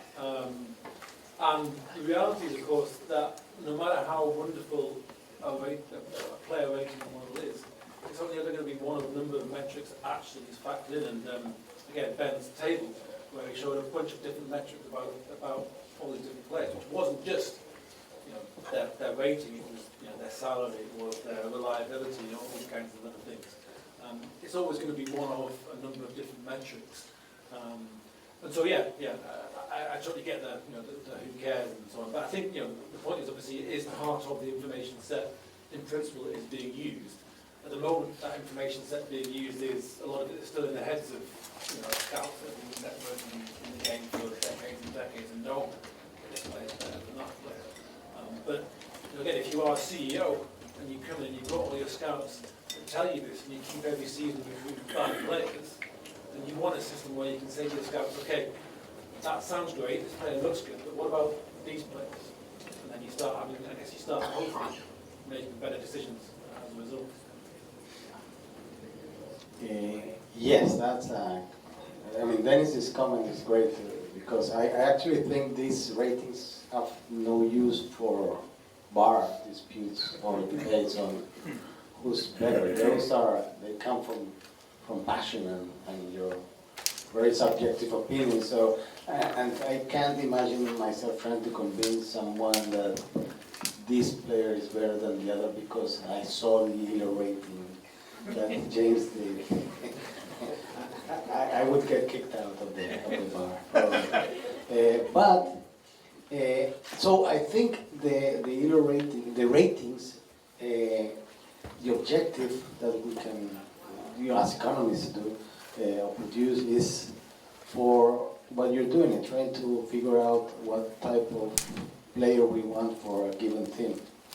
And in that sense, I would, for instance, forget about one's question because And way of thinking, you know, I've had some papers where I do this principal component analysis and stuff, and, because it's about the player. Identify a player. So you identify a player, you know, he might have been lucky enough to play with to play as Guardiola's coach or Ferguson or whatever, or a bad coach. But he also might have had the chance to play with good teammates that made him better. So there are many questions or circumstances surrounding the player that is not about the player. So I think the ratings should be only about the player. And then when you go to the club or to the manager, whoever makes the decision, you say, you know, I have these top 10 guys that match what we can pay or whatever, or, you know, it's our league. And go and look at them. This is not the unique solution, but I have identified some guys that you were not looking at because maybe they're not so obvious. I think, I don't know if you agree with me, but I think the rating should focus on the player. You know, academically we can try to expand, and of course the question, Juan's question is very important. Do managers have an effect or not? But not in terms of what the objective would be here, thinking about the club's decision. Yeah, I mean, I think you kind of want value added, don't you? The concept of value added, the idea of value added, you know, in production. You know, Yeah. You get the value added that the firm adds. You kind of want that. You obviously want to say, well, here's the contribution of all the other players on the field, and here's the value added that that one player gave in that match, and maybe sort of over the season. But I guess to get that, you've got to be able to measure all of those inputs across the other players, haven't you? And then get what their individual value added was. Yeah, I don't know how to answer the question, but I think you know, it's a really valid one. Is what is the number that you want? You know, you want to control for the fact that a player has had a particular manager. You want to control, of course, the fact that maybe that player plays better with your current manager as well. Network effects go on. But you want to control the kinds of matches that the player is playing in, the position the player is playing in, all sorts of other things, and then get at, you know, once you strip all that away, what's the value that's left? I don't know that if I am the only one expecting your own player ranking table. You want me to give you a table? Yeah. For the number one to for the bar. I will take a picture and say James Reed. Well, you see, the thing about it, of course, is that you know, when it is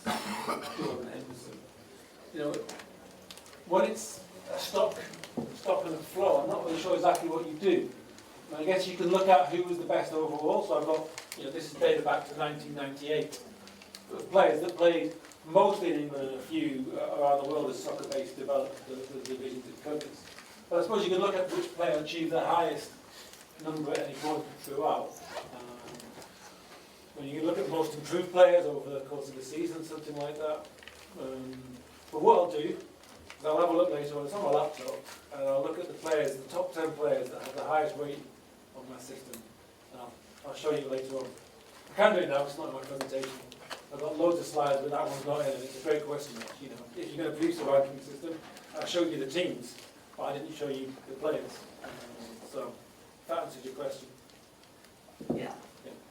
It's because we were talking yesterday that the best and FIFA Ballon d'Or is subjective price for players. It's not objective because, well, it's marketing and the club they play, well, another variables there. So yours will be an objective when. Absolutely. Yeah. Of course, it's based on the. It is, of course, based on the completely arbitrary numbers that I put in for G, Y, R, and C. But other than that, it's totally objective.